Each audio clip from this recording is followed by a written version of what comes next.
If you like audiobooks or audio shows, check out a free trial of Audible. Just click the link in the description. Welcome to MINDSHOCK True Crime. This is the episode many have been waiting for. Kurt Cobain, frontman of the infamous band Nirvana. And his death was very highly publicized, one of the most publicized deaths in the world of music and in general. And theories persist to this day that perhaps his death was not a suicide.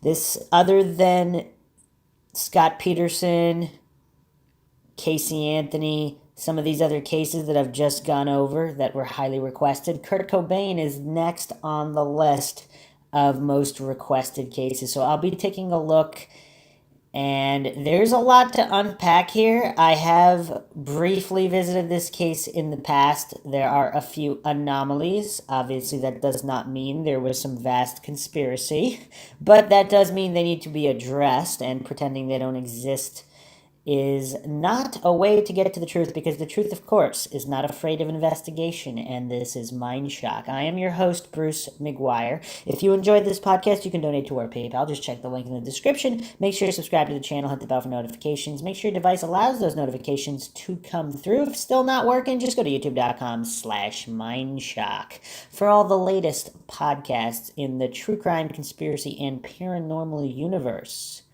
If you like this particular podcast, hit that like button, share it across social media platforms, of which you can find us on Twitter, Facebook, Reddit, and Patreon. Patrons do get a priority for case, topic, logical analysis, co-podcaster requests, and depending on your tier, you could be a guest on the podcast. And to all the patrons out there, thank you for your patronage. Do not forget to get your requests in. Questions, comments, theories, thoughts, suggestions, rebuttals, debunkings of any kind, leave them in the comment section. So I think most people know who Kurt Cobain is on a surface level. If you're familiar with your 1990s celebrities or the music scene in some capacity. But for those that are not, I am going to do an overview on Kurt Cobain, the man, the musician, the public persona, the private persona. Are there clues in his personal life or professional life that can help everyone understand exactly what happened? So, Kurt Donald Cobain, born February 20th, 1967, died April 5th, 1994, age 27. In Seattle, Washington.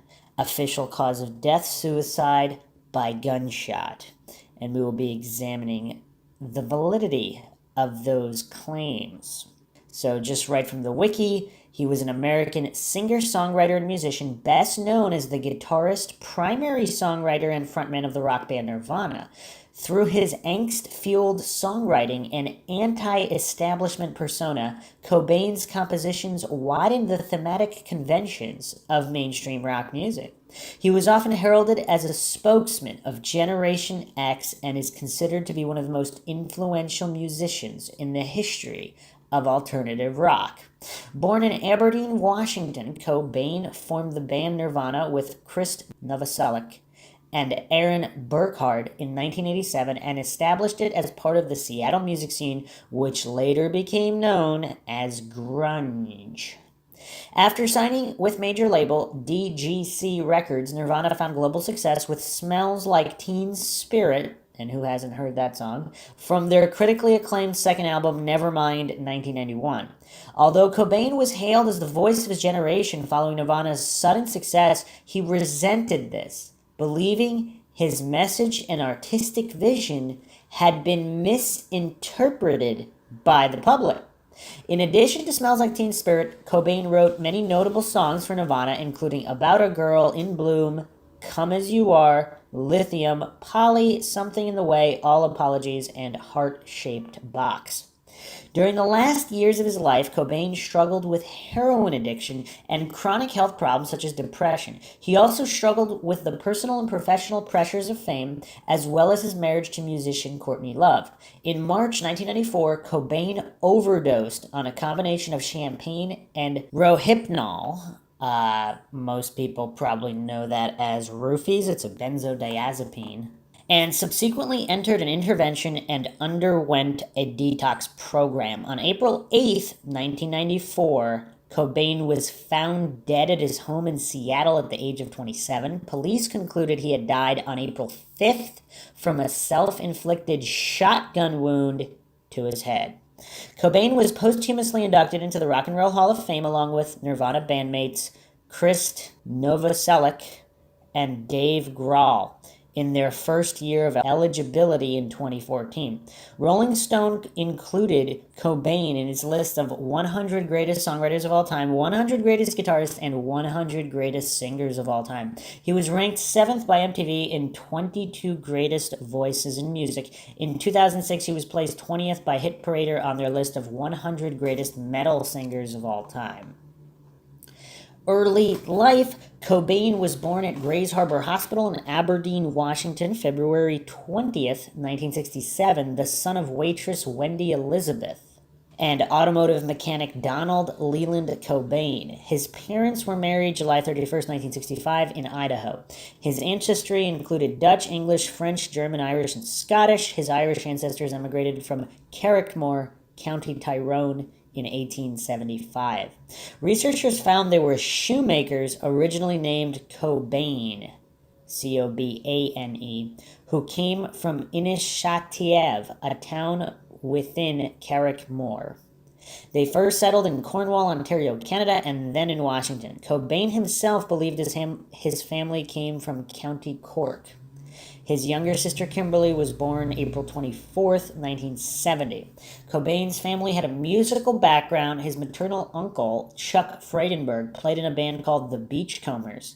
His aunt, Marie Earle, played guitar and performed in bands throughout Grays Harbor County, and his great-uncle Delbert had a career as an Irish tenor, making an appearance in the 1930 film King of Jazz. Kurt was described as being a happy and excitable child who also exhibited sensitivity and care. His talent as an artist was evident from an early age, as he would draw his favorite characters from his films and cartoons, such as the creature from the Black Lagoon and Donald Duck, in his bedroom. This enthusiasm was encouraged by his grandmother, Iris Cobain, who was a professional artist. Cobain began developing an interest in music at a young age. According to his Aunt Marie, he began singing at the age of 2. At 4, he began playing the piano and singing, writing a song about a trip to a local park.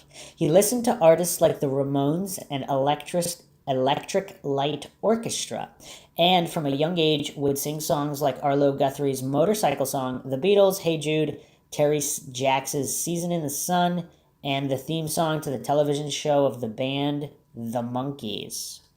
When Cobain was 9 years old, his parents divorced. He later said that the divorce had a profound impact on his life, while his mother noted that his personality changed dramatically. Cobain became defiant and withdrawn. In a 1993 interview, he elaborated, "I remember feeling ashamed for some reason. I was ashamed of my parents. I couldn't face some of my friends in school anymore because I desperately wanted to have the classic, typical family. Mother, father. I wanted that security, so I resented my parents for quite a few years because of that." Cobain's parents both found new partners after the divorce, although his father had promised not to remarry. After meeting Jenny Westby, he did, to Kurt's dismay. Cobain, his father, Westby, and her 2 children, Mindy and James, moved into a new household together. Cobain liked Westby at first, as she gave him the maternal attention he desired. In January 1979, Westby gave birth to a boy, Chad Cobain. This new family, which Cobain insisted was not his real one, was in stark contrast to the attention Cobain was used to receiving as an only boy, and he soon began to express resentment toward his stepmother. Cobain's mother began dating a man who was abusive. Cobain witnessed the domestic violence inflicted upon her, with one incident resulting in her being hospitalized with a broken arm. Wendy steadfastly refused to press charges, remaining completely committed to the relationship. Cobain behaved insolently toward adults during this period of his youth and began bullying another boy at school. Such misconduct eventually caused his father and Westerby to take him to a therapist, who concluded that he would benefit from a single-family environment. Both sides of the family attempted to bring his parents back together, but to no avail. On June 28, 1979, Cobain's mother granted full custody to his father. Cobain's teenage rebellion quickly became overwhelming for his father, who placed his son in the care of family and friends. While living with the born-again Christian family of his friend Jesse Reed, he became a devout Christian and regularly attended church services. He later renounced Christianity, engaging in what was described as anti-God rants. The song Lithium is about his experience while living with the Reed family. Religion remained an important part of his personal life and beliefs. So far what we have, again, are just typical signs in terms of human psychology of trauma, of damage by not having the traditional family, but also by thinking you had to, and that I'm sure caused some perceptions issues as well. Unfortunately, nowadays, divorce is a lot more common than in the early 90s, so perhaps he wouldn't have felt quite the same, but no doubt, obviously not good for children, obviously can cause some psychological issues, obviously having a parent in an abusive relationship, also not very sound in the development of a child. Although uninterested in sports, Cobain was enrolled in a junior high school wrestling team at the insistence of his father. He was a skilled wrestler, but despised the experience. Because of the ridicule he endured from his teammates and coach, he allowed himself to be pinned in an attempt to sadden his father. Later, his father enlisted him in a Little League baseball team where Cobain would intentionally strike out to avoid playing. Now, again, we have here some telltale signs of some psychological issues, particularly in relation to his father. Cobain befriended a gay student at school and suffered bullying from peers who concluded that he was gay.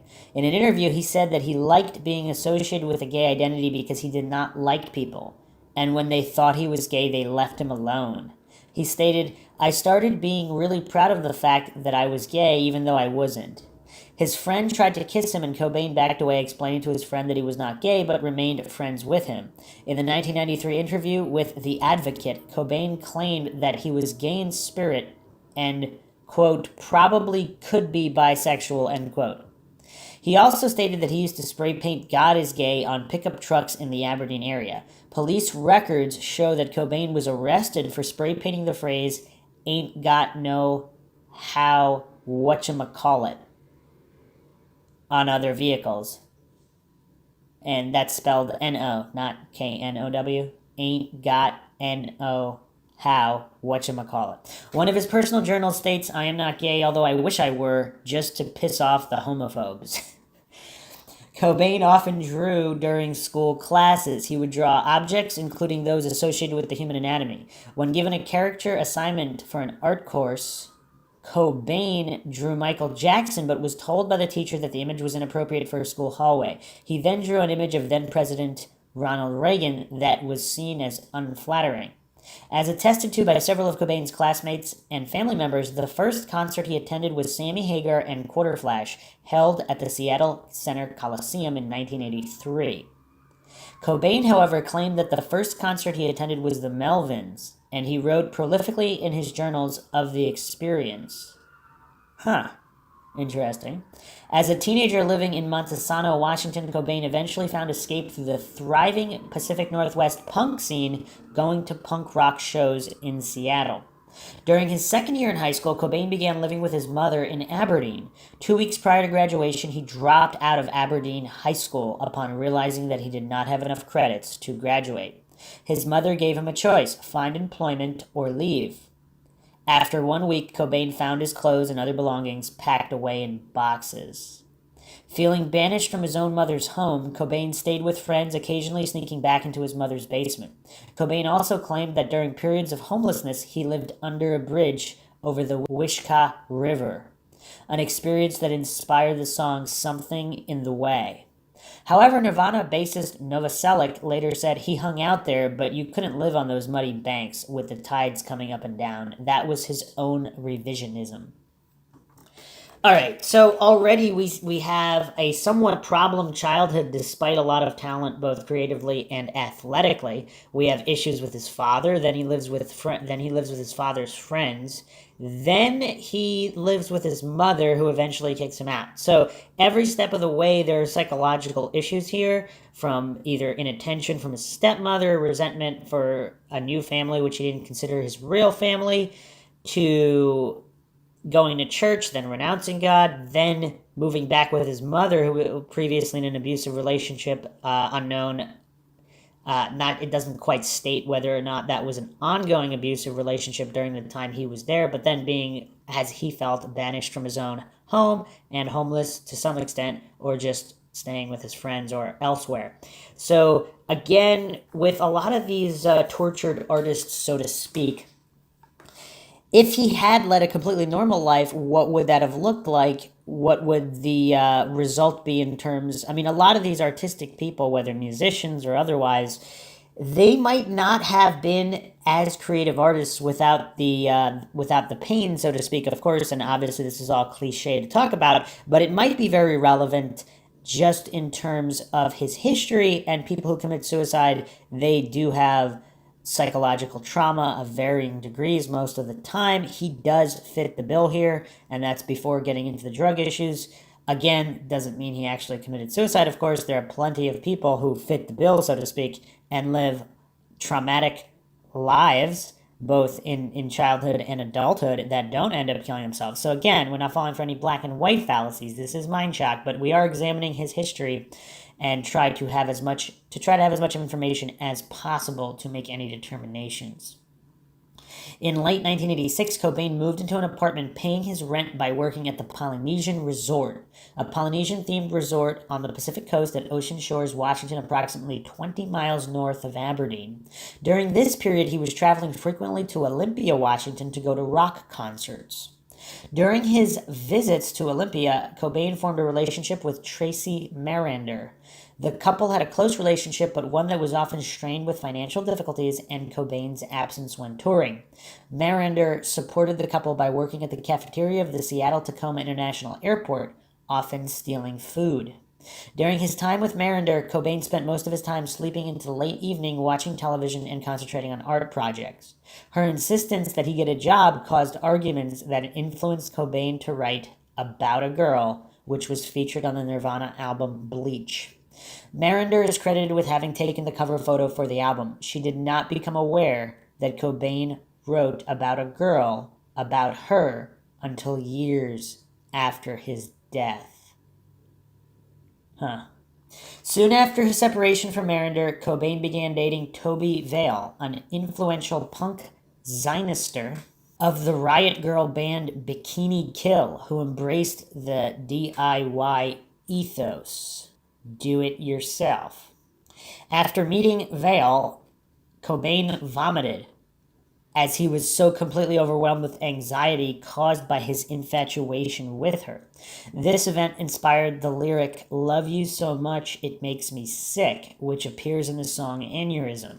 While Cobain regarded Vale as his female counterpart, his relationship with her waned. He desired the maternal comfort of a traditional relationship, with which Vale regarded as sexist within a countercultural punk rock community.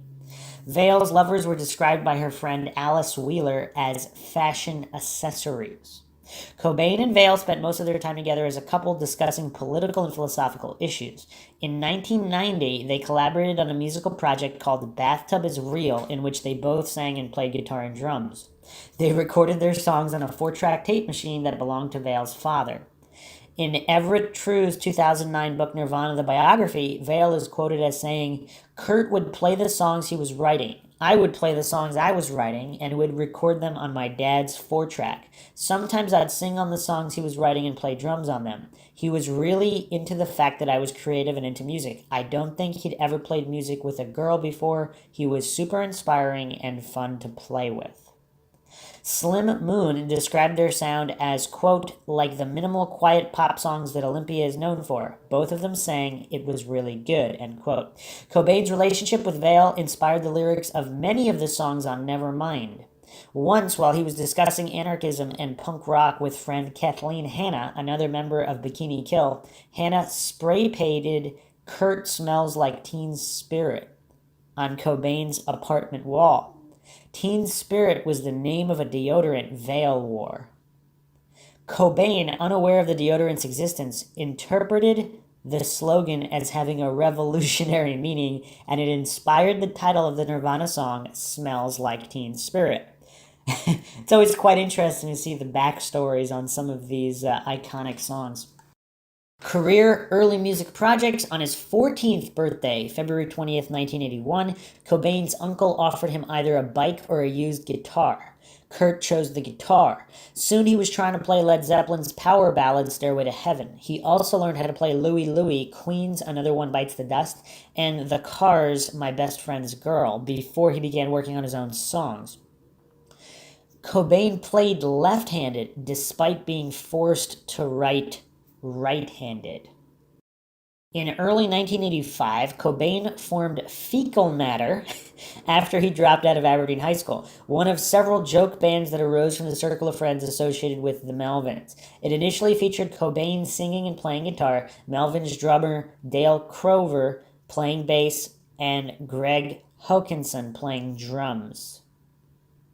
They spent several months rehearsing original material and covers, including songs by the Ramones, Led Zeppelin, and Jimi Hendrix. Fecal Matter disbanded in 1986, while the Melvins supported their debut EP, 6 Songs. Fecal Matter is a pretty interesting name for a band. During high school, Cobain rarely found anyone with whom he could play music. While hanging out at the Melvins' practice space, he met Kristen Pfaff, a fellow devotee of punk rock. Novoselic's mother owned a hair salon, and the pair occasionally practiced in the upstairs room of the salon. A few years later, Cobain tried to convince Novoselic to form a band with him by lending him a copy of a home demo recorded by Cobain's earlier band, Fecal Matter. Nirvana. After months of asking, Novoselic finally agreed to join Cobain, forming the beginnings of Nirvana. Religion appeared to remain a significant muse to Cobain during this time, as he often used Christian-related imagery in his work and developed a budding interest in Jainism and Buddhist philosophy. The band name Nirvana was taken from the Buddhist concept, which Cobain described as freedom from pain, suffering, and the external world, a concept that he aligned with the punk rock ethos and ideology. Cobain was disenchanted after early touring due to the band's inability to draw substantial crowds and the difficulty of sustaining themselves. During their first few years playing together, Novoselic and Cobain were hosts to a rotating list of drummers. Eventually, the band settled on Chad Channing, with whom Nirvana recorded the album Bleach. I like how they put that. They settled. Released on Sub Pop Records in 1989. Cobain, however, became dissatisfied with Channing's style and subsequently fired him, which made the band in need of a new drummer. They eventually hired Dave Grohl, who helped the band record their 91 major label debut, Nevermind. With Nevermind's lead single, Smells Like Teen Spirit, Nirvana quickly entered the mainstream, popularizing a subgenre of alternative rock called grunge. Cobain struggled to reconcile the massive success of Nirvana with his underground roots and vision. He also felt persecuted by the media, comparing himself to Frances Farmer. For those that don't know, Frances Farmer was an actress and television hostess. She appeared in over a dozen feature films over the course of her career, though she garnered notoriety for the various sensationalized accounts of her life, especially her involuntary commitment to psychiatric hospitals and subsequent mental health struggles. And she was a native of Seattle, Washington. Cobain began to harbor resentment against people who claimed to be fans of the band, yet refused to acknowledge or misinterpreted the band's social and political views. A vocal opponent of sexism, racism, and homophobia, he was publicly proud that Nirvana had played at a gay rights benefit supporting No on 9 in Oregon in 92. The show was held in opposition to Ballot Measure 9, a ballot measure that, if passed, would have directed schools to teach that homosexuality was abnormal, wrong, unnatural, and perverse. Cobain was a vocal supporter of the pro-choice movement, and Nirvana was involved in L7's Rock for Choice campaign. He received death threats from a small number of anti-abortion activists for participating in the pro-choice campaign, with one activist threatening to shoot Cobain as soon as he stepped on stage. Collaboration with other artists. In '89, members of Nirvana and fellow American alternative rock band Screaming Trees formed a side project known as The Jury. The band featured Cobain on vocals and guitar, Mark Lanegan on vocals, Kristen Novoselic on bass, and Mark Pickerel on drums. Over 2 days of recording sessions on August 20th and 28th, 1989, the band recorded 4 songs, also performed by Lead Belly, Where Did You Sleep Last Night, an instrumental version of Grey Goose, Ain't It a Shame, and They Hung Him on a Cross, the latter of which featured Cobain performing solo. Cobain was inspired to record the songs after receiving a copy of Lead Belly's last sessions from friend Slim Moon. After hearing it, he felt a connection to Lead Belly's almost physical expressions of longing and desire. In '92, Cobain contacted William S. Burroughs about a possible collaboration. Burroughs responded by sending him a recording of The Junkies' Christmas, which he recorded in his studio in Lawrence, Kansas. 2 months later, at a studio in Seattle, Cobain added guitar backing based on Silent Night and To Anacreon in Heaven. The two would meet shortly later in Lawrence, Kansas, and produced The Priest They Called Him, a spoken word version of The Junkies' Christmas. After attaining mainstream success, Cobain became a devoted champion of lesser-known indie bands, covering songs by The Vaselines, Meat Puppets, Wipers, and Fang on stage and/or in the studio, wearing Daniel Johnston t-shirts during photo shoots, having the K Records logo tattooed on his forearm, and enlisting bands like Butthole Surfers, Shonen Knife, Choke Boar, and Half Japanese along for the In Utero tour in late '93 and early '94. Cobain even invited his favorite musicians to perform with him. Ex-Germs guitarist Pat Smear joined the band in '93, and the Meat Puppets appeared on stage during Nirvana's '93 MTV Unplugged appearance to perform 3 songs from their second album, Meat Puppets 2. It's an original name. Nirvana's Unplugged set also included renditions of The Man Who Sold the World by British rock musician David Bowie and the American folk song Where Did You Sleep Last Night, as adapted by the American folk musician Lead Belly. Cobain introduced the latter by calling Lead Belly his favorite performer, and in a '93 interview revealed he had been introduced to him from reading the American author William S. Burroughs. I remember Burroughs saying in an interview, "These new rock and roll kids should just throw away their guitars and listen to something with real soul, like Lead Belly," Cobain said. "I'd never heard about Lead Belly before, so I bought a couple records, and now he turns out to be my absolute favorite of all time in music. I absolutely love it more than any rock and roll I ever heard." Nirvana's acoustic Unplugged set, which was released posthumously as an album in 1994, may have provided a hint of Cobain's future musical direction. The record has drawn comparisons to REM's '92 release, Automatic for the People. And in '93, Cobain predicted that the next Nirvana album would be, quote, pretty ethereal, acoustic, like REM's last album, end quote. Yeah, he talked a lot about what direction he was heading in. Cobain's friend, REM's lead singer Michael Stipe, told Newsweek in 1994, "I mean, I know what the next Nirvana recording was going to sound like. It was going to be very quiet and acoustic with lots of stringed instruments. It was going to be an amazing expletive record, and I'm a little bit angry at him for killing himself. He and I were going to record a trial run of the album, a demo tape. It was all set up. He had a plane ticket. He had a car picking him up.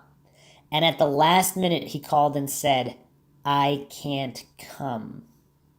Stipe was chosen as the godfather of Cobain and Courtney Love's daughter, Frances Bean Cobain. Cobain immersed himself in artistic projects throughout his life as much so as he did in songwriting. The sentiments of his artwork followed the same subjects of his lyrics, often expressed through a dark and macabre sense of humor.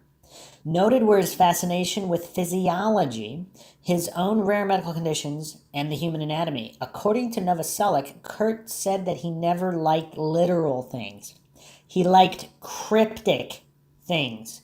He would cut out pictures of meat from grocery store flyers, then paste these orchids on them, and all this stuff. And all this stuff on in utero about the body, there was something about an anatomy. He really liked that. You look at his art, there are these people, and they're all weird, like mutants. And dolls, creepy dolls. Often unable to afford artistic resources, Cobain improvised with materials, painting on board games and album sleeves, and painting with an array of substances, including his own bodily fluids. The artwork seen in his journals later drew acclaim. Many of Cobain's paintings, collages, and sculptures appeared in the artwork of Nirvana's albums, such as the covers of Incesticide and In Utero. His concepts featured in Nirvana's music videos, sometimes leading to arguments with the video producers. Cobain contributed backing guitar for a spoken word recording of beat poet William S. Burroughs' entitled The Priest They Called Him.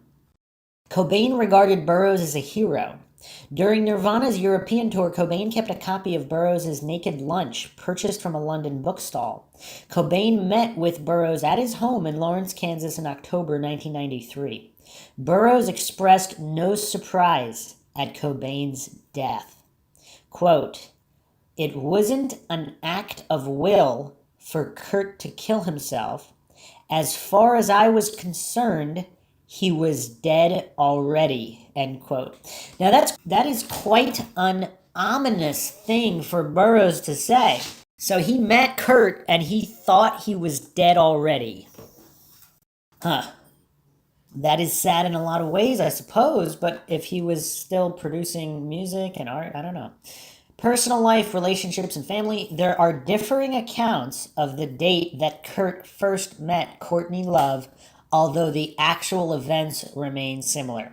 Now, I mean, that's never good when you can't even nail down when people met, especially celebrities. I mean, it's kind of rough, but let's see what we got here. In his 1993 authorized biography of Nirvana, Michael Azerrad states, January 21st, 1989, Dharma Bums gig in Portland where Nirvana played as support.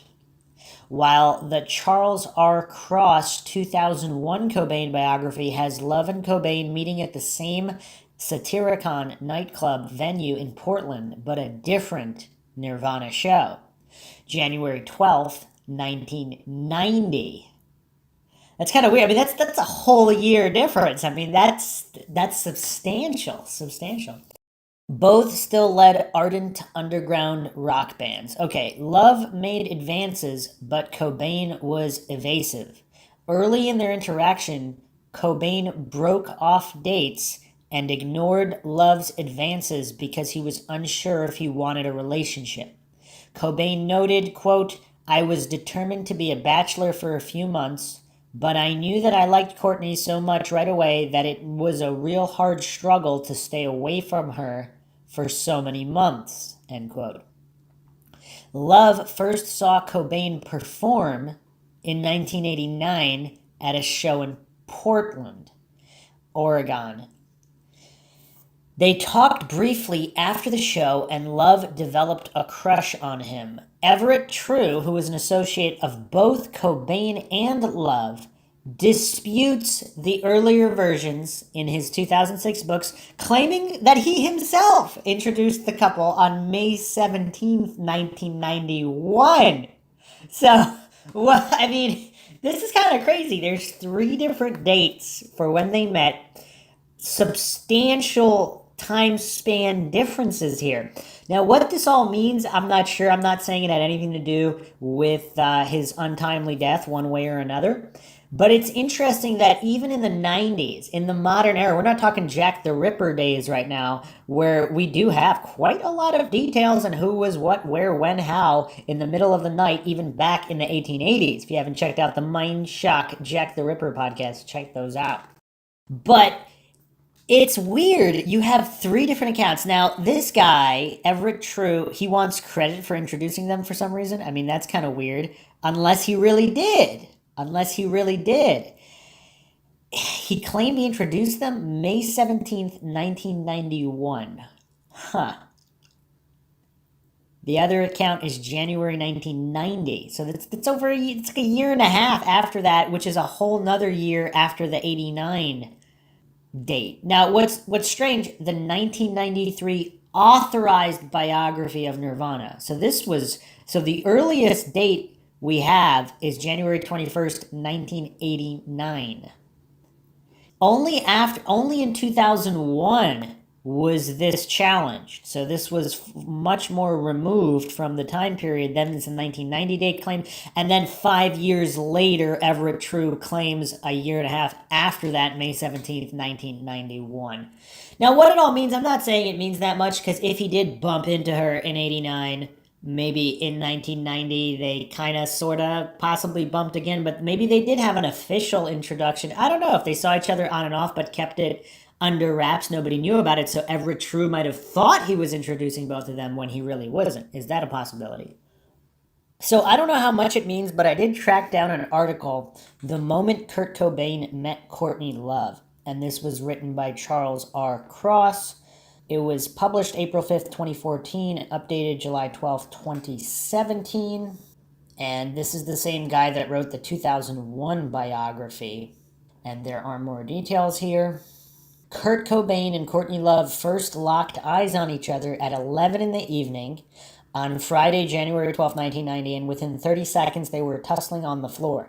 The setting was the Satyricon, a small dimly lit nightclub in Portland, Oregon.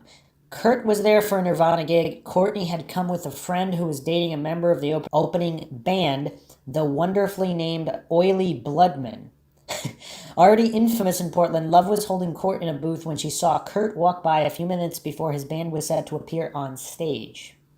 Courtney was wearing a red polka dot dress. "You look like Dave Pirner," she said to him, meaning the remark to sound like a small insult but also a flirt. Kurt did look a bit like Pirner, the lead singer of Soul Asylum. As his hair had grown long and tangled, he washed it just once a week, and then only with a bar of soap. Kurt responded with a flirt of his own. He grabbed Courtney and wrestled her to the ground. It was in front of the jukebox, Courtney remembered, which was playing my favorite song by Living Colour. There was beer on the floor. So it seems like he interviewed her for this biography, and so this is stating that this was 1990, not 1989. So was that a mistake earlier, or did she indeed see him but didn't talk to him? So their first real interaction was this interaction in 1990. She was glad her comment had gotten attention, but she hadn't expected to be pinned on the floor by this little waif of a boy. For his part, Kurt hadn't counted on his opponent being so tough. She was 3 inches taller than he was and stronger. Without his high school wrestling experience, she might have won the tussle. But the roll on the floor was all in jest, and he pulled her up with his arms and gave her a peace offering. A sticker of Chim Chim, the speed racer monkey he had made his mascot. Kurt later would say he was immediately attracted to Love. "I probably wanted to expletive her that night, but she left." He wasn't sure. But the day he met Courtney, he still had a girlfriend, and she was with him. But the connection between Kurt and Courtney was sexual. Wrestling was a fetish of Kurt's, and an opponent as worthy as Courtney was a major turn-on. So I guess if this is to be rectified with previous information, he wanted to be a bachelor. He had a girlfriend at the time that he met her, so I guess they separated, then he wanted an X amount of months to go by. But they parted that night, but Courtney followed Nirvana's career the way a baseball pitcher in the American League might follow the exploits of a National League player. She read Nirvana's clips in the rock press, and she put Kurt's Chim Chim sticker on her guitar case, even though she remained unconvinced about the band. Their early material was too metal for her. Like most rock critics at the time, she preferred Mudhoney, and after listening to Love Buzz in a record store, she passed on buying the single. Seeing the band in concert later, she was more struck by their strange physical appearance. Christ was really, really big, she observed, and he dwarfed Kurt to the point where you couldn't see how cute Kurt was because he looked like a tiny boy. Her opinion of Nirvana and the tiny boy changed entirely when she bought the Sliver single in October 1990. When I played it, she recalled, it was like, oh my god, I missed this. On the B-side was Dive, which became her favorite Nirvana song. It is so sexy and sexual and strange and haunting, she noted. I thought it was genius. Courtney soon nicknamed Kurt Pixie Meat because of both his diminutive size and Kurt's worship of the Pixies. Courtney confessed to Dave Grohl that she had a crush on Kurt, and when Dave told her Kurt was suddenly single, Courtney sent Kurt a heart-shaped box filled with a tiny porcelain doll, 3 dried roses, a miniature teacup, and shellac-covered seashells. Before sending it, she rubbed her perfume on it like a magical charm. Kurt was already obsessed with dolls. He would repaint their faces and glue human hair onto their heads. The resulting creatures were both beautiful and grotesque, looking as much like child corpses as dolls. It's kind of disturbing. Kurt and Courtney met the second time in May 1991 during an L7 concert at the Palladium in Los Angeles. Kurt was backstage drinking cough syrup directly from the bottle. In a bit of fate, Courtney opened her purse and displayed her own vial of cough syrup, a more powerful brand. They wrestled to the ground again. The vibe was very sexual. When Kurt let her up, they talked shop. Courtney was quick to brag that her band Hole had finished recording Pretty on the Inside, with Kim Gordon of Sonic Youth producing. Kurt talked about his own album, which was still in production. Kurt was usually meek when meeting someone for the first time, but in his efforts to impress Courtney, he pulled out every name and credential he could. He clearly wanted to one-up her. As Kurt soon discovered, few could gain a verbal advantage over Love. She knew far more about the music business than he did, and Hole's career was accelerating as quickly as Nirvana's at the time. In their conversation, Kurt disclosed he was staying at the Oakwood Apartments. Courtney told him she lived just a few blocks away. She wrote down her phone number on a bar napkin and told him to call her sometime. She was earnestly flirting, and he was flirting back. He called her later that night at 3 a.m. There was a lot of noise in the background, Courtney recalled. Kurt pretended as if he were phoning only because he wanted to discover where she got her cough syrup. He'd begun to prefer this to all other intoxicants that spring. But what he really wanted was to talk to her more, and as Kurt found out, Courtney could talk. This night, her normally booming voice was just a whisper. Her ex-boyfriend and bandmate Eric Erlandson was sleeping in the next room. At the time, she was also in a long-distance relationship with Billy Corgan of the Smashing Pumpkins. Some people might be familiar with that band. They talked for an hour, and it was a conversation Kurt would remember for weeks. Though he was typically direct and short-tempered on the phone, there were occasional individuals who could bring out the conversationalist in him, and Courtney was one of these. He was able to say things over the phone he'd been unable to speak in person just a few hours earlier. Kurt mentioned the heart-shaped box and thanked Courtney for it.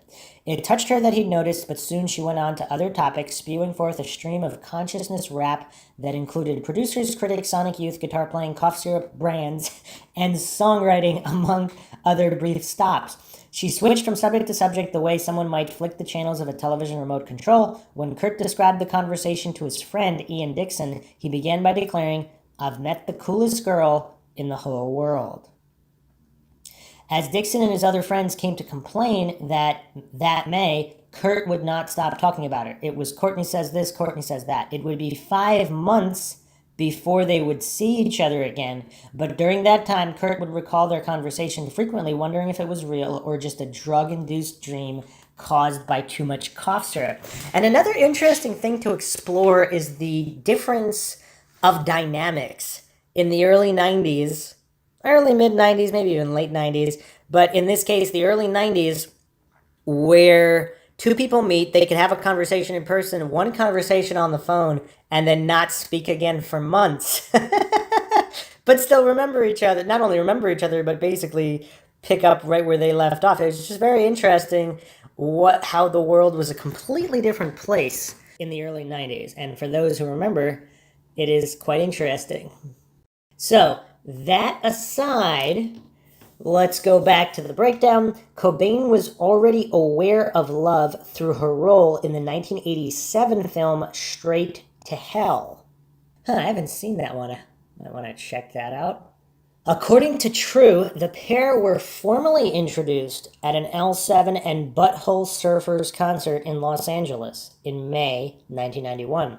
In the weeks that followed, after learning from Grohl that Cobain shared mutual interest with her, Love began pursuing Cobain. In late 1991, the two were often together and bonded through drug use. On February 24th, 1992, a few days after the conclusion of Nirvana's Pacific Rim tour, Cobain and Love were married on Waikiki Beach in Hawaii.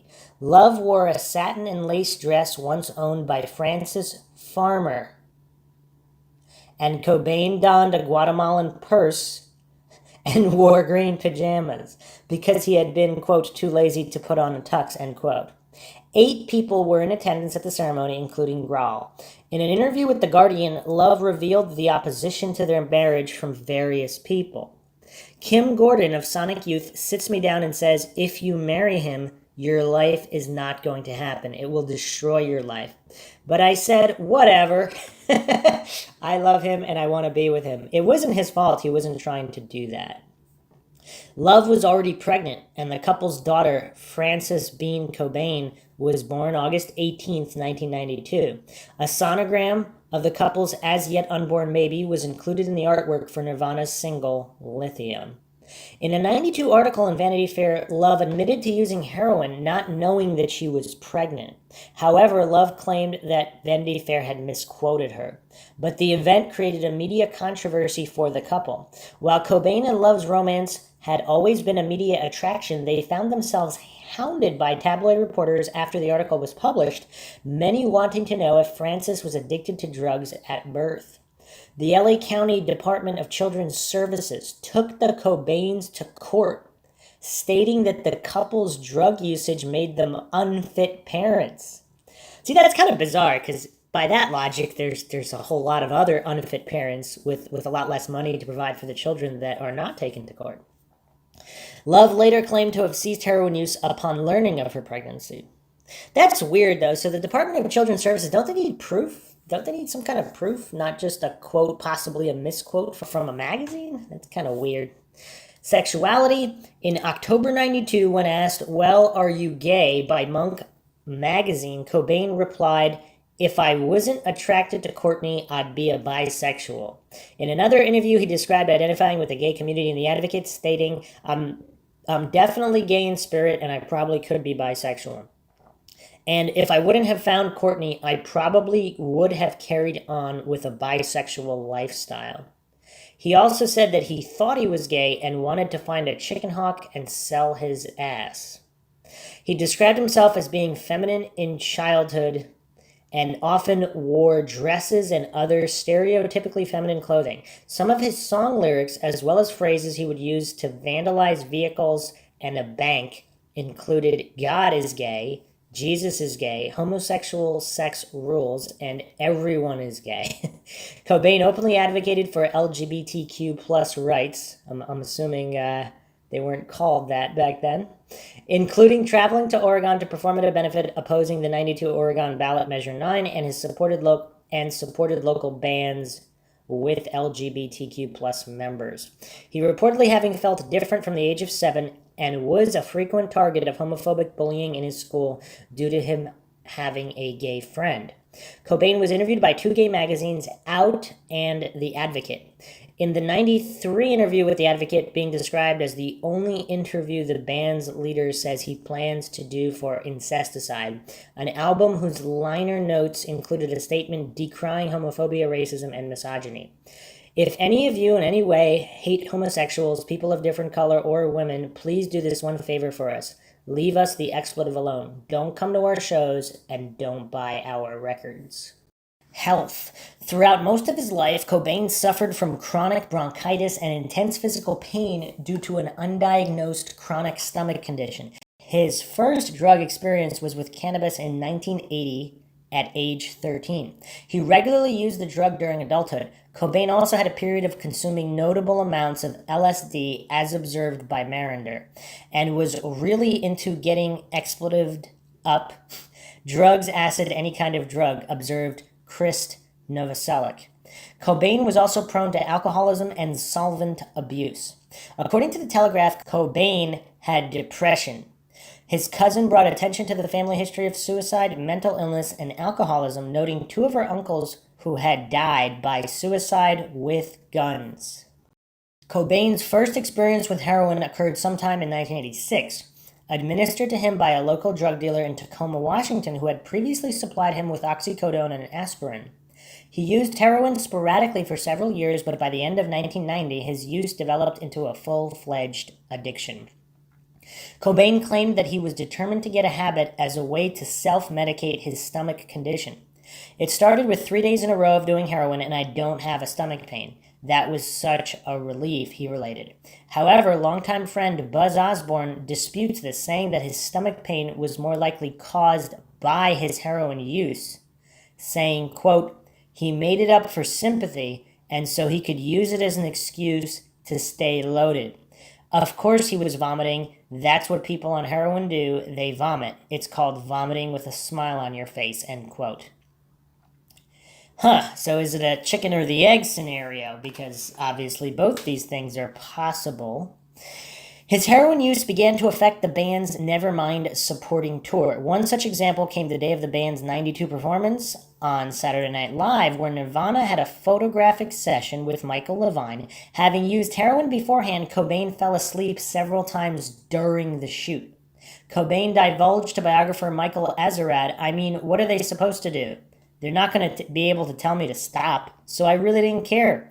Obviously, to them, it was like practicing witchcraft or something. They didn't know anything about it, so they thought that any second I was going to die. The morning after the band's performance on Saturday Night Live, Cobain experienced his first near-death overdose after injecting heroin. Love resuscitated him. Prior to a performance at the New Music Seminar in New York City in July '93, Cobain suffered another heroin overdose. Rather than calling for an ambulance, Love injected Cobain with naloxone to bring him out of his unconscious state. Cobain proceeded to perform with Nirvana, giving the public every indication that everything was business as usual. Death. Following a tour stop at Terminal 1 in Munich, Germany on March 1st, 1994, Cobain was diagnosed with bronchitis and severe laryngitis. He flew to Rome the next day for medical treatment and was joined there by his wife, Courtney Love, on March 3rd, 1994. The next morning, Love awoke to find that Cobain had overdosed on a combination of champagne and Rohypnol. Cobain was immediately rushed to the hospital and was unconscious for the rest of the day. After 5 days in the hospital, Cobain was released and returned to Seattle. Love later stated that the incident was Cobain's first suicide attempt. On March 18, 1994, Love phoned the Seattle police, informing them that Cobain was suicidal and had locked himself in a room with a gun. Police arrived and confiscated several guns and a bottle of pills from Cobain, who insisted that he was not suicidal and had locked himself in the room to hide from Love. Love arranged an intervention regarding Cobain's drug use on March 25, 1994. The 10 people involved included musician friends, record company execs, and one of Cobain's closest friends, Dylan Carlson. The intervention was initially unsuccessful, with an angry Cobain insulting and heaping scorn on its participants and eventually locking himself in the upstairs bedroom. However, by the end of the day, Cobain had agreed to undergo a detox program. Cobain arrived at the Exodus Recovery Center in Los Angeles on March 30th, 1994. The staff at the facility were unaware of Cobain's history of depression and prior attempts at suicide.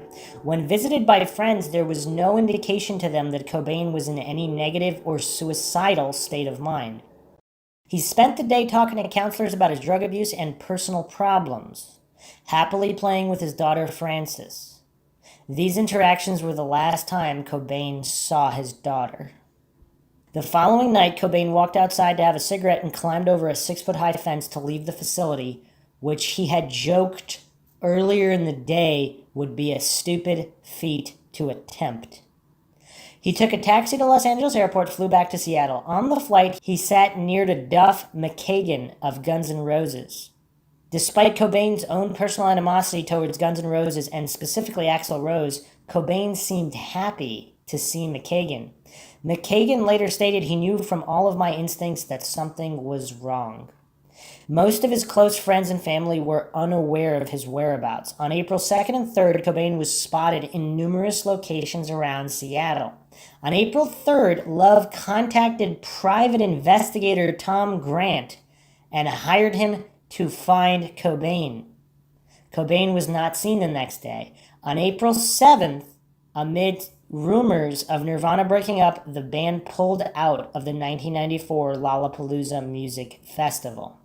April 8th, Cobain's body was discovered at his Lake Washington Boulevard home by electrician Gary Smith, who had arrived to install a security system.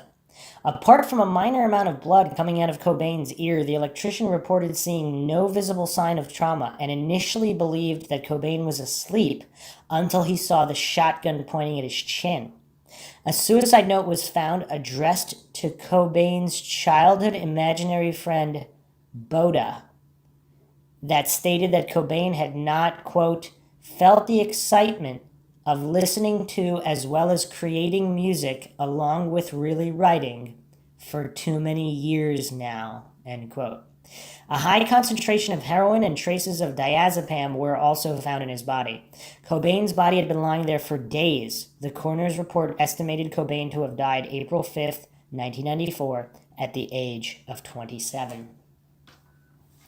Okay, what's strange here, Courtney Love is hiring a private investigator to find Cobain, and he's at his own house?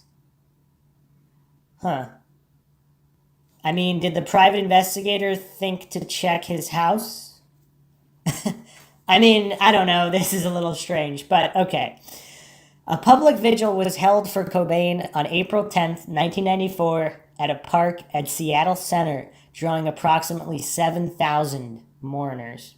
Pre-recorded messages by Novoselic and Love were played at the memorial. Love read portions of the suicide note to the crowd, crying and chastising Cobain. Near the end of the vigil, Love distributed some of Cobain's clothing to those who still remained. Grohl said that news of Cobain's death was, quote, probably the worst thing that has happened to me in my life. I remember the day after that I woke up and I was heartbroken that he was gone. I just felt like, okay, so I get to wake up today and have another day, and he doesn't. End quote. Grohl believed that he knew Cobain would die at an early age, saying that sometimes you can't save someone from themselves, and in some ways you kind of prepare yourself emotionally for that to be a reality. Dave Reed, who was for a short time Cobain's foster father, said that he, quote, he had that desperation, not the courage to be himself. Once you do that, you can't go wrong because you can't make any mistakes when people love you for being yourself. But for Kurt, it didn't matter that other people loved him. He simply didn't love himself enough. End quote. A final ceremony was arranged for Cobain by his mother, May 31st, 1999, and was attended by both Love and Tracy Marander.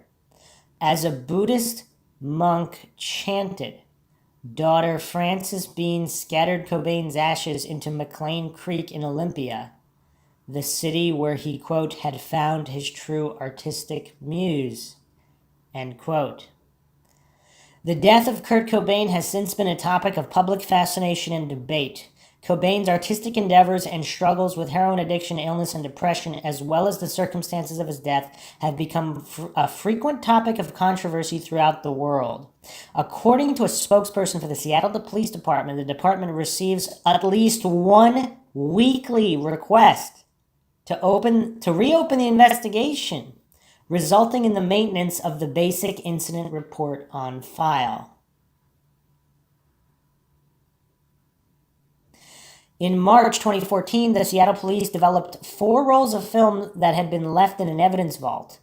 A reason was not provided for why the rolls were not developed earlier. According to the Seattle police, the 35mm film photographs show the scene of Cobain's dead body more clearly than previous Polaroids taken by the police. Detective Mike Ciesinski, a cold case investigator, was instructed to look at the film because, quote, it is 20 years later and it's a high media case, end quote. Ciesinski stated that Cobain's death remains a suicide and that the images would not have been released publicly. The photos in question were later released one by one, weeks before the 20th anniversary of Cobain's death. One photo shows Cobain's arm still wearing the hospital bracelet from the drug rehab facility he checked out of just a few days prior to returning to Seattle. Another photo shows Cobain's foot resting next to a bag of shotgun shells, one of which was used in his death. All right, so right off the bat here, just general impressions from Courtney Love's relationship with Kurt Cobain. So supposedly, if all of this is to be believed, and again, I haven't seen any really reasons not to believe the history here, despite some possible inconsistencies, she's saved him from drug overdoses before. He's had suicide attempts before he escaped from this facility, from a rehab facility. History of mental illness and suicide in the family, some trauma as a child, and a troubled upbringing, young adulthood. So all of the signs are there. Again, that doesn't mean he killed himself, but Courtney Love is hiring a private investigator. Now, the investigator doesn't think to check Kurt Cobain's own house, but how many people hire PIs to find somebody if they killed somebody or hired someone to kill that person? I actually don't know this. The true crime aficionados out there can chime in here. How often is a PI hired to make it look like someone didn't kill their significant other or whoever? But I don't know, for whatever reason, just looking over all this information, the history, the daughter, it seems to me, just on the surface, obviously we're going to dig deeper here, on the surface, just on the surface, without looking at any of the issues with the suicide itself, it seems like Courtney Love would not have done this. But then again, I mean, the statistics are more in favor of a female being killed by her significant other than a male. So again, statistics not on the side of probability here. But however, we can't overlook issues. Now again, this is one of the more innocent issues, I would say, because it's not like they didn't have Polaroids at all or the Polaroids were lost. They had them, plus they had additional 35mm photographs, which for whatever reason were never developed, but they were left in an evidence vault. So again, if somebody was trying to get rid of them, I mean, I guess they would have chucked them, right? They wouldn't have left them in the evidence vault. So this is one of the instances where it seems like it really could have been an innocent mistake, because, I mean, those do happen sometimes. It's not all conspiracy all the time on MINDSHOCK. So real quick, just on his legacy and influence, Cobain has been remembered as one of the most iconic rock musicians in the history of alternative music. His angst-fueled songwriting and anti-establishment persona led him to be referenced as the spokesman of Generation X. In addition, Cobain's songs widened the themes of mainstream rock music of the 80s to discussion of personal reflection and social issues. On April 10th, 2014, Nirvana was inducted into the Rock and Roll Hall of Fame. Grohl, Novoselic, and Love accepted the accolade at the ceremony, where Cobain was also remembered. Cobain is one of the best-known members of the 27 Club, a list of musicians who died when they were 27 years old. Now, there are quite a few individuals who are part of this 27 Club. Now, the interesting thing is when you compare and contrast, let's say, the 26 Club or the 28 Club to the 27 Club, are there more that just happen to die at 27? I mean, 25 is also a big one, 33. So, I don't know. Some people read into this in a numerology fashion, and maybe there's something to it, but of course, that is a topic for another podcast. Bill Corgan of the Smashing Pumpkins referred to Cobain as the Michael Jordan of our generation. He also stated that Cobain opened the door for everyone in the 90s alternative rock scene.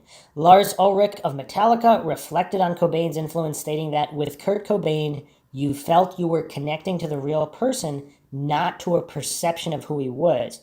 You were not connecting to an image or a manufactured cutout. You felt that between you and him there was nothing. It was heart to heart.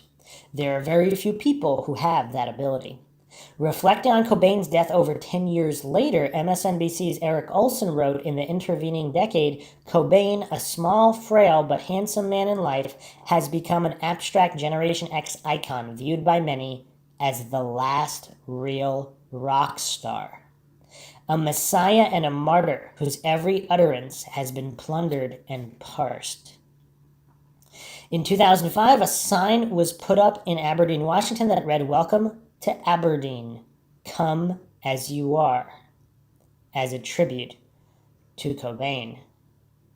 The sign was paid for and created by the Kurt Cobain Memorial Committee, a nonprofit organization created in May 2004 to honor Cobain. The committee planned to create a Kurt Cobain Memorial Park and a youth center in Aberdeen. Because Cobain was cremated and his remains scattered into the Wishkah River in Washington, many Nirvana's fans visit Veretta Park near Cobain's former Lake Washington home to pay tribute.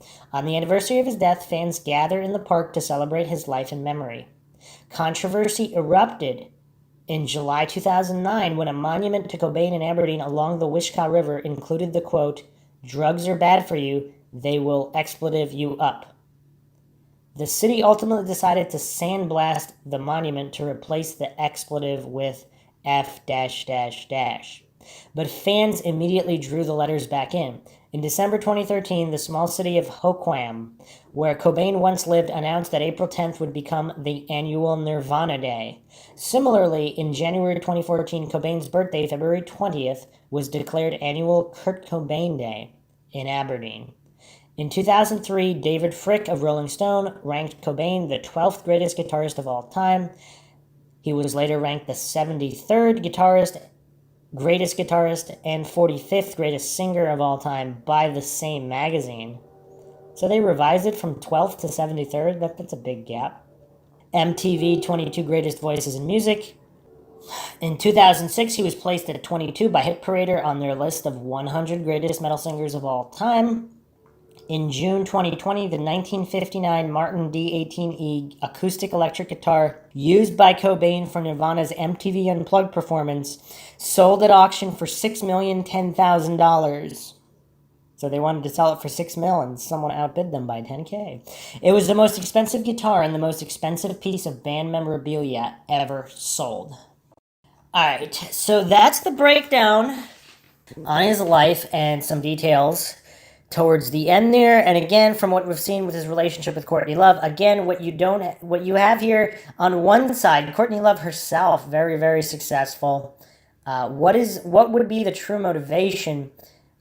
You know, obviously there is, you could always have more money, I guess, but this wouldn't necessarily fit the crime. I mean, a lot of these other cases, it's a lot different scenario. So let's jump into the details of the actual death, listed as the suicide.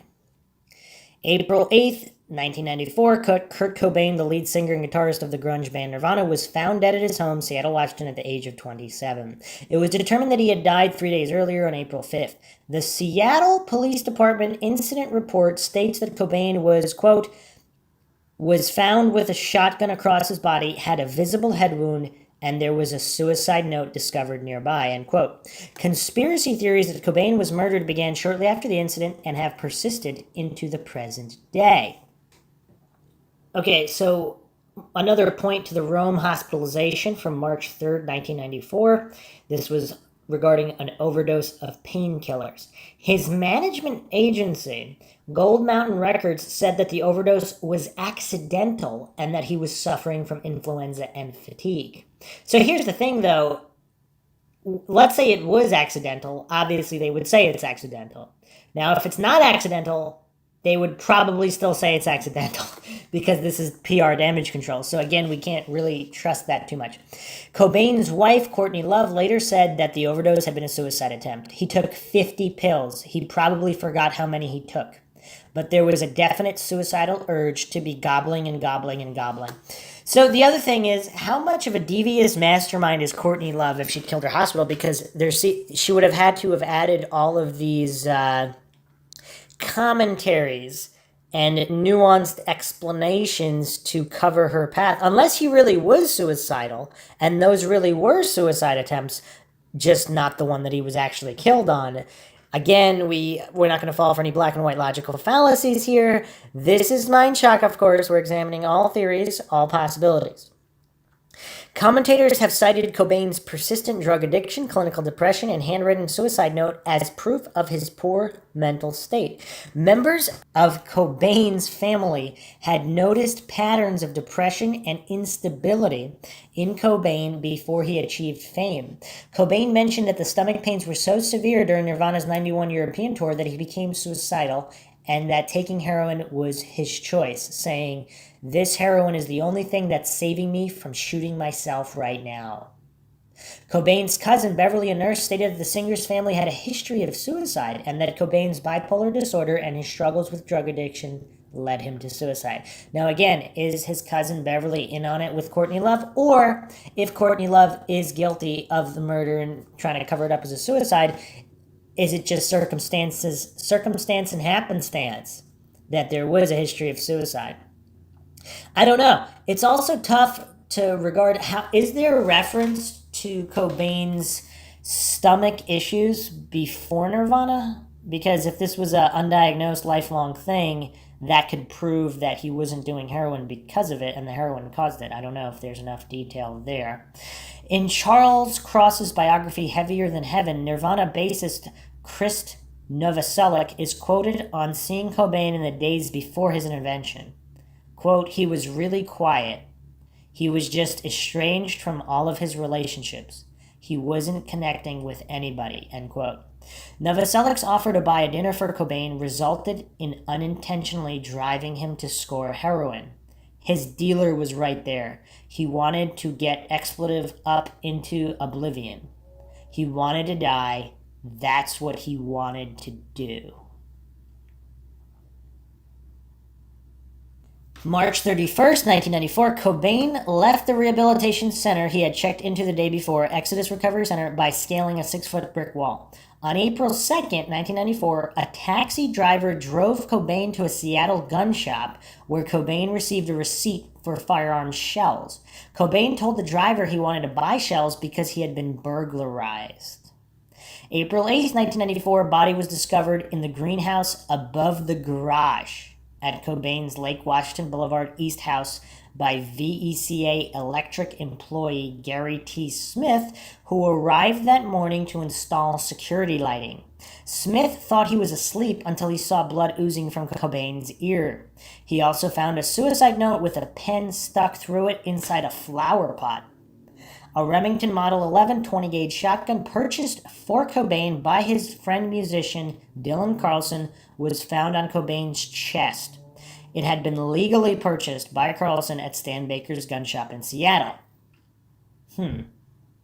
Cobain did not want the gun purchased in his name because he thought the police might seize it for his own protection.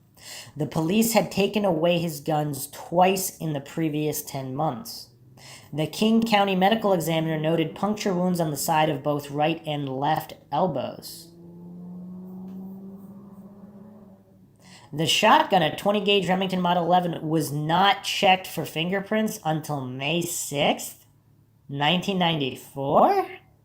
According to the fingerprint analysis report, 4 Latin prints were lifted, but they were not usable. The Seattle police report states the shotgun was inverted on Cobain's chest with his left hand wrapped around the barrel. So again, this is why some of these conspiracy theories spring forth if there's just a certain amount of either incompetence. Why would you wait that long? It was not it says the shotgun, we're not talking about running the prints. The gun wasn't even checked for prints until May 6th.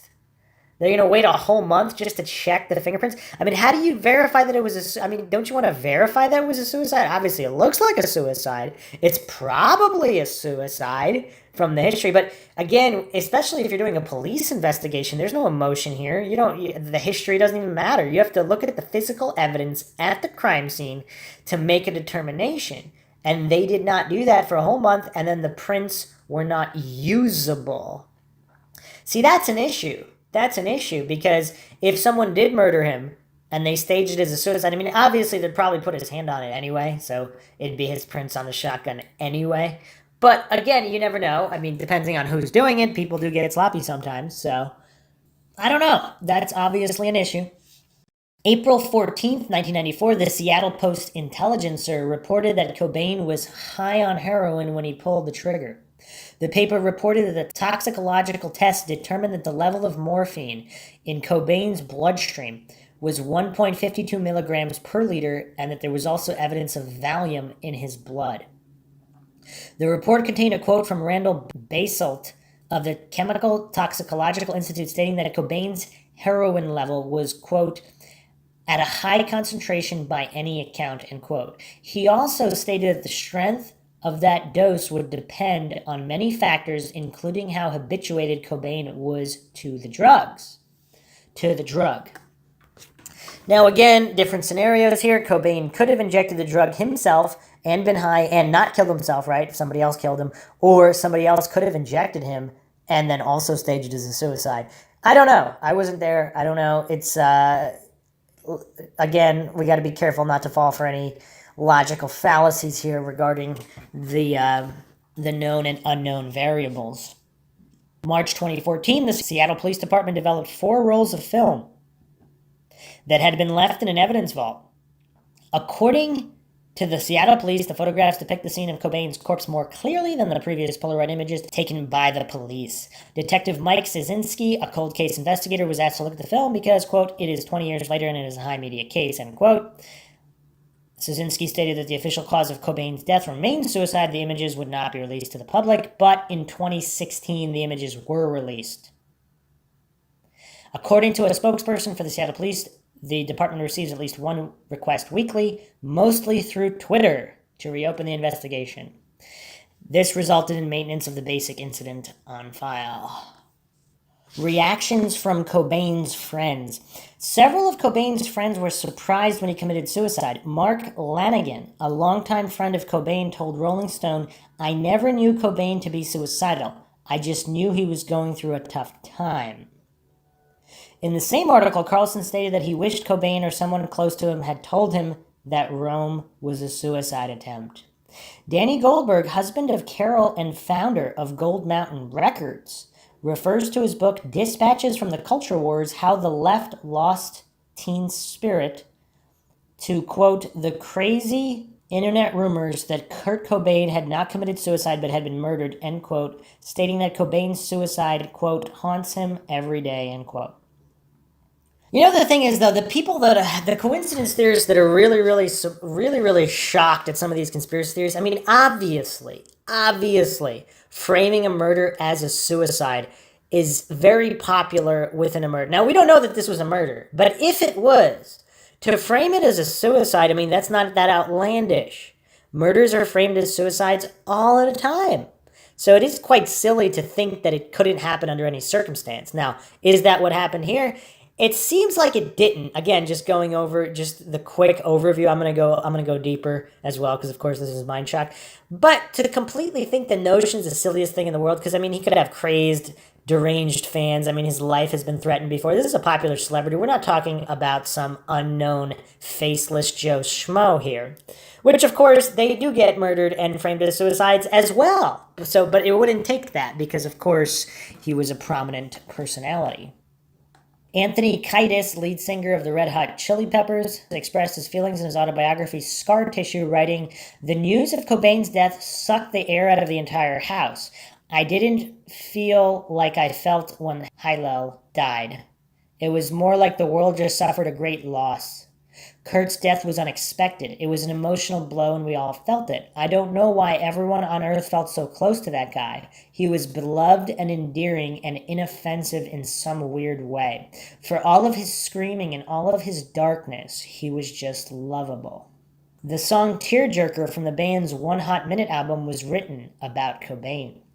A musical hero of Cobain's, Greg Sage, said in an interview, "Well, I can't really speculate other than what he said to me, which was he wasn't at all happy about it.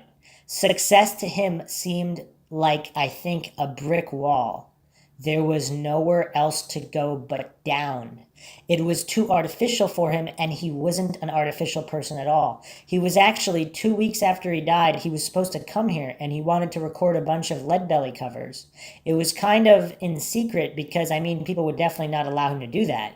You also have to wonder, he was $1 billion industry at the time, and if the industry had any idea at all of him wishing or wanting to get out, they couldn't have allowed that, in life, because if he was just to get out of the scene, he'd be totally forgotten. But if he was to die, he'd be immortalized." Huh. That's a scenario I hadn't really considered before. Those words have another theory. Is it possible he really was possibly doing enough drugs to overdose, but instead of saving him, someone else killed him to make sure he would die? Because if they got the paramedics there, whatever, he would survive, then he would leave. Again, if this is some kind of crazed fan, music exec, whomever, somebody as of yet unnamed that nobody knows about, if he really was having an overdose, someone wanted to make sure he couldn't be saved, what would they do? They wouldn't call the police, maybe get the shotgun, frame it as a suicide, and make sure it's a done deal. Is that what happened? Again, I don't know. And what if, because again, if he really was trying to commit suicide and someone else actually made sure the job got done by setting the scene up a particular way, maybe even leaving the suicide note, and we'll get into issues with the suicide note as well in a moment, but let's finish up here with the main conspiracy theories. The official ruling of suicide has been disputed by people familiar with the death. Richard Lee, the first to object publicly to the report of suicide, was Seattle Public Access host Richard Lee. A week following Cobain's death, Lee aired the first episode of an ongoing series called Kurt Cobain Was Murdered, claiming there were several discrepancies in the police reports, including several changes in the nature of the shotgun blast. Well, and going back to that a little bit, if you shoot yourself with a shotgun, are you going to look like you're asleep? Point blank with a shotgun. Again, we got to get some independent ballistic experts here. So the electrician said he was sleeping and there was only a tiny little blood in his ear. If you shoot yourself point blank with a shotgun, what is the scene going to look like?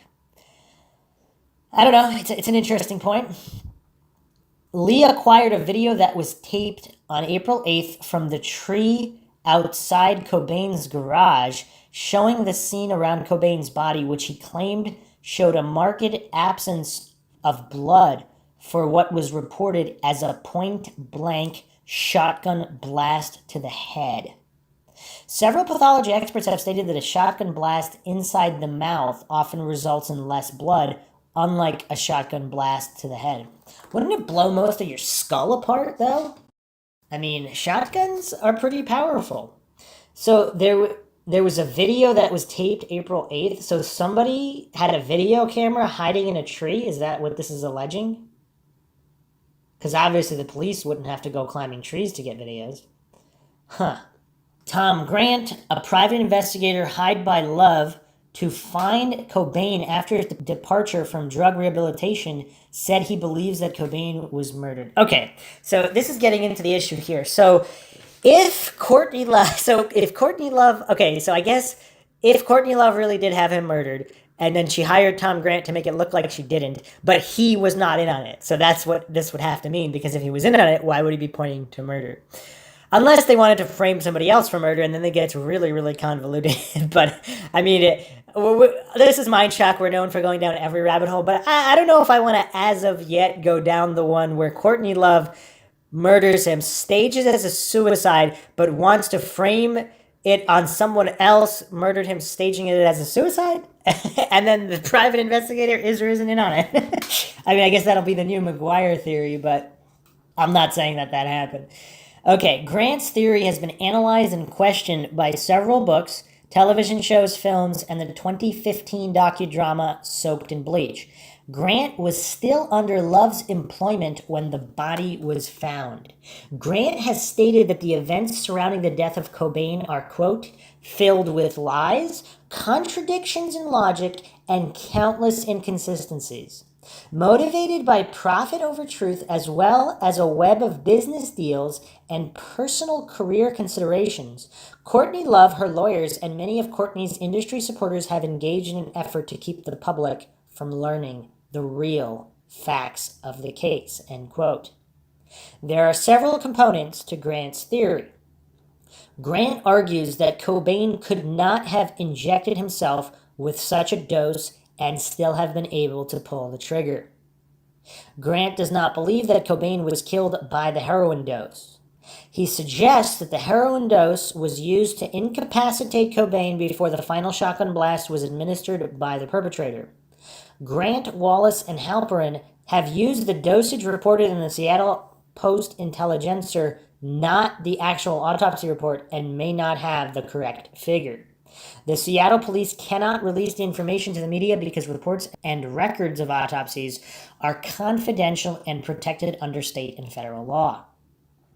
While working for Love, Grant was given access to Cobain's suicide note and used her fax machine to make a photocopy, which has since been widely distributed. After studying the notes, Grant believed that it was actually a letter written by Cobain announcing his intent to leave Love, Seattle, and the music business. Grant asserts that the lines at the very bottom of the note, separate from the rest, are the only parts implying suicide. While the official report on Cobain's death concluded that Cobain wrote the note, Grant claims that the official report does not distinguish these final lines from the rest of the note and assumes it was entirely written by Cobain. Now that is quite interesting. What is the best of both worlds? If you are framing a suicide, having an actual note written by the person that you murdered and set up as a suicide, and then possibly trying to forge a small part of the letter, assuming that most people would just assume it was his because most of it matches. I don't know. I mean, it would be interesting to note how many cases that has been discovered to be the case. Despite consulting with many handwriting experts, some disagree with Grant's claims. Document examiner Janice Parker concluded that the note was written by Cobain after spending 2 weeks examining the original copy. When Dateline NBC sent a copy of the note to 4 different handwriting experts, one concluded that the entire note was in Cobain's hand, while the other 3 said the sample was inconclusive. 75% inconclusive, 25% conclusive. One expert contacted by the television series Unsolved Mysteries expressed the difficulty in drawing a conclusion given that the note being studied was a photocopy rather than the original. But in the same documentary, 2 other experts found the writing, especially the last 4 lines, suspicious. Grant also cites circumstantial evidence from the police report. For example, the report claimed that the doors of the greenhouse could not have been locked from the outside, meaning that Cobain would have had to lock them himself. Grant said that when he saw the doors for himself, he found that they could be locked and pulled shut. He also questions the lack of fingerprint evidence connecting Cobain to key evidence, including the shotgun. Grant notes that the official report said that Cobain's fingerprints were also absent from the suicide note, as well as the pen that had been shoved through it, and yet Cobain was found without gloves on. None of the circumstantial evidence directly points to murder, but Grant said he believes it supports the larger case. In studying the Rome incident, journalists Ian Halperin and Max Wallace contacted Dr. Osvaldo Galletta, who treated Cobain after the incident. Galletta contested the claim that the Rome overdose was a suicide attempt, telling Halperin and Wallace, "We can usually tell a suicide attempt. This doesn't look like one to me." Galetta also specifically denied Love's claim that 50 Rohypnol pills were removed from Cobain's stomach. However, they also stated Grant believes Courtney may have mixed a large number of pills into Kurt's champagne, so that when he took a drink, he was actually unknowingly ingesting large amounts of the drug, enough to kill him. But if that's the case, why did she call the police when she found him unconscious on the floor? If she wanted Kurt dead, why didn't she just leave him on the floor until he died? Okay, so my analysis on that is this. First of all, it seems like Courtney Love really did love Kurt Cobain. And again, when you're dealing with individuals, a lot of drugs involved, let's not fall for black and white fallacies. We're dealing with human beings, emotional human beings, and then also emotional human beings with drug dependencies and drug effects that are always in play here. What if Courtney Love really did want to kill him? And then as he was dying, she changed her mind. And she realized she couldn't live without him. But if she's crazy, then later on, she maybe hired someone else to do it because she realized she couldn't do it herself, because she loved him too much. But then there were other issues. Again, not every individual involved in murder is 100% logical, emotionally normal. All of these things that, for whatever reason, within the true crime sphere, a lot of people so-called debunk theories based on, well, this person, they would have done this or they would have done that. We're dealing with human beings here, emotional human beings who can change their mind, who can be affected by drugs. Is it possible Courtney Love really did love Kurt Cobain? She tried to kill him in Rome, realized she couldn't do it because she loved him too much, and then had to hire it out because she realized she wasn't strong enough to do it? Or was she being manipulated by other entities as well, and she really didn't want to do it and she was being forced to? Again, we don't, like, there's a dark side to the music industry. There's blackmail going on. There's a lot of darkness in not just Hollywood and the movie industry, but in the music industry as well. We're dealing, again, with human beings here, human beings of various moral compasses, so to speak. Are there things they would or wouldn't do? We don't know. We don't know these people. We don't know their backgrounds in terms of if Courtney Love was being manipulated by other people. So let's continue on here with Grant. Grant believes that the claim of the Rome incident being a suicide attempt was not made until after Cobain's death. He claims that people close to Cobain, including Gold Mountain Records, specifically denied the characterization prior to Cobain's death. Grant believes that if Rome had been truly a suicide attempt, Cobain's friends and family would have been told so that they could watch over him. Others have asserted that the claims made by Gold Mountain and others were simply efforts to mask what was happening behind the scenes. Lee Ronaldo, guitarist for Sonic Youth, told Rolling Stone, Rome was only the latest installment of those around Cobain keeping a semblance of normalcy for the outside world. Grant spoke to Love's attorney, Rosemary Carroll, at her office April 13th, 1994. He said she pressed him to investigate Cobain's death and that Cobain was not suicidal. So this is what Rosemary Carroll is allegedly stating to Grant. So both of them technically work for Courtney Love. So Rosemary Carroll, who's obviously privy to attorney-client privilege with Courtney Love. So for whatever reason, she's telling him to investigate Cobain's death. Courtney Love's attorney is allegedly telling this private investigator, Grant, that Cobain was not suicidal. Carroll also claims that Cobain had asked her to draw up a will excluding Love because he was planning to file for divorce. Grant said this was the motive for Cobain's death, thus alleging he had been murdered by Love. Carroll also provided Grant with a handwriting practice note that she found in Love's backpack that was left at her home. It has been suggested that the handwriting on this practice note is markedly similar to the handwriting found on the last 4 lines of Cobain's suicide note. Okay, so now the plot thickens. Now, when we're on the surface, where Courtney Love would probably have no reason to kill Kurt Cobain, Unless he was filing for divorce. Now, how does a female react of the personality type of Courtney Love when, I mean, this is basically the it couple of the music world. And he's, of course, capable of making a lot of money. She's capable of making a lot of money. Now, how is it going to look? Now, again, people's egos are possibly the second most. I mean, a lot of this is intertwined, but obviously, or scorned lovers are, of course, one of the most murdering entities, be it a man or woman, within human existence. Now you mix in the money, okay, well, now you got a lot of problems. Grant has contended that another motive for Love wanting Cobain dead was him turning down nearly $10 million to headline the 1994 Lollapalooza Festival. Okay, so that is another issue. So where the circumstantial evidence is mounting, and see the problem. This is why we need competent police work, because if you didn't have these question marks at the scene, then this would be a little bit easier to sweep under the rug.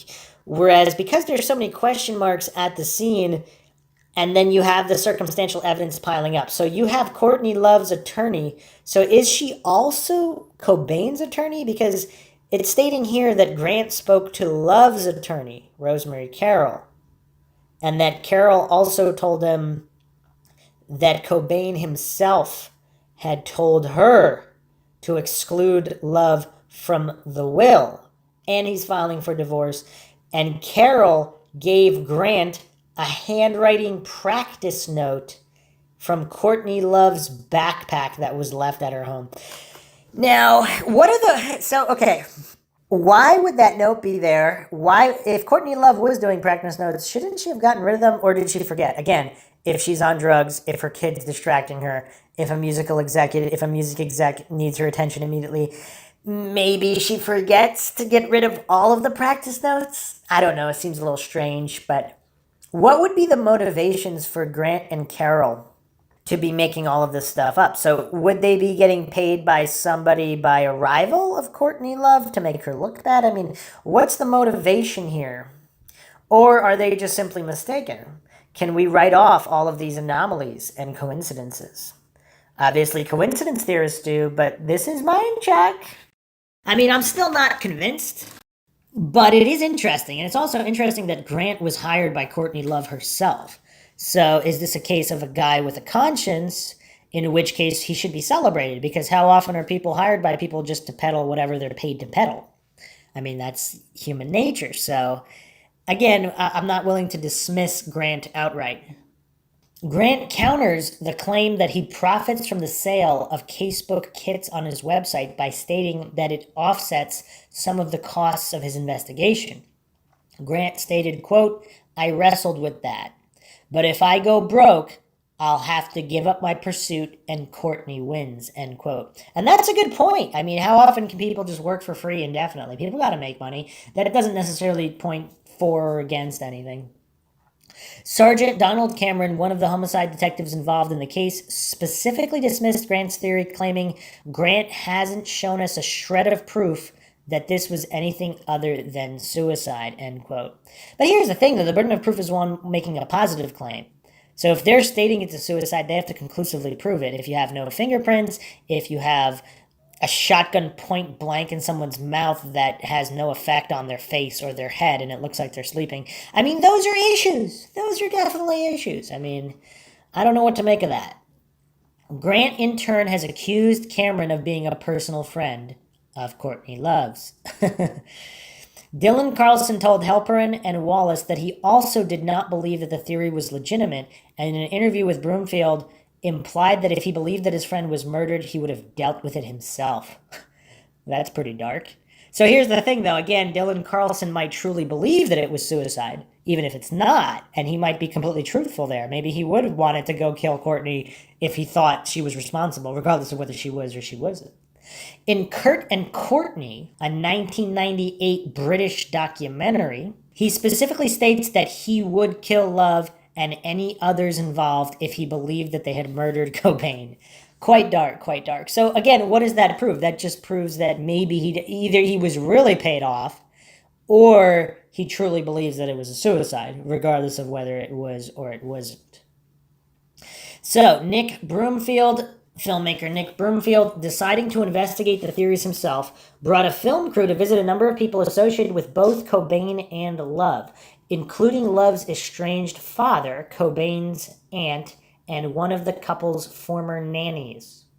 Broomfield also spoke to the Mentors' bandleader, Eldon Duce Hoke, who claimed that Love had offered him $50,000 to kill Cobain. Wow, from 10 mil to 50,000. Although Hoke claimed that he knew who killed Cobain, he did not mention a name and offered no evidence to support his assertion. However, he mentioned speaking to someone called Alan of the band Kill Alan Wrench before quickly interjecting, "I mean, my friend," then laughing, "I'll let the FBI catch him." Okay, so is this guy a loon or did he slip up there? According to Mentors' bass player Steve Broy, the whole story was concocted to sell supermarket tabloids. Broomfield incidentally captured Hoke's final interview as he died days later when he was struck by a train in the middle of the night. Okay, all right, we're getting into crazy land here. We're getting into MINDSHOCK crazy land. Okay, now I'm mildly interested in this theory because the coincidence stack is starting to pile on here. Okay. Days after this interview, he just happens to be struck by a train in the middle of the night. So, how often do people get struck by a train in the middle of the night? I mean, maybe I've watched too many Hollywood movies, but there are setups that are done to make it look like people got struck by a train. Some of them are quite ominous. Isn't there one involving Joe Biden? Not to get political, but there were some crazy conspiracy theories with Biden. But if someone knows if someone has that on the top of their head, they can jump in with that and elucidate the point. So let's get more into this Hoke character. So here's the thing, though. Let's say he did make up the story for headlines. How do you know it's not true either? Because I mean, it's a popular theory, so that doesn't really say much. Even if his bandmates admit again, according to the self-published book "Truth is Funnier Than Fiction" by Mentors bass player Steve Broy, the whole story was concocted by Mentors associate Reverend Bud Green in order to sell supermarket tabloids. Whether true or not, I mean, I don't know. So let's go over the backstory here. After the death of Nirvana frontman Kurt Cobain was discovered in the greenhouse of Cobain's Lake Washington home, April 8, 1994, Hoke began making the claim that Cobain's wife, Courtney Love, had offered to pay him to kill Cobain. He promoted his story in such media outlets as TV's Jerry Springer Show, the National Enquirer weekly tabloid, and in Nick Broomfield's documentary film, Kurt and Courtney. In 1996, Hoke passed a lie detector test when he claimed that Love had offered him $50,000 to kill Cobain. Now, again, referring lie detector tests, of course, they're not admissible in court because they're not that reliable, but they're mostly not reliable on a fail. So if you fail it, it doesn't really mean anything, even though it makes you look bad. If you pass it, it means you weren't that nervous. But more likely, if you pass, you're telling the truth than when you fail, you're lying. So either he was that crazy, he really made himself believe it, but it is quite interesting that he did pass a lie detector test. They should have done more than one. I just see that there was one down here. It doesn't give a lot of details, but that he was offered $50,000 to kill Kurt Cobain. In his interview in Kurt and Courtney, recorded April 11th, 1997, Duce again claimed that Love had offered him $50,000 to whack Kurt Cobain, and further claimed that he knew who did kill Cobain, giving the name Alan, some say from the band Kill Alan Wrench, but said he would let the FBI catch him. On April 19th, 1997, one day after his final performance and talking to Brent Alden, and 8 days after filming his interview with Nick Broomfield for the Kurt and Courtney documentary, Hoke was found dead on the railroad tracks in Riverside, California, decapitated in the accident. He was hit full on by a freight train doing 60 miles per hour, according to Steve Broy, the Mentors' bass player. See, this is pre-social media days. So in 1997, 8 days after filming the interview, 8 days is a long time. 8 days is enough time to get the word out that this guy did the interview, right? I mean, that's enough time to find out and set something up. I'm not saying that's what happened, but again, it's interesting here. Subsequent tests indicated a high blood alcohol content, and thus Hoke's official cause of death was given by the coroner's office as misadventure. Al Jorgensen of the industrial metal band Ministry wrote in his autobiography that El Duce was killed by the train when some fans on the other side of the railroad tracks called his name. As he attempted to cross to meet them, his foot became stuck in the track. Due to the timing of his death 8 days after the Kurt and Courtney interview, people have speculated that his death was related to the statements he made that Courtney Love offered him $50,000 to whack Cobain and that someone named Alan took the offer. See, here's the thing, though. I mean, this is quite a coincidence because how often do people get decapitated by trains? I mean, even drunk rock stars, drunk people in the music industry, drugged and druggies, drunk people, how often do they get decapitated by trains? I'm just saying. And how often does that happen within days after making highly controversial claims? So again, it's a lot of coincidences there. Broomfield titled the Finnish documentary Kurt and Courtney, which was released February 27th, 1998. In the end, Broomfield felt he hadn't uncovered enough evidence to conclude the existence of a conspiracy. In a 1998 interview, he summed up his thoughts: "I think that he committed suicide. I don't think that there's a smoking gun. And I think there's only one way you can explain a lot of things around his death. Not that he was murdered, but that there was just a lack of caring for him. I think that Courtney had moved on, and he was expendable."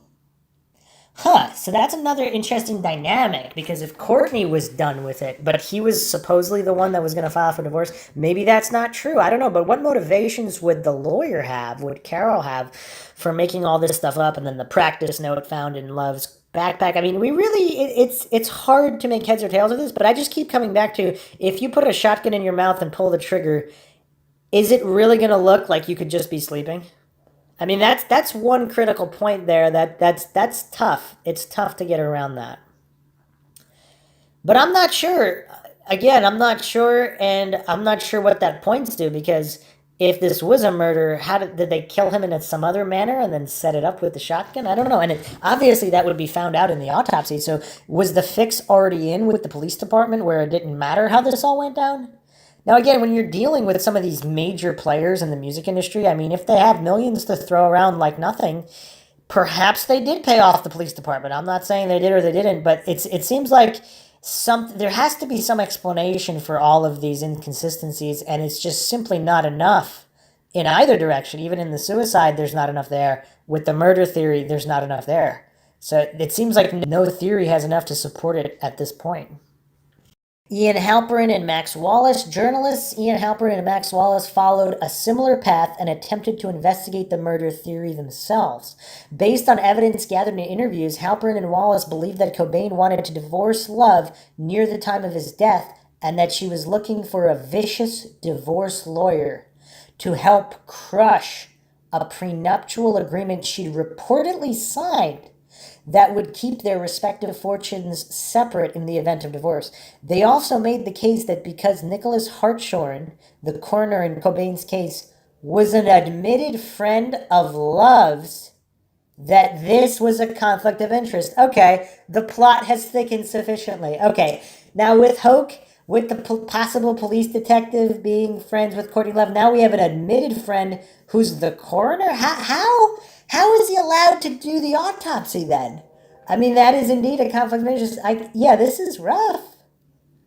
This is really rough. Add in Hoke's death, and then the coroner happening to be an admitted friend of Courtney Love's. We are definitely in the territory of conspiracy at this point. Whether it was or wasn't, there now seems to be a bit there.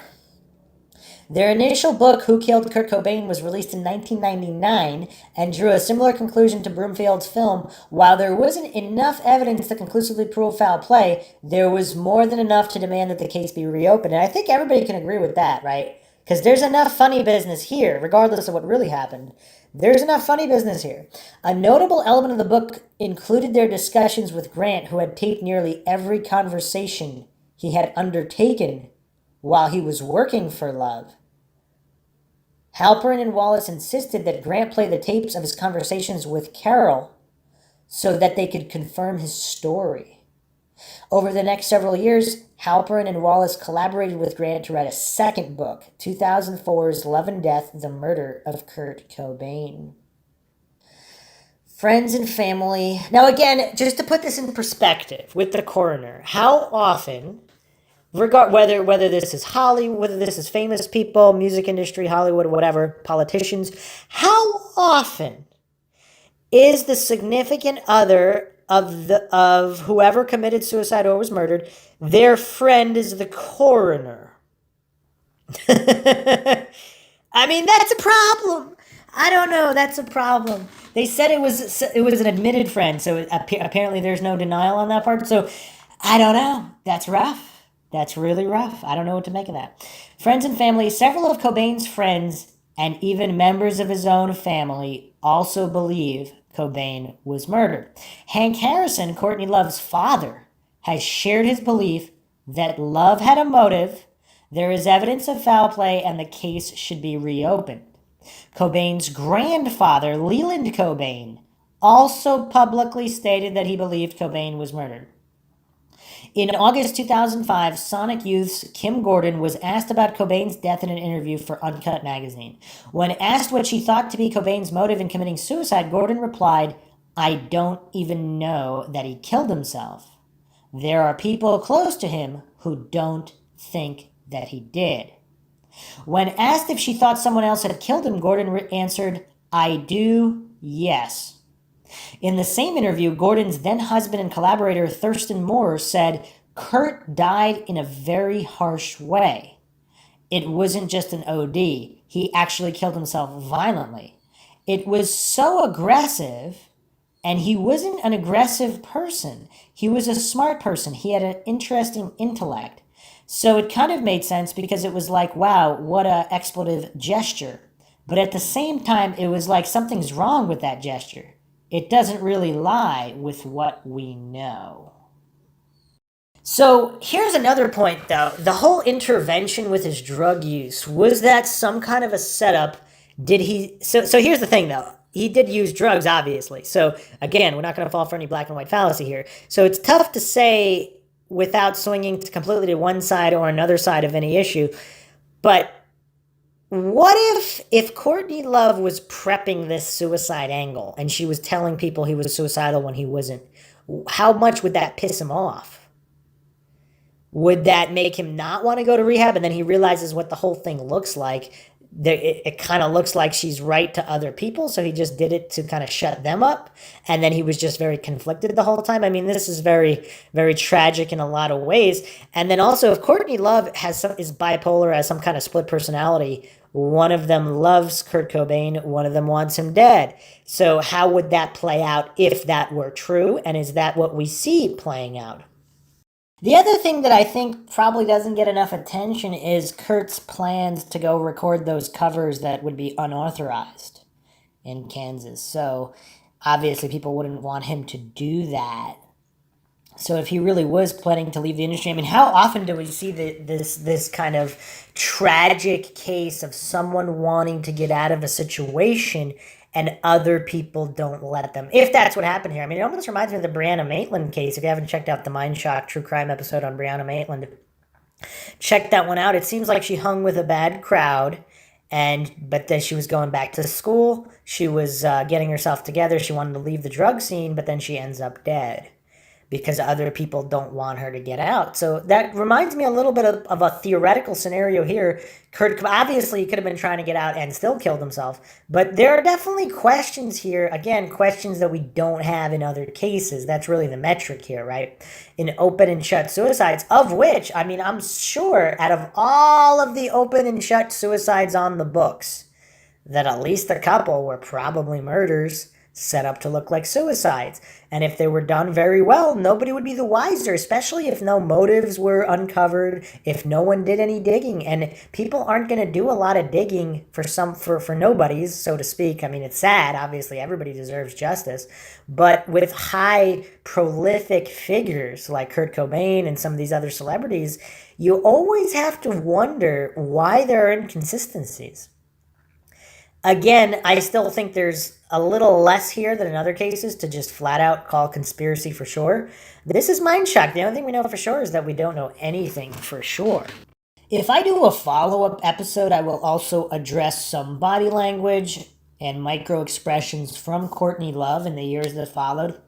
Just reading over other people's theories, some people actually believe Courtney Love did it without actually knowing any of this information, simply because at the time as this was all unfolding, just watching interviews or seeing her in the media, they felt that she was insincere. And so these are hardcore fans of both Kurt Cobain and Courtney Love that thought this.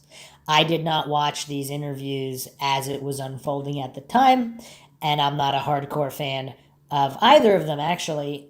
I would say I'm a fan of Nirvana, but I wouldn't say I was a hardcore fan. I didn't go to Kurt Cobain shows or any of that. And Courtney Love, too, barely familiar with her other than her rock star status, so to speak, and popularity. But people who were actually said that they did not feel like she was sincere, and they've seen a lot of media on her. Now, the reason for that could be different, too, because maybe she was planning to leave him, then he commits suicide. Maybe she really didn't care about him, but she had to put up the act afterwards, even if she didn't murder him. So again, that's why when examining some of these micro-expressions, Freudian slips, body language, all of these things, the reason why behind them isn't quite known. All you can tell is they're either being insincere or lying. You don't really know why, and that doesn't make them guilty of any particular claim. So let's go over some mind shocks in the case and a couple more details. This is from Listverse, 10 Dark Theories and Claims Surrounding the Death of Kurt Cobain by Marcus Loth, posted April 8, 2018. On April 8, 1994, the body of Nirvana frontman Kurt Cobain was discovered in a room that sat above his detached garage. Cobain has been described as the voice of a generation. Now he was silent, courtesy of a self-inflicted gunshot wound to the head, allegedly. However, almost a quarter of a century later, many still question the verdict of suicide. And we're not just talking about crazed fans and conspiracy theorists who insist Elvis is still alive either. It's funny because there can't be any rational conspiracy theorists either, right? It has to be compositional logical fallacies and hasty generalization logical fallacies, where the small portion of conspiracy theorists are painted as the whole. In the 2015 documentary Soaked in Bleach, former Seattle Police Chief Norm Stamper expressed significant regret that they didn't more closely examine key individuals who, quote, had a motive to see Kurt Cobain dead, end quote. So perhaps this police chief was not in on it? I don't know. It's kind of weird. Okay. 10 no fingerprints on the gun. Hopefully these are in mind-shocking order, so we'll get to the most mind shocks at the end. According to investigation records, there were no usable fingerprints recovered from either the shotgun that Kurt allegedly used to end his life or on the shells that had been loaded into it. Given that Kurt was not found wearing gloves and the gun lay on his lifeless chest with his left hand clasped around it, they should have been present in several places. Furthermore, there wasn't any hint of gun residue that would have been present on Cobain had he fired the weapon. Wow, that's insanely mind-shocking. Or when did they test for it? Because again, this investigation looks like it was shoddy one way or another. Perhaps as a further twist, the gun in question was found to have been freshly loaded with 3 shells. While this is only circumstantial and admittedly not very convincing, given that the assertion was that Cobain had obtained the shotgun in the immediate run-up to his death in order to kill himself, it was odd that he would load it with 3 shells instead of just 1. 9. Too much heroin in his system. It has been argued that not only would the amount of heroin and Valium to boot that was found in Cobain's system likely would have found him unable to pull the trigger of a gun, but it almost certainly would have killed him. In his paper, Dead Men Don't Pull Triggers, Canadian toxicologist Roger Lewis argued this point passionately, stating it would have either immediately rendered him incapacitated and in a comatose state or killed him instantly. Although Lewis stopped short of saying that Cobain was intentionally drugged and murdered, he stood by his claim that Cobain didn't pull the trigger on the gun that killed him. Many who dismiss these claims point to the experiments of Dr. Colin Brewer, who, after orally taking up to 2 times the amount of heroin that Cobain had in his system when he died, was still able to comprehend and even balance on one leg. However, there is a difference in intensity between orally administered doses and injections of street heroin. The arguments on this one are not strong on either side. Okay, let's see how big Colin Brewer is, because, again, Kurt Cobain was not a large man. I can't find Brewer's stats, height and weight, but if he's a bit bigger, yeah, he doesn't look that small. He looks either average or larger than average size, so Cobain would have probably been a bit smaller than him, and then of course the street heroin angle. Okay, 8, the suicide note. And even on it, you could see, yeah, obviously the last 4 lines look different. They do look different. I mean, it could be as a result of getting more and more emotional. They get bigger. I mean, I really don't know, but I can't say how anybody could just brush it off and say definitely 100% conclusive. They're definitely different. Now, whether he wrote it or not, I mean, that's, again, it's hard to really say definitively either way, but the last couple lines are definitely off from the rest of the note. I mean, that's a fact. The suicide note that Kurt left appears to be quite a thought-provoking, well-planned piece of writing. It has been argued by some who have studied it, and many have, that the note doesn't make any mention of suicide at all until the last 4 lines. Until then, it speaks mainly of his love for music, but no longer having a love of performing it. Many believe the note was actually talking about his intent to leave the band, something which he may have planned to forward to the media in the days that followed, assuming the theory is correct. What makes those last 4 lines even more interesting is that the handwriting appears to be written by someone else. The note has been analyzed by many experts, and the findings seem to be pretty much split down the middle. Some say it is the same handwriting, others are certain that it isn't, and insist that another person added the last 4 lines after Cobain's death. 7. Credit card used after death. It is widely agreed that Kurt Cobain likely died on April 5th before the discovery of his body on April 8th. What is perhaps strange, then, are the records that show 2 transactions on Kurt's credit card on April 6th. Some take this as an indication that Kurt's card was being used after he died. Whoever was using it would have a better understanding of the timeline around his death than most. Others have pointed out that the dates on the credit card statement probably only show when the card was charged, not when the transaction took place. On a possibly related note, a different brand of cigarettes than the ones that Cobain smoked were found in the ashtray in the room where his body was discovered. Cobain's brand was also in the ashtray. Whoever may have smoked that other brand of cigarette has never been identified. Could it be someone who used Cobain's card, either with his permission or after discovering the body and taking the card by way of opportunism? And again, is there a DNA sample from those other cigarettes? Because if they still have this evidence, they could test it. If it was a sloppy person, who knows? 6. Cobain's lawyer and claims of divorce. Tom Grant is a former detective and private investigator who was originally hired by Cobain's wife, Courtney Love, on April 3rd to find Kurt after he'd left drug rehab 2 days earlier. According to Grant, his investigation uncovered evidence that Kurt was planning to divorce his wife and that this was the reason he was, in Grant's opinion, murdered. Grant claimed he had spoken with Cobain's attorney, Rosemary Carroll, just days after his body was discovered. According to Grant, Carroll had agreed with his theories and urged him to continue his investigation. Furthermore, the private detective claimed that Carroll had confided in him that in the weeks prior to his death, Kurt had her change his will so that Love would be excluded because he was indeed just about to divorce her. While Grant had spoken publicly about this alleged conversation, Carroll herself hasn't. However, this lack of response is seen by some as Carroll indirectly confirming that the conversation took place due to her not denying the claims. Furthermore, in the documentary Kurt and Courtney, a former nanny who worked at the Cobain property claimed there was increased talk about divorce from Kurt during phone calls in the weeks leading up to his death. And again, does that really prove anything one way or another? Because if he did want to get divorced, that would make him more emotional. So would that be more likely to commit suicide again? Or, of course, I mean, it could be ammunition for either theory, so to speak. So regarding Carroll publicly speaking, I mean, if these are major players involved, she probably shouldn't speak publicly, right? And then didn't she violate attorney-client privilege by telling Grant information about her clients or clients? Apparently she was both of their lawyers. I don't know.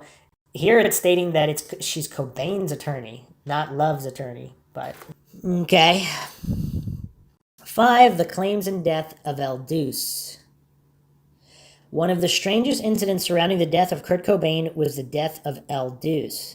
The Los Angeles heavy metal musician, whose real name was Eldon Hoke, had claimed to British documentary maker Nick Broomfield that Love had offered him $50,000 to, quote, blow his expletive head off, end quote. He stated that this conversation had happened outside the rock shop in Hollywood. Apparently, the manager of the shop, Karush Sepajan, had witnessed the exchange between Love and Hoke and would later confirm that what Hoke said was true. Hoke also took a lie detector test on the matter and passed with a 99.9% certainty.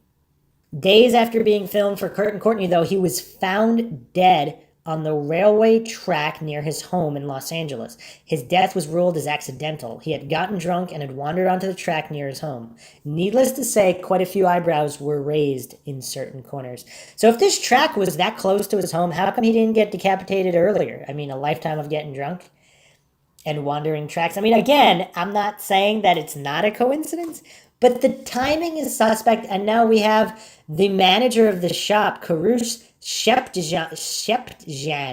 is confirming that he had a conversation with Courtney Love and Hoke, but so he overheard the conversation, so he was close enough to hear what they were saying?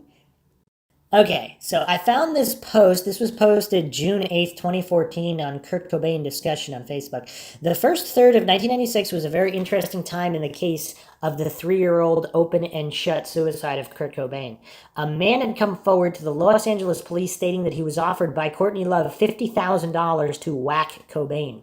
The unthinkable proposition came in front of an LA record shop called The Rock Shop when Courtney Love allegedly exited a limo on December 30th, 1993, and staggered up to Eldon Hoke, or Duce, Hoke's stage name in the band The Mentors.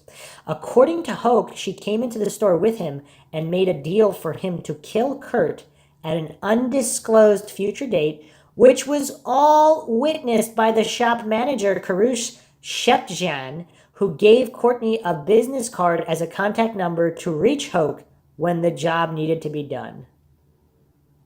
Huh. Wait, so the shop manager was part of this negotiation?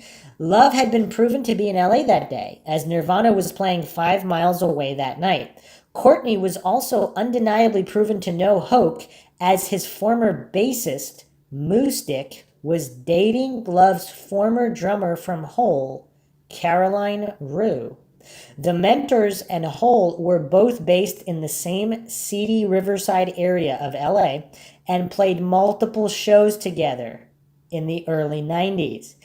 Duce, who wore an executioner's mask on stage, was a no-brainer for a hitman for Courtney. Okay, all right.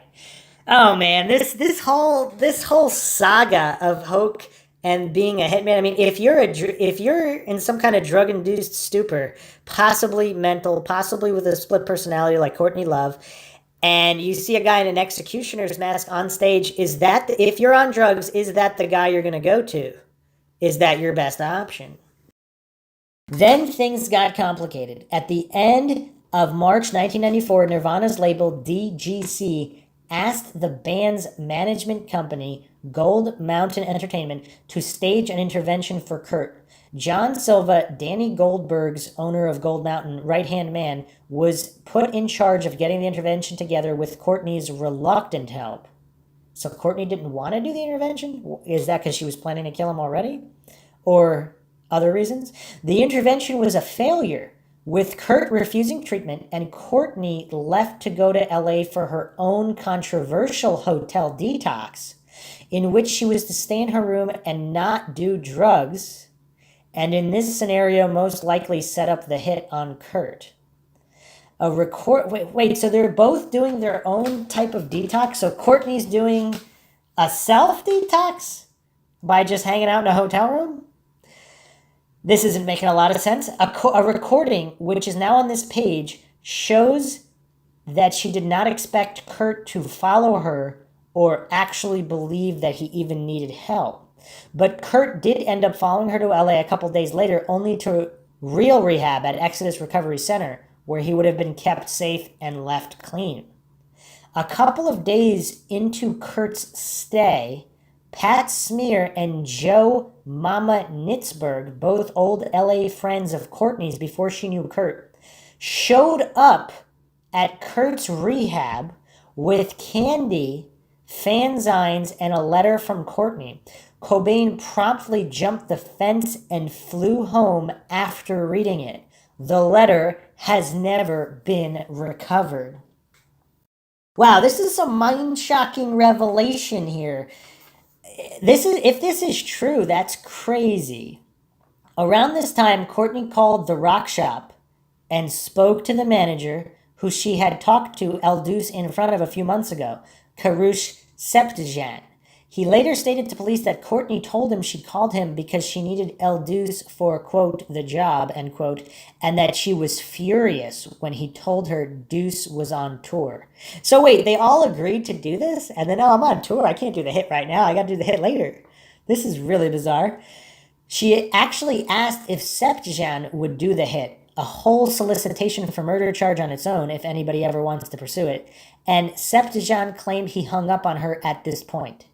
But that may not be the case. What if he set her up with a different man for the job? A loser who Duce knew closely named Alan Wrench. A week after the phone call, Kurt was dead. So is this true that this Septjan guy told police this? And they verified this call? This is crazy. I mean, this would be the smoking gun. Or close to it. A week after the phone call, Kurt was dead. For 3 years, tales of suicide and often theories of murder flew around with no real basis that could be proven either way. That is, until early 1997, when Duce came forward to the Los Angeles police and told his story. Now again, people making up stories for tabloids and all this stuff, would they risk making false statements by going directly to the police department? Because it's a different story to make something up on your own and pretend it's fiction than to actually walk into a police station and make a statement. Duce and Karush Septjan later took lie detector tests conducted by Dr. Edward Gelb, one of the top men in the field in the country, and Duce passed with flying colors. Septjan nodded out from heroin halfway through his test, and it was inconclusive. So both of these guys were willing to take the test. So apparently Duce he passed with flying colors, which I guess, I mean, if Dr. Edward Gelb is stating that he passed the test with flying colors, no deception at all, that's interesting. And Septjan was passing out from heroin during the test. Okay, so that's an inconclusive test. But they were both willing to even take the test. What does that tell us? At this point in time, the film Kurt and Courtney was being made by Nick Broomfield, and when he heard of El Duce's spectacular claims backed up by a lie detector test, he just had to go investigate for his film. El Duce was drunk when the crew, Broomfield and Soundman, arrived, and during his interview he let the name Alan slip, causing him to become red-faced and flustered. He was obviously very worried that he had said that. But you did some deal with Courtney, right? Yeah. She offered me 50 grand to whack Kurt Cobain. Yeah, I was telling you this. She what? 50 grand to whack Kurt Cobain. And that's a fact, is it? But people might think you're not the most reliable witness.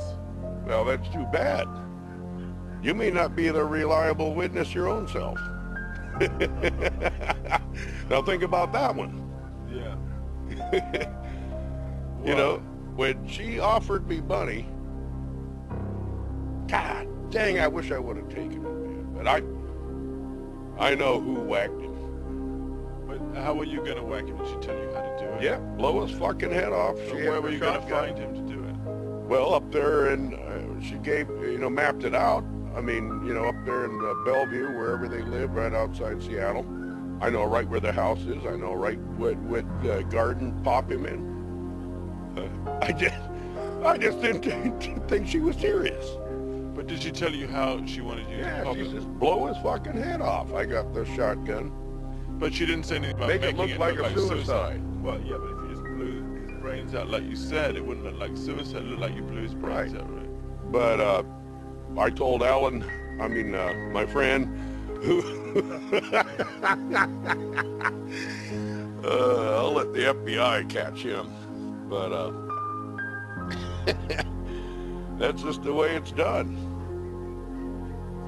End of story. Hey, 50 grand does a lot of talking. You buy me a beer, I might do some more talking.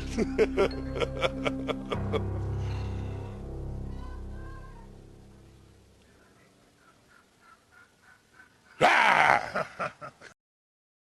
7 days later, El Duce was dead, but not before getting out the full name of Cobain's killer on tape. The night before his death, he gave an interview to the Rocket magazine before he was to go on stage with his new band titled Courtney Killed Kurt. He told the interviewer, "You see, I actually know the real killer who murdered Cobain." At which point the interviewer eagerly asked, "Who is?" Hoke answered, "His name is Alan Wrench." And he headed to the stage for his last show. So this is even more damning. This is the night before his death, where he's actually giving the full name.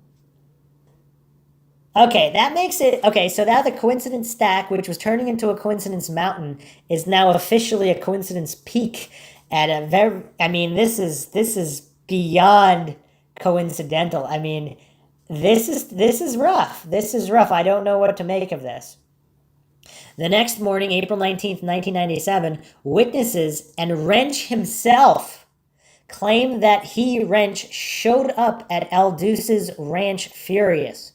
After Wrench manhandled Hoke into a bedroom and screamed at him for a while for giving him up, the two told witnesses that they were going to get some beer, and Wrench drove. That was the last time anyone saw El Duce, who ended up hit by a train less than a block away from the liquor store they were supposedly headed off to. Alan Wrench, on the record, said that he dropped Duce off and then never saw him again. How many times have we heard that in true crime before? However, in the book Love and Death by Wallace and Halprin, Wrench gives a different version of events where he heavily insinuates that he is responsible for the death of El Duce and straight out admits, if only, quote, off the record, unquote, that he killed Kurt Cobain. So what came of all of this? Sergeant Cameron was in the middle of starting a joint investigation between the SPD and the LAPD into El Duce's allegations about Kurt Cobain's death. It was going to be a full-fledged dual-agency investigation. Then, as quick as Sergeant Cameron could pull out the memo announcing the groundwork for the new investigation, he was stripped of his post because of a corruption investigation, and the case was closed again. Okay, all right. No, we're higher than a peak now. I mean, wow. Is this the Mount Everest of coincidences? So, if this is all true, and the Los Angeles Police Department and Seattle Police Department were going to do a joint investigation, and as soon as the investigation was slated to begin, the lead detective is stripped of his post. But why wouldn't someone else take the case? Huh. The case was closed again. That is until Detective Sysinski's poignantly deep 3-page large font, all caps, re-looking at of Cobain's death in April 2014, in which he reassured us that all was kosher in Cobain verdict. Wait, verdict implies a just outcome in court that requires an unbiased investigation. Let's go with debacle. On a side note, Tom Grant has been saying from the beginning of his own appearances that he just wants the case reopened. And in 1997, it was reopened. Why didn't he tell us about this? If you go on his page, all it says is that Alan Wrench is a hoax and not to listen to anybody about the subject, lest you feel stupid when the, quote, real truth, end quote, comes out. There seems to be a lot of weight to this particular hoax, and the fact that Duce had close ties with Courtney Love adds a lot of extra clout to his allegations. Why is Tom Grant and the entirety of the media completely disregarding this information and not following up on the best lead backed by a polygraph as well as a confession by the alleged killer in this case? Please, somebody with the authority, strip this case away from the Seattle Police Department and investigate it for real. This is just a Pandora's box full of dead bodies they do not want reopened. So this is quite interesting because... Okay, let's look at a different scenario. Let's say both Hoke and Wrench are innocent, but Wrench was really pissed off that he named him as either a joke or whatever, and then he really did kill him because of that, but he didn't kill Kurt Cobain. Is that a possibility? But Duce and Wrench were actually close friends.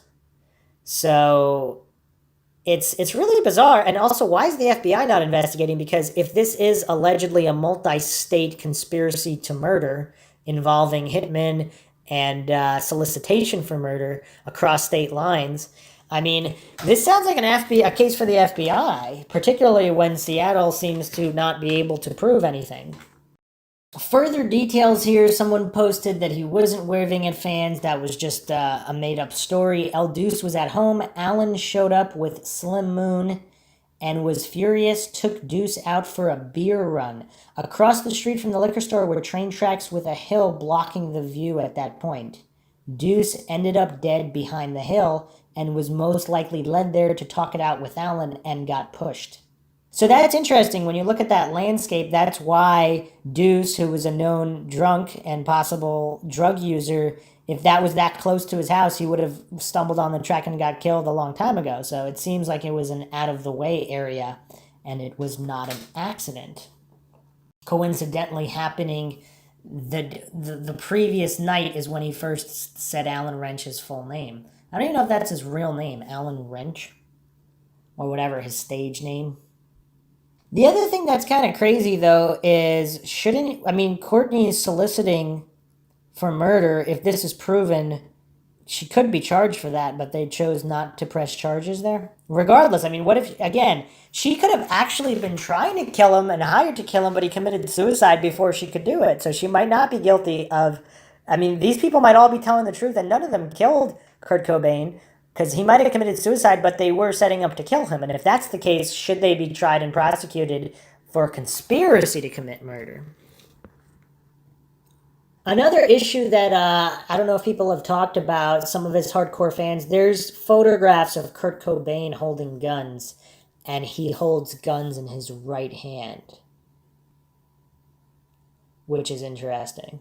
But the shotgun was in his left hand. The other thing with a lot of these tabloid people supposedly going out for tabloid attention, it's interesting because that would be where, would you want the truth out in the open getting laughed at so nobody believed it, or would you want it swept under the rug? Both can be good strategies, but if it's hidden under the rug and then brought out, I mean, would it be more convenient to have it in the tabloids and just say, oh yeah, that's debunked nonsense, these people were just out for attention? That way the truth will never be known because it's kind of been mocked and ridiculed. If this whole thing really is a hoax. I don't know. Also, from what some people are saying, Karus Sheptjian is currently unable to be located. So did he go into hiding, fear for his own life? I don't know. Okay. Continuing on with the 10 Dark Theories, moving on to number 4, Tom Grant. The main driving force behind the push to have Cobain's death reinvestigated is Tom Grant. This is ironic given that Courtney Love, who Grant would ultimately accuse of having had her husband killed, is the one who initially hired him.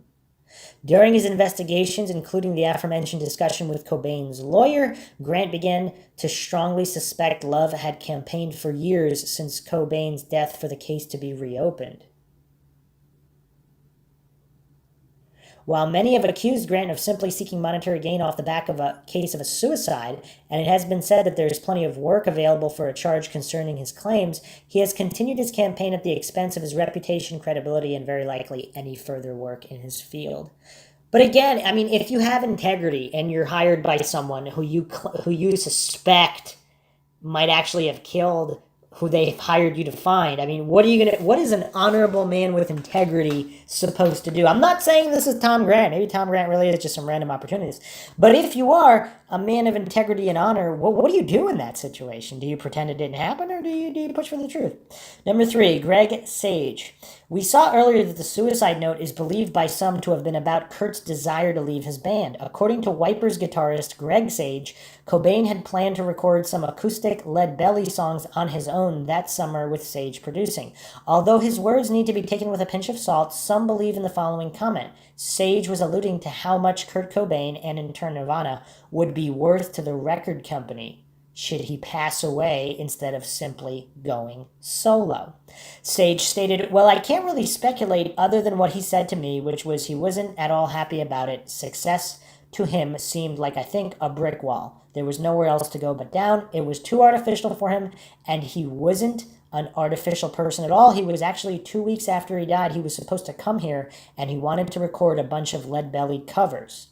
It was kind of in secret because, I mean, people would definitely not allow him to do that. You also have to wonder, he was a billion-dollar industry at the time, and if the industry had any idea at all of him wishing or wanting to get out, they wouldn't have allowed that, in life, because if he was just to get out of the scene, he'd be totally forgotten. But if he was to die, he would be immortalized. 2, Michael DeWitt and Courtney Love. As we mentioned above, Tom Grant believes Courtney Love to be responsible for the death of Kurt Cobain. Grant also accused the family's male nanny, Michael DeWitt, of conspiring with Courtney to kill Cobain. DeWitt was hired by Love, who had known him for some time. Although it was ultimately the conversation with Rosemary Carroll that truly set Grant on the path to his eventual conclusion, he noticed increasingly suspicious behavior from the pair almost immediately upon meeting them, particularly from Love. It's an interesting dynamic to an already darkly intriguing case. If Grant is correct, was his hiring by Love an attempt to cover her tracks, only to be outthought by Grant? It should be noted that many are critical of Grant, in particular of his investigation of the Cobain case. However, our last point is worth taking on board. 1, no legal action taken.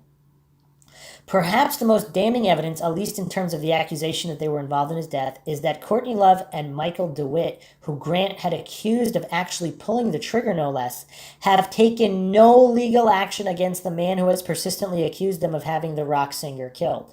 To his credit, Grant stated that this would be the case, claiming that if Love tried to take him to court, the evidence that she was involved would be allowed to unfold before the world.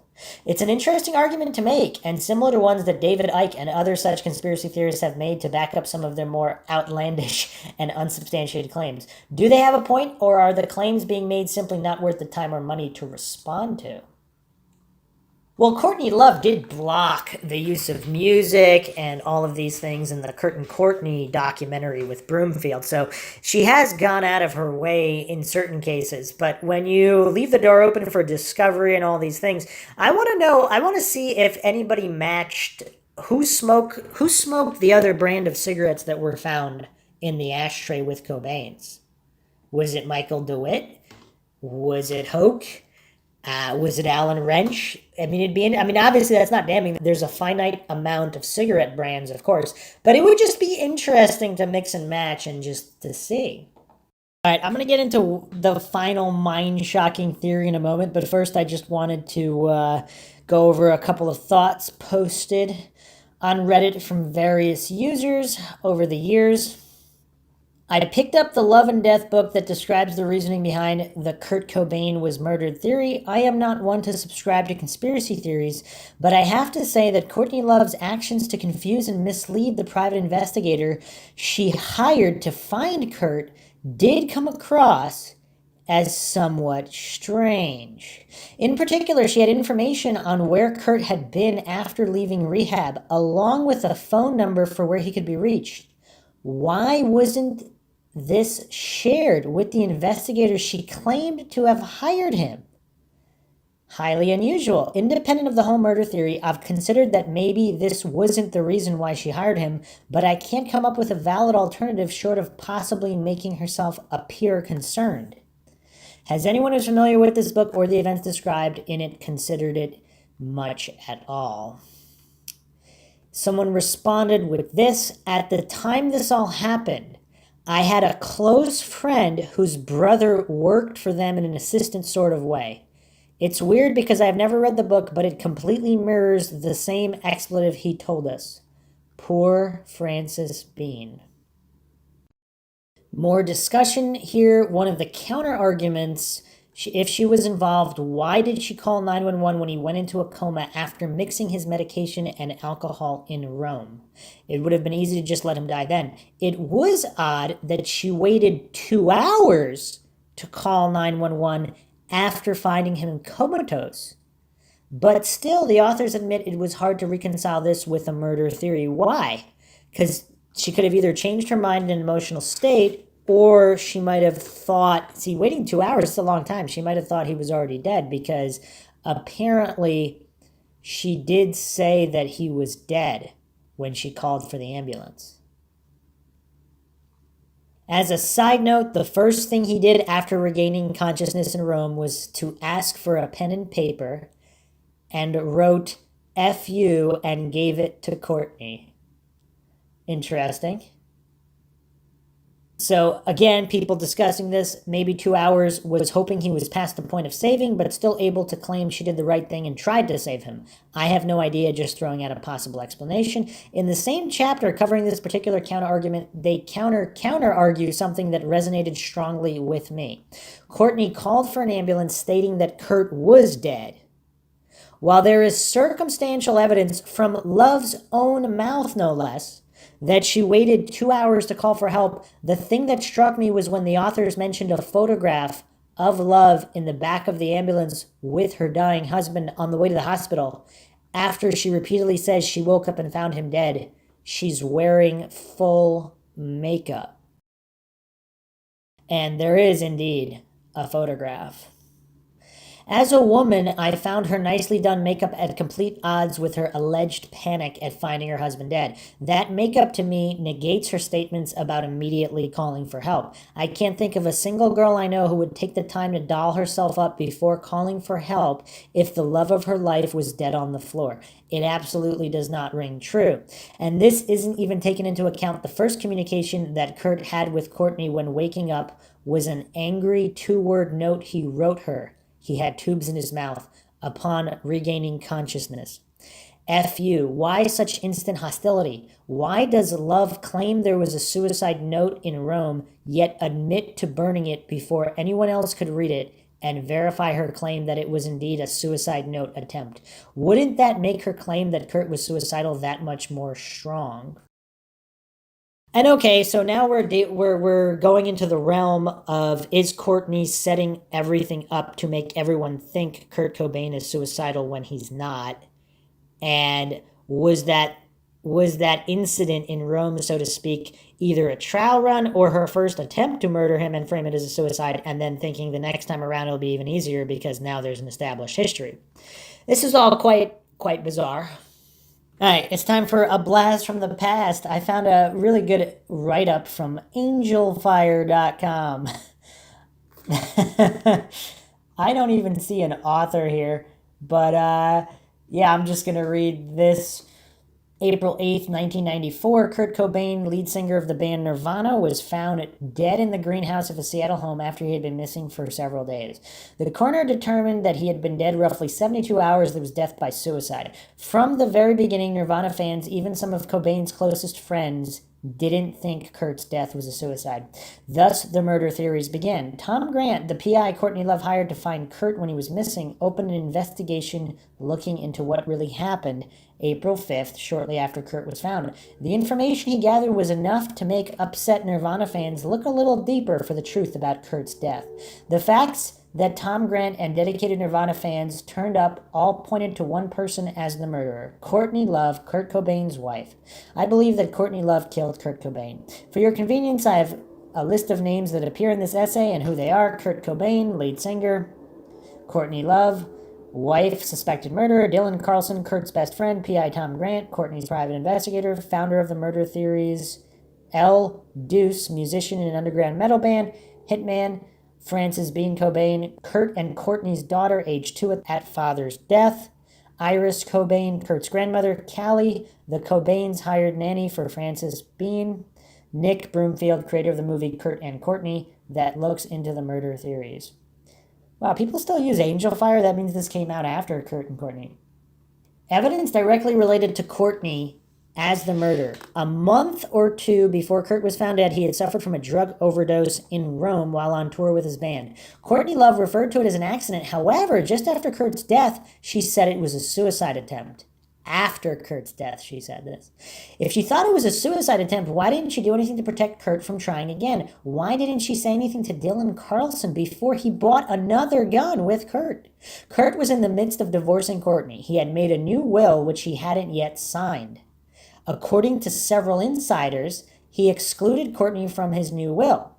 What it meant for Courtney was that once he had divorced her, she would no longer have access to all his money. Kurt had stated that his band Nirvana was not going to take part in Lollapalooza, for which they would make millions. Courtney went ballistic, says Dylan Carlson. She was totally pissed off that Kurt was giving up so much money.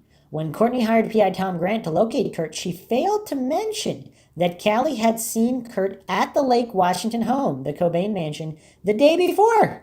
Wouldn't that be the first thing you would tell someone if they were looking for your missing husband? Oh yeah, he's actually at home.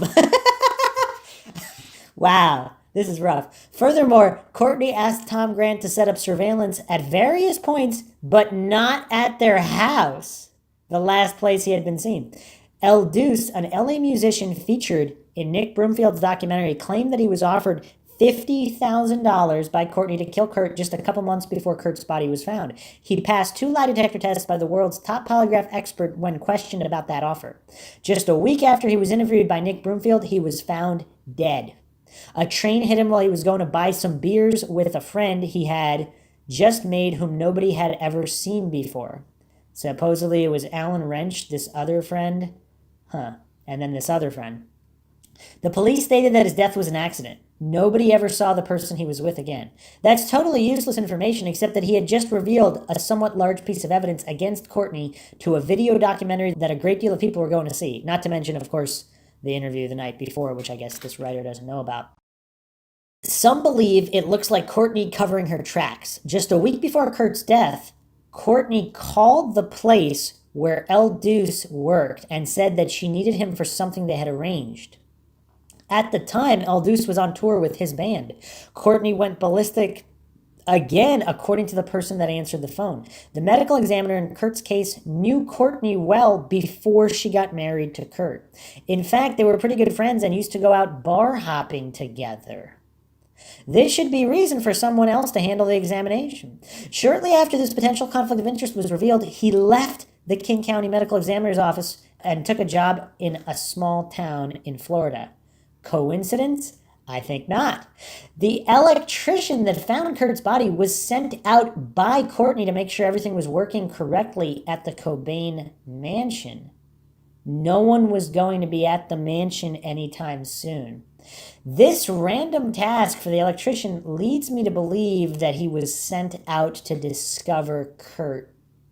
Courtney went on tour with her band Hole a few weeks after Kurt's death. This wouldn't be worth mentioning except for the fact that she was his wife and she should have been mourning his death, not playing concerts. It is a fact that Courtney Love is violent by nature. Proof of this is her tendency to attack and threaten people that speak against her, both people of the media and people like myself. Courtney's own father believes she killed Kurt. He wrote an entire book about the murder theories. When Courtney still lived with her father, she often wrote poetry but threw it away. Her father salvaged many of the poems. There was one that interested him particularly, but he didn't realize its significance until Kurt's death. The poem was about how she planned to marry people, use them for all they were worth, and kill them. Though this sounds unreliable or maybe just untrue, it's entirely fact. The documentary Kurt and Courtney shows the original copy of the poem and has Courtney's father reading it. Okay, I mean, that's quite damning, but that's still not, I mean, I would say that's the least convincing out of all of these, just because, I mean, how old was she when she wrote that? I don't know. Was she already on drugs? Kurt-related topics. When Kurt checked into Exodus Recovery Center to try to get over his heroin addiction, he called his grandmother and made a date to go fishing with his grandfather the following week. Kurt's grandmother, Iris Cobain, recalls that he sounded very happy when he called her. Kurt loved his daughter, Frances, being too much to leave her alone. He said, "Holding my baby is the best drug in the world." Frances was what he lived for, so why would he kill himself? Kurt used the phrase, "I hate myself and want to die" often, which some people now point to as proof he was suicidal. The fact of the matter is Kurt was being sarcastic.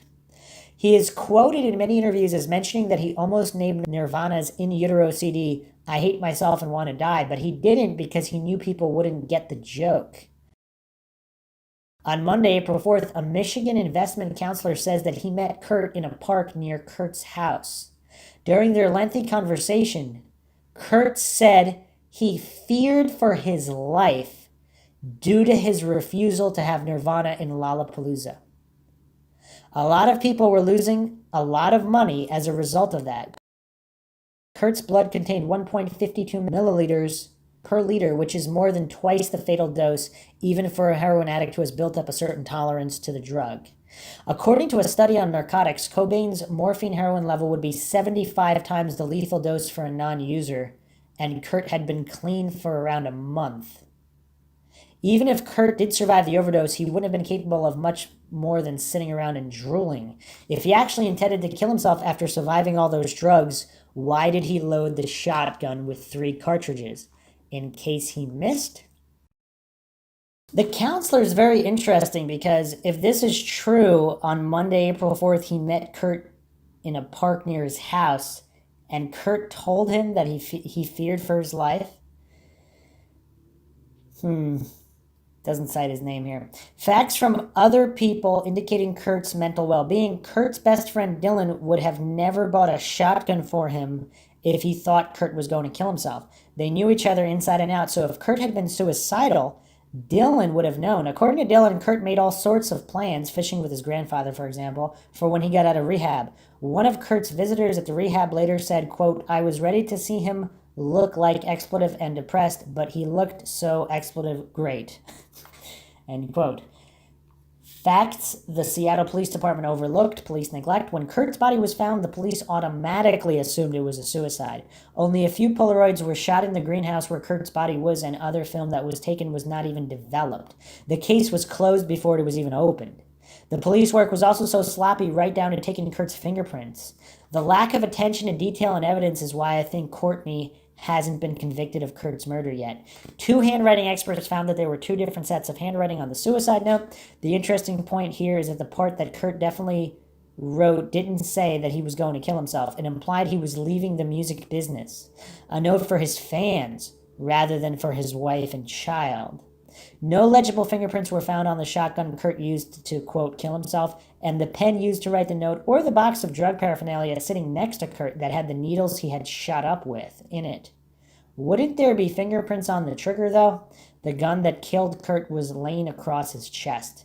It would be nearly impossible to achieve that unless someone else placed it. Summing it all up, with all of these facts established, this is the scenario that would have had to take place. Kurt would have had to have survived the overdose, or at least still be conscious, rolled down his sleeves, tucked all his drugs, etc., neatly away in his box, wipe the fingerprints off that, and then use the pen to write his suicide note, pick up his gun, locate his mouth, pull the trigger, wipe all the fingerprints off the gun, then place it on his chest. Not only is that extremely unlikely, but it's also physically impossible. Certainly there are arguments such as he could have wiped his fingerprints before he shot up, but that would still leave fingerprints on the gun. And why the hell would he do that anyway? Why would he bother wiping any fingerprints off anything? In fact, why would he do any of the things that make this so obviously a murder case? Okay, next thing I'm going to go over is the Soaked in Bleach review, 15 key points that lead to Kurt Cobain's murder. This was updated December 5th, 2015, written by Eric Senich. I will tell you right now that if I were the chief of police today, I would reopen this investigation. This is a quote from Norm Stamper, the chief of police in Seattle at the time of Kurt Cobain's death. So is he backpedaling or what? I don't know. That doesn't make a lot of sense. The new docudrama Soaked in Bleach made its debut on Netflix November 15th. Since the theatrical release in June was limited, most fans like myself never had the chance to see it until now. As someone who has doubts as to the conspiracy theories regarding this case over the years, I had those same doubts going into this film. After watching it, however, I am now absolutely convinced that Kurt Cobain did not take his own life. He was murdered. On Friday, April 8th, 1994, the body of Kurt Cobain was found dead at his home in Seattle, the victim of what was officially ruled a suicide by a self-inflicted shotgun wound to the head. Less than a week earlier, Courtney Love had hired a private investigator to find her husband. That's where the Soaked in Bleach story begins. The film was written and produced by Donnie H.R.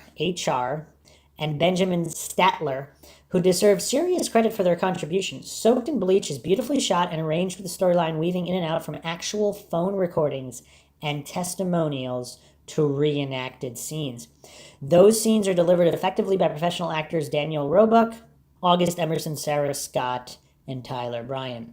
The credibility comes from very reliable sources, among those being Tom Grant. Grant was the Seattle PI hired by Love on April 3rd, 1994. Prior to that, he was an LA police officer with an impeccable record and reputation as both an officer and detective. Now that's very interesting if they dug deep into his past. So if this is a guy of integrity and honor, when he finds something fishy about all these things, what does he do? Does he turn tail and run? Or does he believe justice should be served if this is indeed a murder? The film includes several recorded phone conversations by Grant with both Love and Rosemary Carroll, another highly credible source. Carroll was a close friend to Cobain and Love, served as their attorney, and is also the godmother to their daughter Frances Bean Cobain. It's these phone conversations by Grant with Carroll that prove to be damning evidence against Love. I urge any fan to watch this film to get the whole story, but I've compiled the 15 most compelling points. 1. The credit card story. Courtney Love did not initially hire Detective Tom Grant to find her husband Kurt Cobain when she called him Easter Sunday, April 3rd, 1994. Easter Sunday. She told Grant that someone stole her credit card. When Grant first met Love in person, however, she told him that the card was not stolen, and she believed Cobain had it. She informed him she called the credit card company to cancel the account in hopes he would come home. Grant later revealed that someone was attempting to use Cobain's missing credit card after he died, but the attempts stopped when his body was discovered.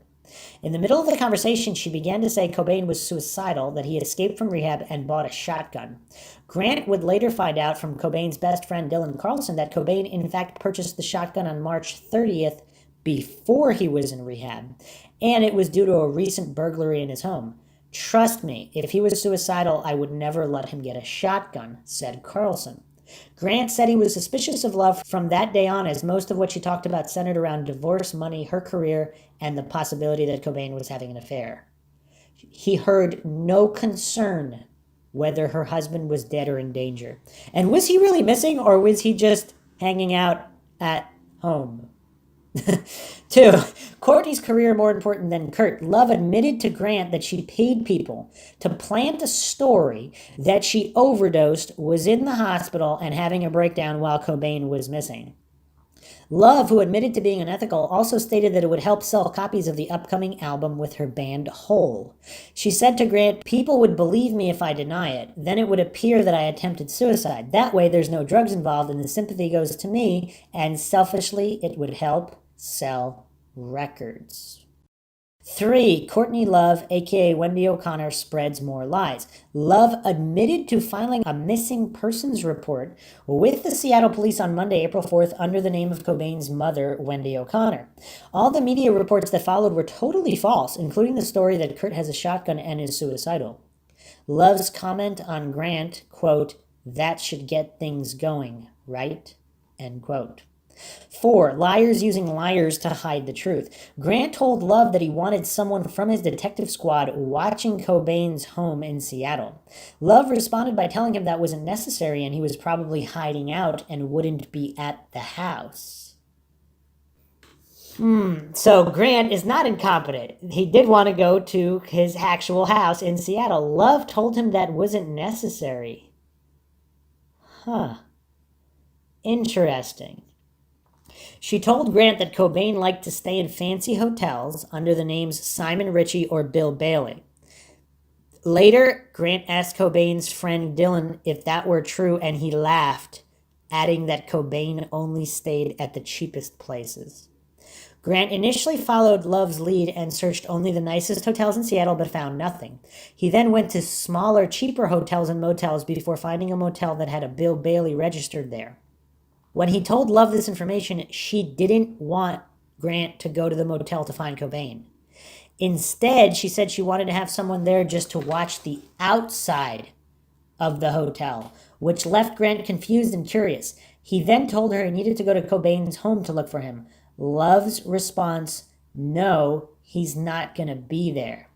Callie is there. He'll tell me if Kurt shows up." Michael Callie DeWitt was a live-in nanny for Frances Bean Cobain. Callie was also a longtime friend and former boyfriend of Love. I mean, if that doesn't spell trouble, I don't know what does. Earlier in the day, she said Callie was one of the best liars she ever met and didn't trust him. It was later discovered that Cobain visited Callie and his girlfriend in their bedroom at Cobain's Lake Washington house on Saturday, April 2nd. Kurt was seen by Callie for the last time that day. Phone records show Courtney spoke to Callie 8 times on April 2nd. Courtney did not reveal Kurt was seen when she hired Tom Grant on April 3rd. 5. Courtney can't or won't leave LA. On Wednesday, April 6th, Grant spoke in person with Love in Los Angeles. He once again told her that he wanted to go to the Cobain home to look for Kurt. This time, however, Love thought it was a great idea. Just a day or two before, she said it wasn't a good idea at all. At that point, Grant figured Love would want to go to Seattle with him, but she immediately said no, alleging she couldn't because she had business to do in LA. A fact later refuted by Rosemary Carroll. As Grant left the room, Love shouted out sarcastically, "Save the American icon, Tom." 6. Dylan Carlson and the Greenhouse Secret. Love eventually told Grant that he should speak with Cobain's best friend, Dylan Carlson, for information regarding Cobain's whereabouts. Grant did. From that point on, however, all the information from Love was no longer given directly to Grant. It was always given to Carlson first. He would then relay that information to Grant. It was later revealed by Rosemary Carroll that she heard Love talk to Carlson about the greenhouse where Cobain's body was eventually discovered by the electrician. This piece of information became vital to the case since Carlson never told Grant to look in the greenhouse when they previously searched the home. In fact, after news of Cobain's death, Grant confronted Carlson, asking why he never mentioned the greenhouse. Carlson responded by downplaying its importance, saying it was just a dirty little room above the garage where they stored lumber.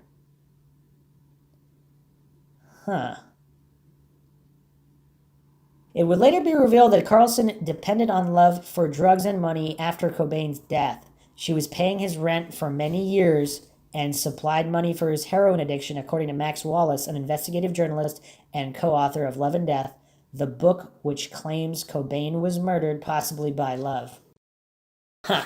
This is all circumstantial, but it leads me to believe, again, this might be blasphemous to some, but did Courtney really just buy out Carlson and some of these other people around Kurt Cobain? Because if he's going and saying he would kill the person responsible if he thought Courtney did it, is that just a diversion to make, because if she paid him off to say that, regardless of who did what and whether it was a suicide or not. Again, I'm not saying Carlson was the one that killed Kurt Cobain. Maybe he did, maybe he didn't, but he definitely could have been paid off to say whatever. 7. Planting the Cobain curse theory. Love eventually told the media that suicide was in Cobain's family. She claimed 3 of his uncles had committed suicide and referred to them as the result of the Cobain curse. According to Cobain's friend Mitch Holmquist, there is no Cobain curse. Holmquist debunked 2 of the so-called suicides. He started with Cobain's great-grandfather Arthur Cobain, who was a deputy sheriff in Grays Harbor, Washington back in 1938 when he died of a freak accident. His gun dislodged from the holster while sitting in a bar. After the gun hit the ground, it fired a shot into Arthur, which killed him. Holmquist then mentioned Kurt's uncle, Leland Cobain, who died under similar circumstances. He was intoxicated and as a result fell down a staircase. He died from complications from the fall. See, if that's true, that's weird, but there was another cousin that I think went along with Love's claims. Now, did she pay off this cousin as well? Courtney Love does have deep pockets, so who knows? 8, Kurt Cobain was not suicidal. Friday, March 4th, 1994, the story got out that Cobain had accidentally overdosed in Rome, Italy. He went into a drug coma due to champagne mixed with Rohypnol, the same drug found under Courtney Love's mattress the following month by Tom Grant.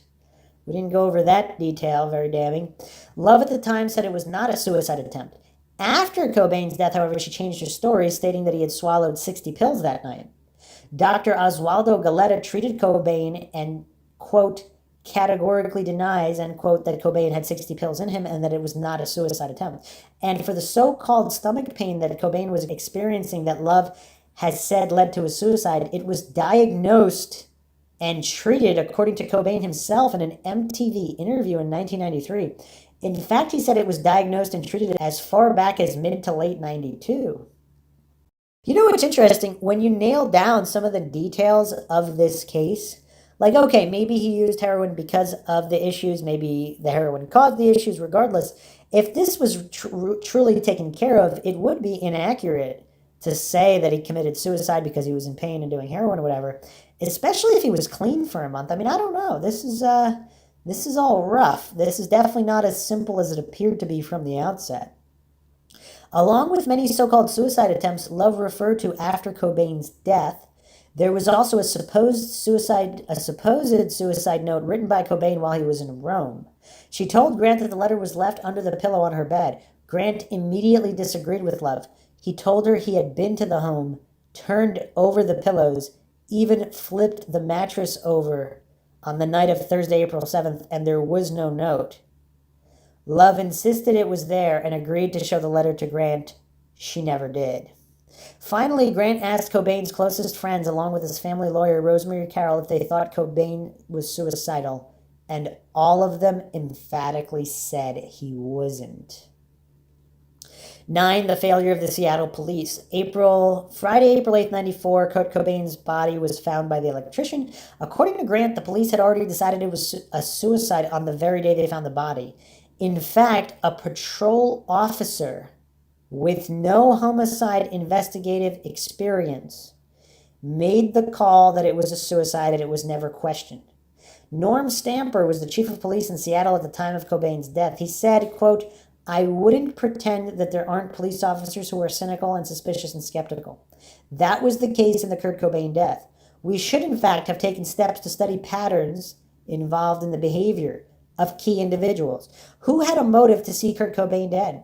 If, in fact, Kurt Cobain was murdered as opposed to having committed suicide, and it was possible to learn that, shame on us for not doing that. That was, in fact, our responsibility. It's about right and wrong. It's about honor. It's about ethics. If we didn't get it right the first time, we damn well better get it right the second time. And I will tell you right now that if I were the chief today, I would reopen this investigation, end quote. And that, my friends, is very rare. A police chief taking responsibility. When have we heard this before? This is quite rare. The crime scene photos were never developed by the police because, according to them, there was no need since it was a suicide. The photos remain in the possession of the Seattle PD to this day. By their negligent investigation, the Seattle police, 1, allowed Kurt Cobain to be cremated 6 days after being discovered. 2, waited 30 days to process the shotgun for the fingerprints. 3, gave Courtney Love the shotgun to have it melted down. 4, allowed the greenhouse crime scene to be torn down and destroyed. The police report stated that Cobain was found with the shotgun upside down in his left hand, grasping the barrel in a vice-like grip. The shotgun shell, however, was found on Kurt's left side rather than his right side. With the shotgun upside down, the exit chamber is clearly on Cobain's right side. The police determination for this was that the gun was right side up when shot, then it flipped upside down, expelling the shell to the left. Grant says this is impossible because, among other reasons, shotguns do not flip upside down when they are fired. 10, the media reports proven wrong. The media report stated that Cobain barricaded himself in the greenhouse. The reports also stated there was a stool blocking the entrance. Not true. It was simply sitting in front of the 2 unlocked French doors at the other side of the room. John Fisk was a paramedic for the Seattle Fire Department and was there at the scene. He said, quote, someone reported that there was a stool blocking the door. That wasn't the case. I don't know where that came from, end quote. The media reports said Cobain was unrecognizable and had to be identified by fingerprints. Fisk said his head was not grossly deformed or badly damaged. And unless they're all lying, it couldn't have been because the electrician said he looked like he was asleep. Does someone with their face blown off look like they're just asleep? I don't know. 11, Rosemary Carroll's shocking phone recordings. Rosemary Carroll was recorded by Tom Grant on the phone several times. She stated Love called her shortly before the death, saying Cobain was leaving her, and she wanted the, quote, meanest, most vicious divorce lawyer, end quote, she could find. She also wanted to know if there was a way to avoid their prenuptial agreement. Carroll also said that Cobain had called her from Rome, wanting to take Love out of his will. That call was made on Tuesday night, March 1st, 1994, from Munich, Germany, just moments before going on stage for the last time. 2 days later, as a result of near-fatal levels of rohypnol dissolved in champagne, Kurt was rushed to the hospital in Rome. Carroll noted that Love never had business in LA on Wednesday, April 6th, even though that's what she told Grant. Carroll later stated that Love was in fact at Carroll's home in Los Angeles on the 6th of April and heard Love tell Dylan Carlson on the phone to check the greenhouse. This was 2 days before Kurt's body was discovered by the electrician. Grant was told a different story by Carlson, who said Love never told him to look in the greenhouse. It's obvious they're lying, said Carroll. All right, so the plot has thickened quite severely to the point where we can't see anything. Okay, so that's interesting. So Cobain made this call to Carroll. Did Carroll feel guilty? Did Carroll, if she's both of their lawyers, did she disclose to Courtney that Kurt had told her that he was going to take her out of their will, and that's why Courtney possibly put all the pills in the champagne and tried to kill him? I mean, is that convenient that if these suicide attempts are murder attempts, the first one comes right around the time Cobain calls from Rome to take Love out of his will?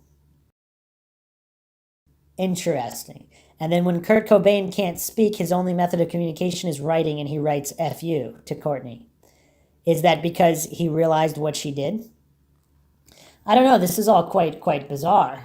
The coincidences are stacking really, really high now. 12, the impossible shotgun theory. The toxicology reported that Cobain had 200 milligrams of heroin injected into him. This is 2 to 3 times the amount that would be considered to be lethal. Investigative reporter Max Wallace said there hasn't been a single case where someone could have that level of heroin in them and remain conscious.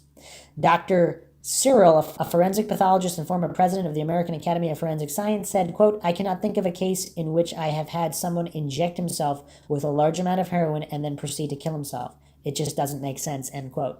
Now, again, we could be, how many toxicology reports are there? Because was there a typo? Was there an error? I mean, we don't really know. 13, the forged suicide note. When Rosemary Carroll finally saw the so-called suicide note, she said it was forged. That suicide note is a past speech of things that I think that he had written before and of someone copying his handwriting, Carroll told Grant. "This is my theory, and it might be, and it's a lot of intuition. I think all of that weirdness with Callie being it obviously had living in the house for several days while there was Kurt's corpse in the other place. I think it had to do with the suicide note." So Callie's living in the house the whole time Kurt's corpse is there? I don't know. This case it's so weird. Carroll stated that on the night of Wednesday, April 6th, Love was at Carroll's house in Los Angeles and left a backpack which had a sheet of paper in it. On that sheet of paper was a series of letters written out in a style nearly identical to Cobain's handwriting. I think someone went through his notebooks, found passages that could plausibly be cobbled together to a suicide note, and traced them or forged or something like that, said Carroll. When Grant asked Courtney if she could give him the original suicide note so it could be analyzed and determined whether it was written by someone else than Kurt, she agreed. To this day, Love hasn't given Grant that note. 14, still waiting for the coroner's report. Tom Grant confronted Courtney Love by phone with the theory that Dylan Carlson knew Cobain was dead before the electrician found him. She did not deny that. Grant also addressed his suspicions about Love's involvement. He assured her that any speculation will come to an end if she simply gets the copy of the coroner's report for everyone to see and get Callie to take a polygraph test. Courtney agreed to get him the coroner's report, saying, "I'm coming to LA on the 17th, and I'll bring it to you. I will give it to you from my hand to your hand, and you can do whatever you want with it. You owe me a big expletive apology when this is over, by the way." Grant's response, "And believe me, you'll get it if I'm wrong." Courtney never met with Tom Grant on the 17th and never gave him the coroner's report. Callie never took a polygraph test. And now we do have the brain fingerprint scan. Again, I've mentioned it many times on True Crime Podcasts. You cannot, so far nobody's been able to fool the brain fingerprint scan. If you do, you get $100,000. So, all right, 15, the odd note from Callie. Around Thursday, April 7th, Courtney Love told Dylan Carlson to inform Grant that she was in the hospital and got arrested. She added she wanted Grant and Carlson to go back in the house and look for the shotgun. She said it was a hidden compartment of the bedroom closet. She hadn't mentioned that to us before, said Grant. When Grant and Dylan arrived at the Cobain home, they found a note on the steps that wasn't there the night before. It was written by Callie saying, "Kurt, I can't believe you managed to be in this house without me noticing. You're an expletive for not calling Courtney and at least letting her know that you're okay. She's in a lot of pain, Kurt, and this morning she had another accident, and now she's in the hospital again. She's your wife, she loves you, and you have a child together. Get it together, or at least tell her you're okay, or she's going to die. It's not fair, man. Do something now." Grant thought the letter came off as odd and felt it was contrived, later stating that it was just another trick by Love to throw Grant off the path. It was also later stated by Grant that he believed Cobain was already dead by the night he read that letter. So let's get to the most mind-shocking theory of all. This was posted on a Facebook page, Kurt Cobain Death Discussion. Kurt's not dead. After Rome, Kurt was made aware of people, as in more than one, trying to kill him. After confirming this in rehab, he escaped and took his story to the Seattle police, where they placed him under surveillance and waited to catch the would-be killer. The would-be killer did in fact show up, but contrary to the agreed plan, the would-be killer told Kurt he was supposed to kill him, but he wasn't going to do it. At this point, the police entered and interviewed the hired gun, at which point it was noted that the assassin had had no contact with the person who hired them. It was all organized through a third party, so the police could not press charges. This is where it gets interesting. A plan was hatched to place Kurt in witness protection and fake his death in order to catch the person responsible when payment for the hit was made. Payment was made to the hired gun but was deposited from an untraceable account. This was the first of many F-ups. Kurt was relocated to another country under an assumed name while the police and now FBI continue to build their case. 20 years later, they are no closer than where they began. Kurt has moved on with his life, happy to be out of the limelight. He has a new family and has no interest in returning to the States. You will say I'm crazy, but I really don't care. Take it or leave it. That is, of course, one of the most mind-shocking theories. So I don't know about that one. That seems a little bit crazy, but it would explain certain issues with the police department. However, there are theories, of course, that he's still alive. He faked his own death without police involvement and some of these other issues. But when you look at all of this circumstantial evidence against Courtney Love, it's hard to ignore this much of it. And then with these other characters involved, passing polygraphs and all of these things, it's interesting. That's what I could say about that. I mean, this has been a pretty big deep dive into the case. And I'm just going to close this out with one more interesting post here from Reddit. Once again, this is actually from the conspiracy subreddit. Kurt Cobain's alleged suicide note. If you believe in the murder theory, which I do almost 100% at this point, Courtney, Callie, or someone else went through his journals and traced or copied passages that could sort of be strung together to make a suicide note.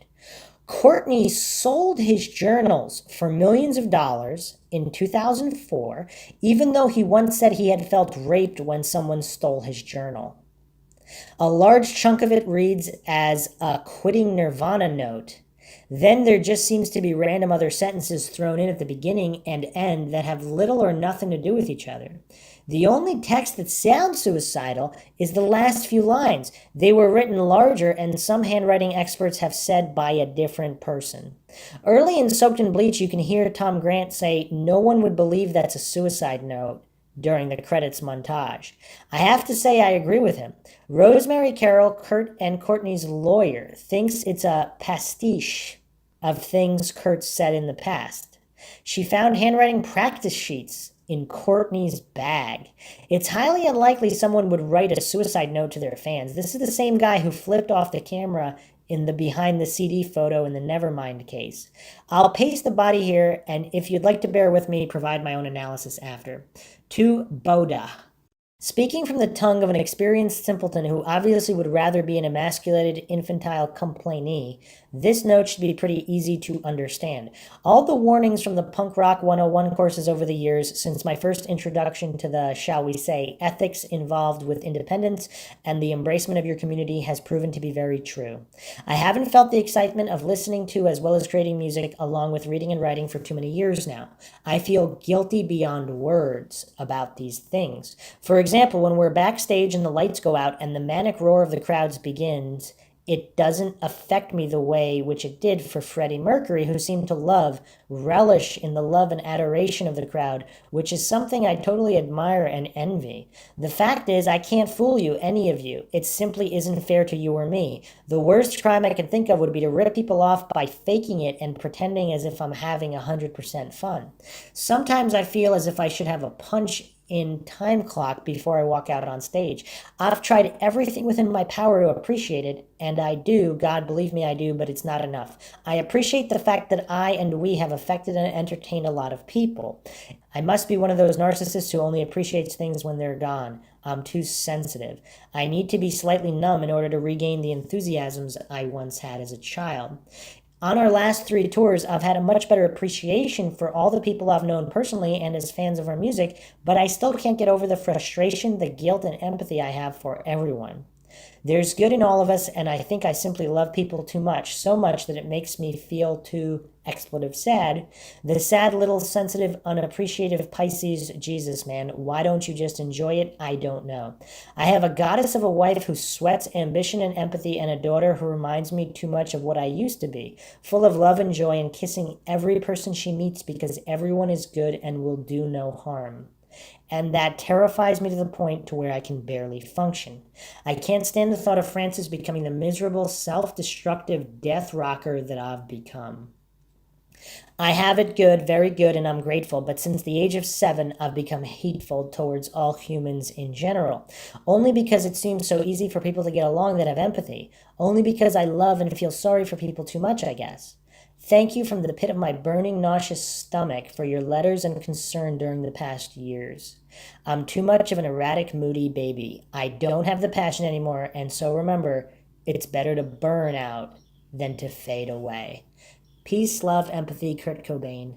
Frances and Courtney, I'll be at your altar. Please keep going, Courtney, for Frances, for her life, which will be so much happier without me. I love you, I love you.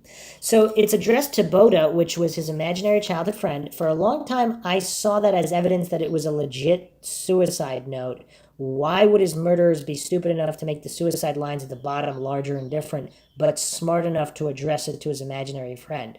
But the rest of the letter is addressed to either his fans or the music industry, so that hardly makes sense.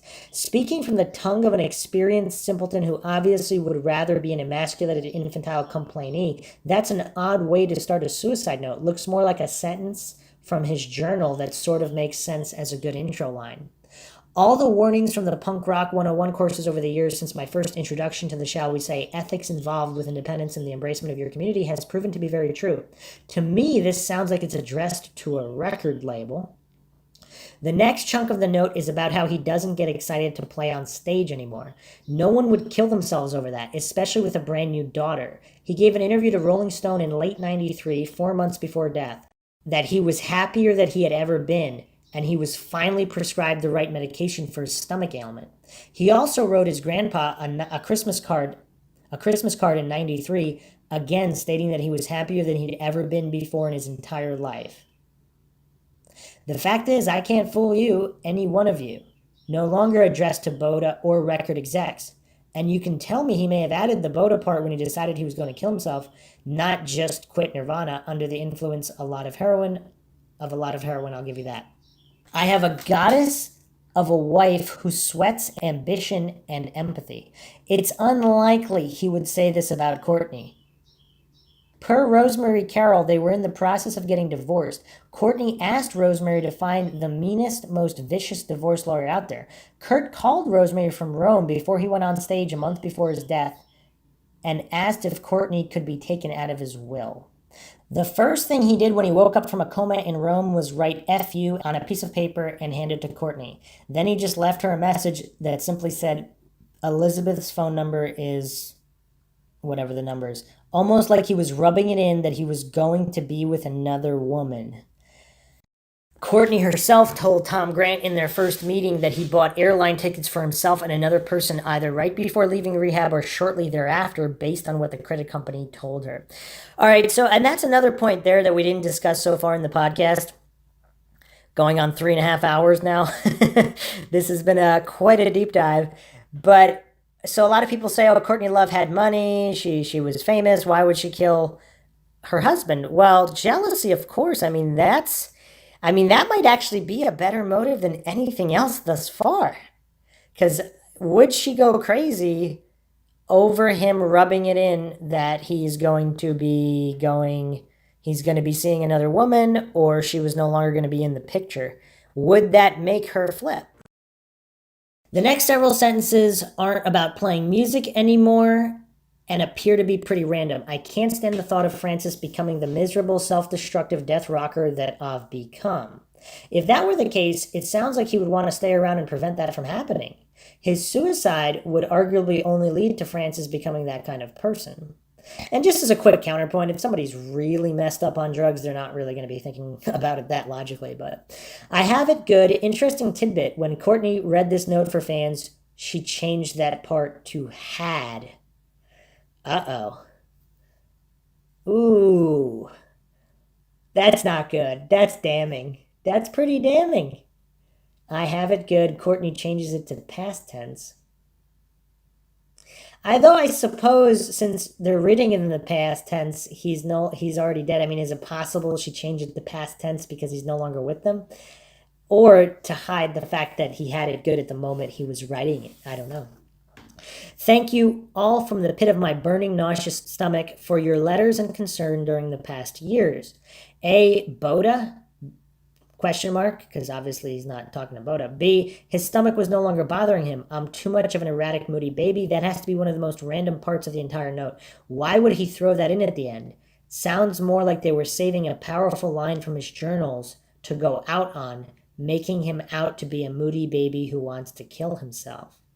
I don't have the passion anymore, and so remember it's better to burn out than to fade away. This line is strange for two reasons. First of all, he sounds like he's just basically saying, I'm going to shoot myself in the head because I don't have the passion to make music anymore, which is, in my opinion, ridiculous. And rumor has it he was going to get out of Nirvana and start collaborating with Michael Stipe. It also sounds like he's encouraging others to kill themselves if they no longer have a passion with that remember. Yeah, these are all really good points. And how often do we see jealous individuals? Maybe it wasn't Courtney Love, maybe it was someone else. But if he's leaving this famous band and going out to do his own thing, some people don't want to let that happen. Again, we see this in a lot of cases. I mean, even if it's just a circle of friends. I mean, whether it's a romantic relationship, a circle of friends, whatever it is, a club, a group, people don't, depending on the people, if they're criminally minded, they don't always just let people walk. And we know the mafia doesn't. I love you also goes against Kurt and Courtney's relationship at the time.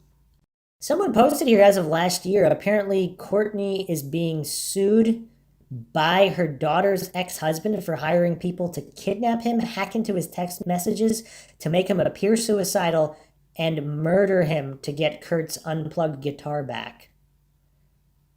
That is really, really insane. And of course, she did file a police report under Kurt's mother's name, stating that he escaped rehab, bought a shotgun, maybe suicidal. Obviously, the shotgun was purchased prior. I think this all comes down to this. Kurt Cobain wants to divorce Courtney Love. Possibly he has another lover himself and possibly rubbed it in her face. And he wants her taken out of his will. They have a prenuptial agreement. Is it convenient that he happens to die before he gets any of these things accomplished? And who benefits here? Courtney Love is the one who benefits. Is that all coincidental? I mean, that's what it really comes down to. You're asking yourself that question, is it coincidental? The more you look at it, the more these patterns emerge, and the more these coincidences get piled on, the harder it is to just logically and objectively say there's nothing to it, and it was just a standard suicide. We know it's not standard suicide, because again, there's so many problems with the crime scene, or suicide scene, whatever you believe it is. Before we get to this lawsuit with her daughter's ex-husband and all of this madness, I do want to address Kristen Pfaff. Okay, so Kristen Pfaff, member of Hole, band with Courtney Love. This is something that's not really talked about a lot. I don't know why, but again, we're going to be examining the coincidence stack here because it just keeps going up. So Kristen Pfaff was very talented, self-taught musician, and she was with a band, Janitor Joe, in Minneapolis. They were gaining some traction, and she was recruited to Hole by Courtney Love. And she died of a heroin overdose in her Seattle apartment in June 1994. Now, here's where it's going to get really tricky, because Kristen Pfaff was actually very close with Kurt Cobain. According to Kristen's younger brother and other people, she would talk on the phone with him for hours and hours. Now, Kurt Cobain was notorious for not liking people and keeping to himself, but he seemed to really like Kristen. Now, Courtney Love, of course, very interesting personality type. Is she the type of egomaniacal narcissist that needs to control everyone at all times. A lot of people who know her and have spoken out have said yes. Kristen Pfaff said this of Courtney Love when they were recording in Atlanta, that she's just the most egomaniacal person she's ever known. And so she wants to leave Hole, go back to Minneapolis. Kurt Cobain is leaving Nirvana, leaving Seattle. What did they talked about a lot of things. Kurt gave her some book as a gift that Courtney Love actually flipped out on. So Courtney Love, of course, does not like Kristen Pfaff. Now, the thing that's really crazy is that Courtney Love is the one who gets, allegedly, Kristen Pfaff addicted to heroin. She gives her heroin for free. She gives her like a purse with needles, and so she's her drug connection. She makes Pfaff think that everybody in Seattle does drugs, and that's just the way it's going to be. And it's actually really, the Pfaff story is really, really sad on so many levels, because this is a very, very talented individual. She was actually gifted academically as well. I mean, she was getting scholarships and all this, and she left school to pursue a musical career. So now she's very talented at music too, talented at everything basically. And the dark side of music, of course, and not just music, but all aspects of the entertainment industries, a lot of these soft-spoken souls, we can call them, like Kurt Cobain, Kristen Pfaff, they get eaten up and chewed up and spit out by the music industry because there's so many narcissists out there. And then also, of course, the toll that drugs can take. It's all quite sad in its own way, especially with these just good, so by all accounts, really good-hearted and caring people that get sucked into these situations with these narcissists and money, greed, drugs, all of these things. So there are things that don't add up about the Pfaff story. So she's actually, she's from Minneapolis, and she formed the band Janitor Joe. So Janitor Joe was doing pretty well. They were getting a lot of attention, and they were in California in 1993, and Pfaff was noticed by Eric Erlandson and Courtney Love of the band Hole, who were looking for a new bassist. Love invited Pfaff to play with Hole. Pfaff declined, returned to Minneapolis, but Erlandson and Love continued to pursue her. Pfaff, reluctant to leave Minneapolis and join Hole, reconsidered after advice from her father or stepfather, Norman. From a professional point of view, there was no decision, he told Seattle Weekly, because they're already on Geffen Records and already have this huge following in England. If you're wanting to move up the ladder, that's the way to go. Although Kristen's mother, Janet, was more reluctant for her daughter to leave Minneapolis and Janitor Joe in favor of Seattle and Hole. Following international critical acclaim for their first independent album, Pretty on the Inside, Hole had generated a great deal of major label interest, eventually signing an 8-album deal with Geffen Records for a reported $3 million. In 1993, Pfaff moved to Seattle, Washington to work with other members of Hole on Live Through This, the major label follow-up to Pretty on the Inside. The band's new lineup, Love, Erlandson, Pfaff, and Patty Schemmel on drums, entered the studio in early 93 to begin rehearsals. That's when we took off, Eric Erlandson said of Pfaff joining. All of a sudden, we became a real band. Now, coming to Seattle, of course, she's a young woman. It's a new city, crazy city, new job. So she actually entered a relationship with Eric Erlandson, who was later her dealer. Initially, supposedly by all accounts, Courtney Love was the one that got her hooked, and either through Eric Erlandson or in addition to. And she entered the relationship with him. I believe her younger brother or one of her friends from Minneapolis said it was because he was like he was the first guy that she was around in Seattle, and it was mostly just a vulnerable point. So that was her go-to. It wasn't really a love-based relationship, so to speak. So this guy, Eric Erlandson, who actually ended up showing up to her funeral after her parents said they didn't want anybody from Hole there. or any of these dark influences on their daughter, rightfully so. In Minneapolis, she was clean and happy with her friends.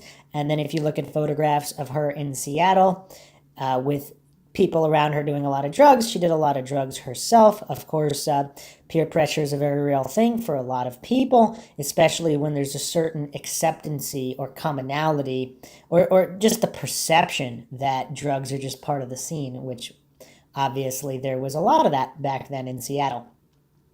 So this Erlandson guy, it's weird. He actually ended up dating Drew Barrymore, and Drew Barrymore actually got Courtney Love some additional Hollywood movie roles. So some people think this is just one of entertainment industry's just dark secrets, because they don't want to out Courtney Love, so to speak, because there's so many intertwining threads here. It would just look bad for the industry as a whole, and there are so many parties that this touches. Again, the multi-billion-dollar brand that Nirvana was and could be if Cobain dies, as opposed to moves on, becomes an indie artist, or just goes into obscurity or whatnot. Yeah, it's really hard. But with Pfaff, she also became close with Kurt Cobain, which obviously Courtney Love did not like, the control freak that she was. So it's weird because, again, Wikipedia and all of these official sources, they kind of peddle the official narrative that's been formed here, because with all of these more in-depth accounts and how people paint Courtney Love as this narcissistic, egomaniacal user of people and drugs and getting her way, she does not do well with rejection. So what's initially, Pfaff only joined Hole conditionally. It was just for the album and for the summer tour. Then she was going back to Janitor Joe. Now, of course, how does it look, especially with everybody liked Pfaff, the band was successful. She's going to leave the band mostly because of Courtney. And so rejecting Courtney in the band. And then Courtney's husband's doing the same thing. He's getting divorced, leaving Seattle, leaving his band. Everybody's leaving Courtney. Would she be able to handle it? And the coincidence stack is going to get a whole lot higher. So, of course, Seattle was known as Washington's heroin capital. So Erlandson says this. So again, with the spin that Wiki promotes here, Courtney Love says this. Everybody was doing it. Everyone. All our friends were junkies. It was ridiculous. Everyone in this town did dope, said Love of this period in the Seattle music scene. Which, of course, is not true. Not every, there were bands who were clean.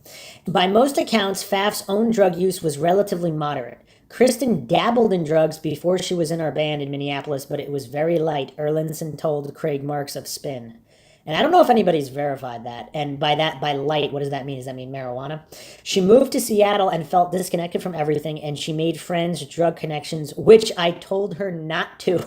This is what Erlandson is saying. Is that because he's her drug? He wants to be her exclusive drug connection? The only way you can survive in this town is if you don't make those connections. After the critical acclaim of Holes lived through this album, Pfaff decided to move back to Minneapolis, partly because of her drug problem and partly because of creative differences with Hole.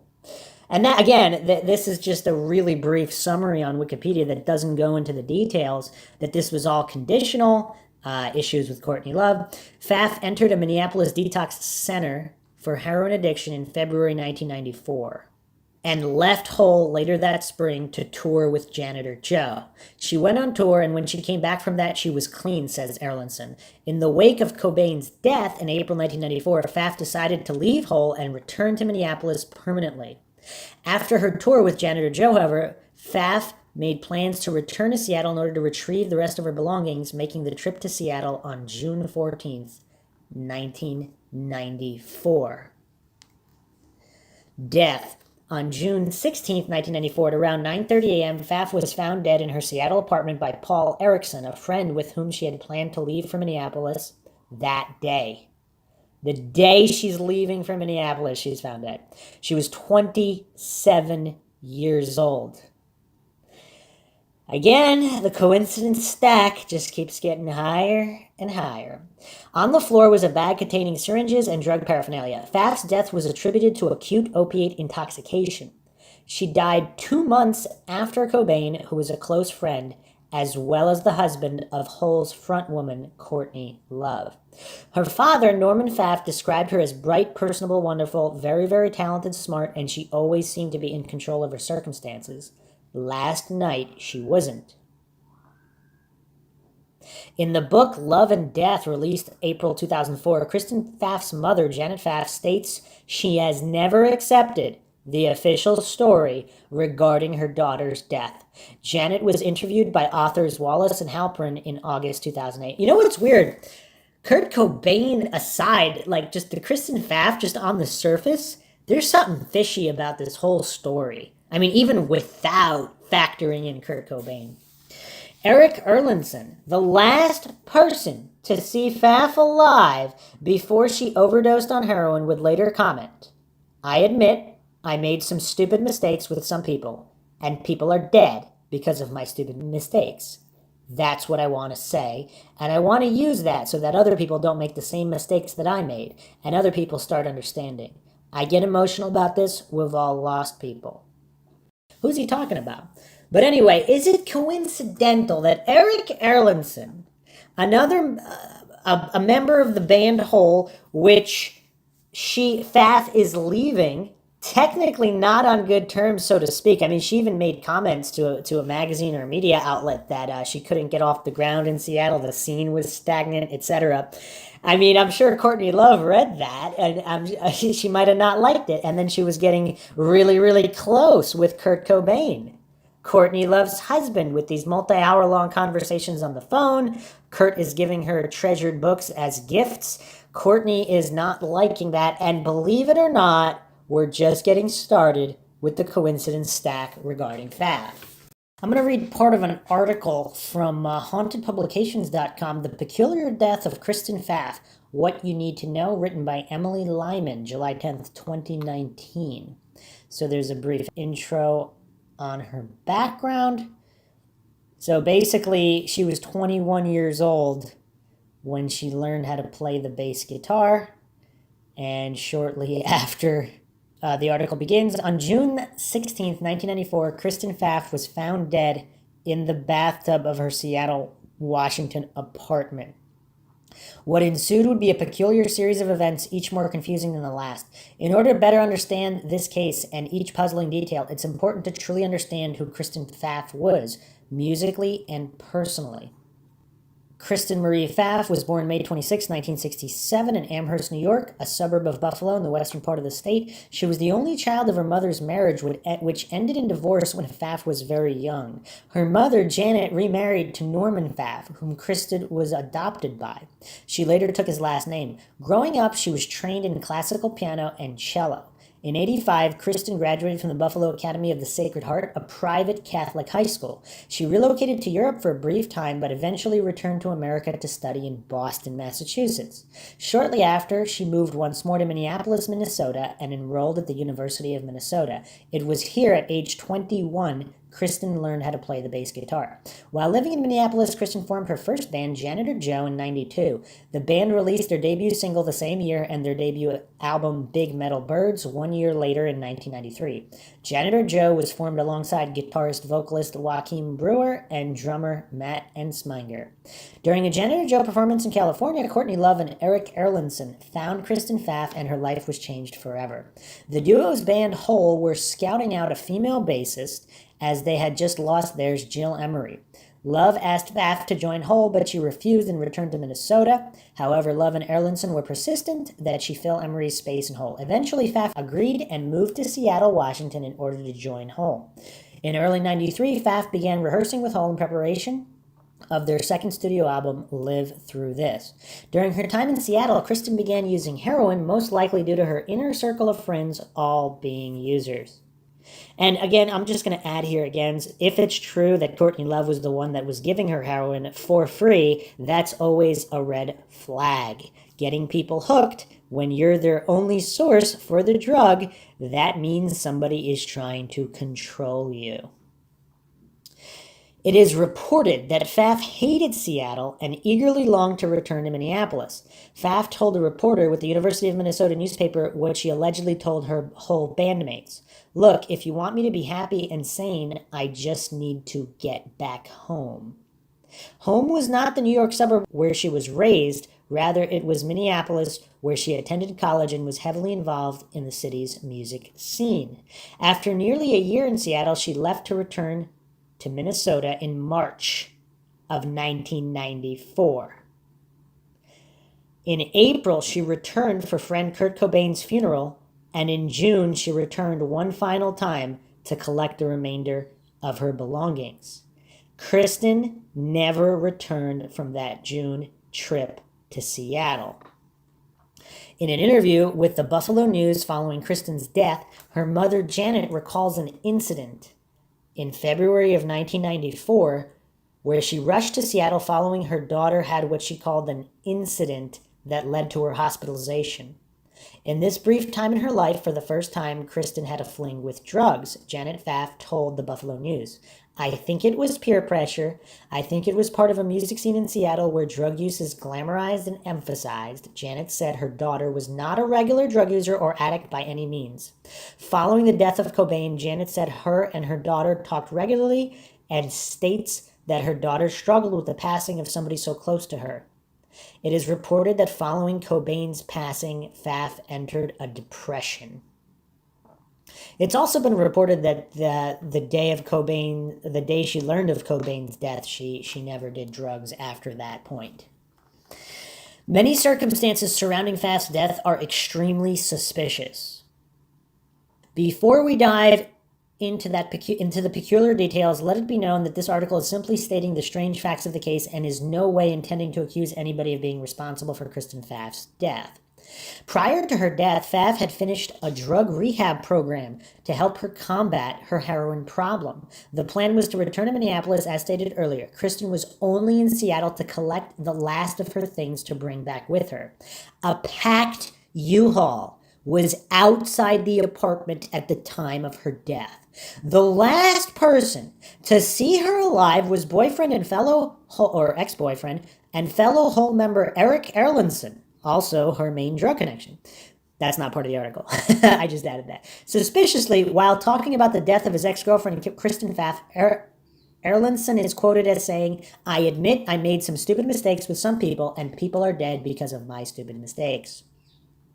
And again, we can postulate that Kristen Pfaff might not be the only individual he is talking about, and the mistake being, what did he do? Did Courtney Love put him up to something to make Kristen Pfaff OD? Is this how Courtney Love dresses up all of these murders if she's going around committing these murders or attempting to?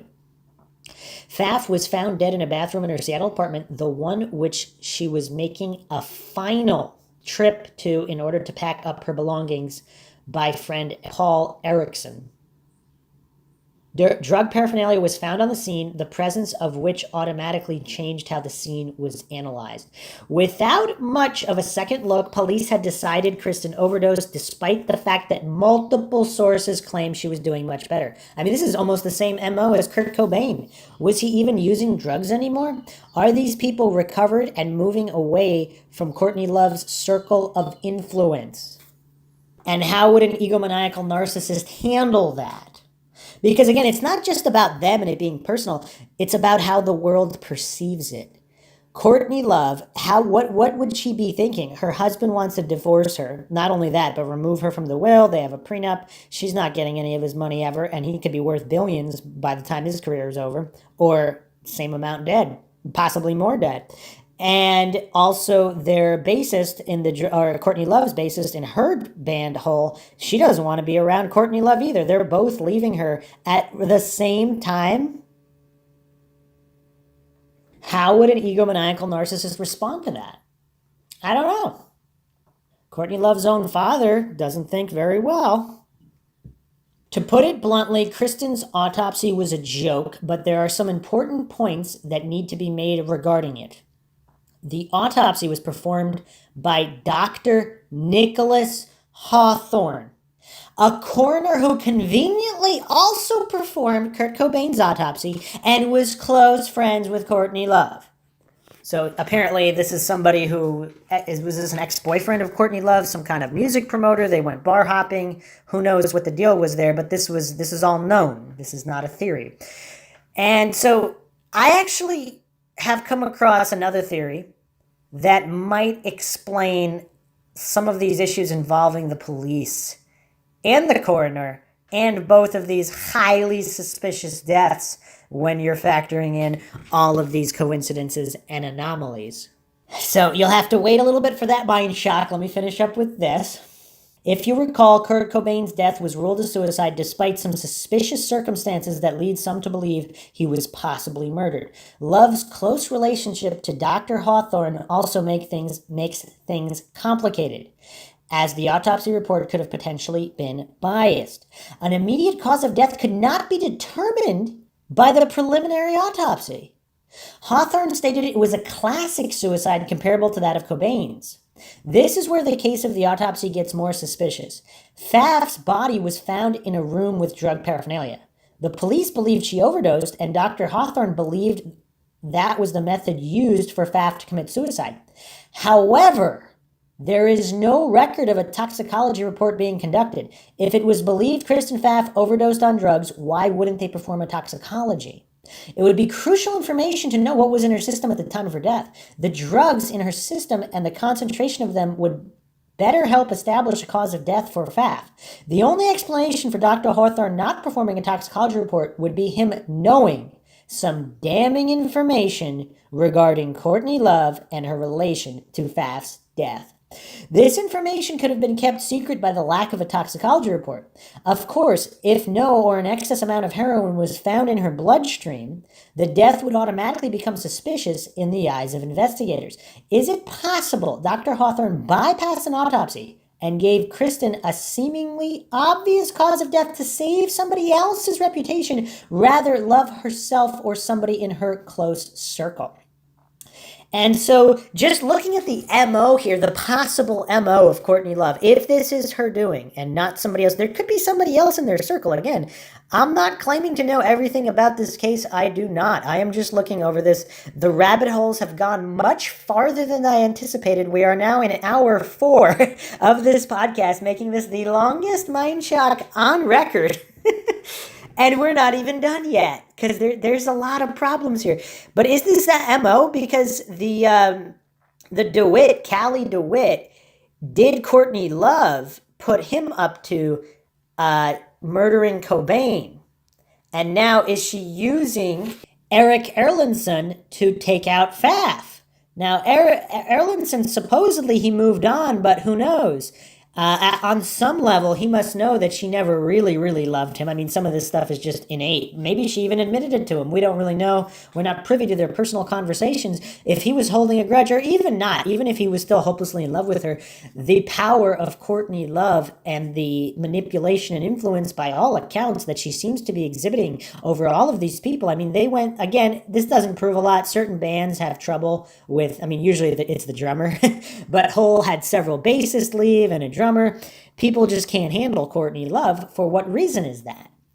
I don't know. Like, it's all, and now she's like, over time she became kind of a staple of the industry. If she knows compromising information about other major moguls, they would protect her, because if they don't, she's taking them down with her. Again, these are kind of, if this theory is true, if Kurt Cobain really didn't commit suicide, if and maybe he did, and Kristen Pfaff was set up, and she was, because she's even more mysterious to me. There's even more evidence of the Pfaff storyline not adding up, but obviously they're just intertwined. The timeline, you cannot ignore the timeline. They're both leaving Courtney Love and the Seattle scene and their spheres of influence. It's interesting. It's very, very interesting. And supposedly Kurt Cobain actually bought 2 plane tickets to Atlanta. Were they planning on some kind of collaboration, and would someone like Courtney Love be able to handle that? The plot thickens even further. Kristen's full autopsy report was never released to the public. It has been 24 years since her death. Courtney Love is the main suspect in the death of Kristen Pfaff. With holes in her story, I don't think that was an intended pun.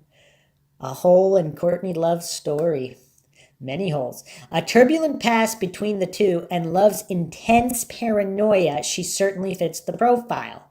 According to reports, Courtney was obsessed with the idea that Kurt Cobain was cheating on her.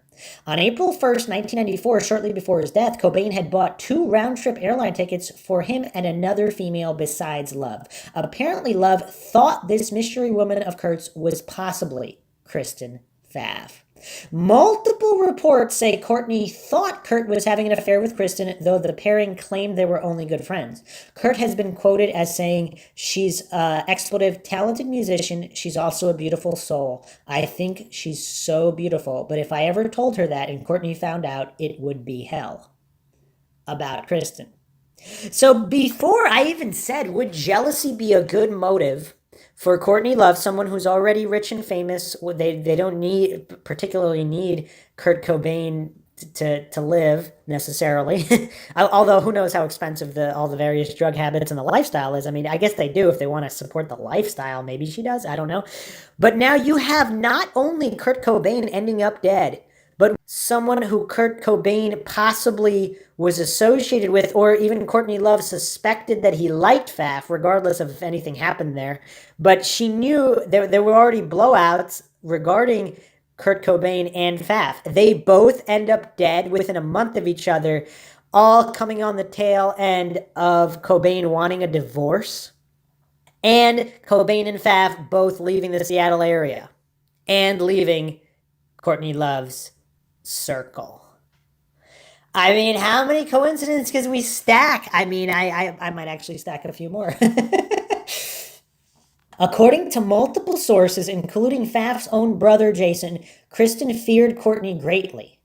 At the time of her death, Kristen was in the process of leaving Hole. She had rekindled her relationship with her Janitor Joe bandmates and was excited about returning to Minneapolis to possibly start their career again. Overall, Kristen's attitude of returning to the city she called home was positive. She seemed excited. However, Courtney Love was most likely not as thrilled. It was reported that Kristen was just taking a break from Hole, but why would she abandon the city of her bandmates, take a U-Haul full of her stuff back to Minneapolis, and restart a relationship with her old bandmates if it was just a break? It is important to note that, like the death of Kurt Cobain, Kristen Pfaff died while she was separating herself from Courtney Love.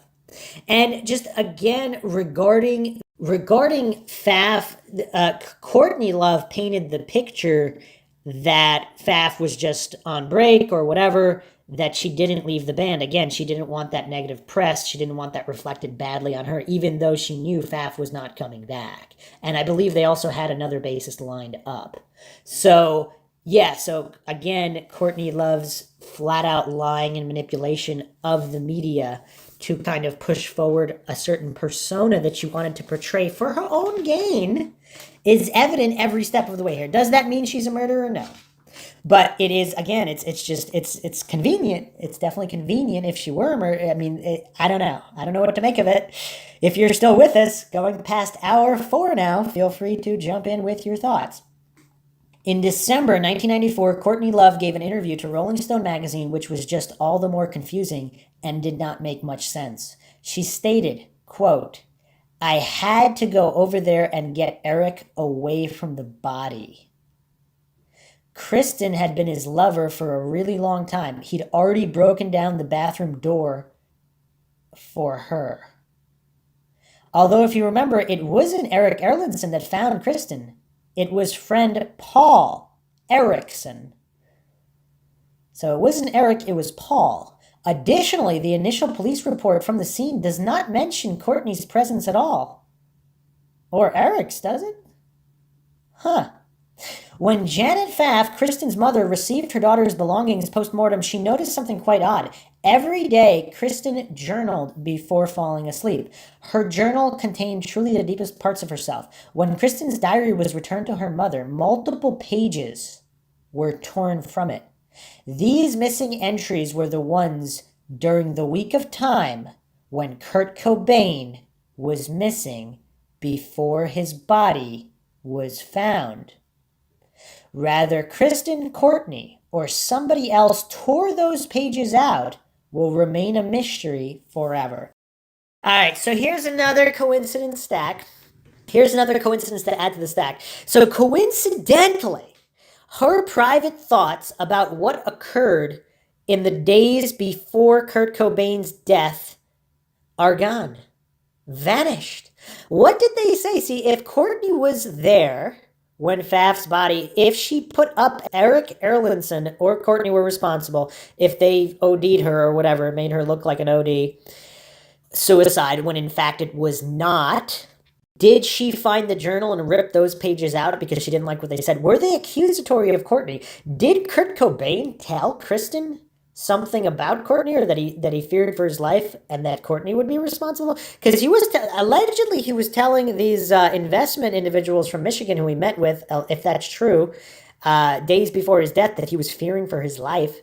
Who did he think was coming after him? Is it possible that it wasn't necessarily Courtney Love by her own volition, but maybe she was manipulated or blackmailed by other people, and it's easy, if they're her drug source, drug provider, or affiliated with such individuals, or if they could possibly be in charge of ruining her career or terminating it if they didn't go along with what they said. Is it possible some kind of music exec put her up to setting all of this in motion?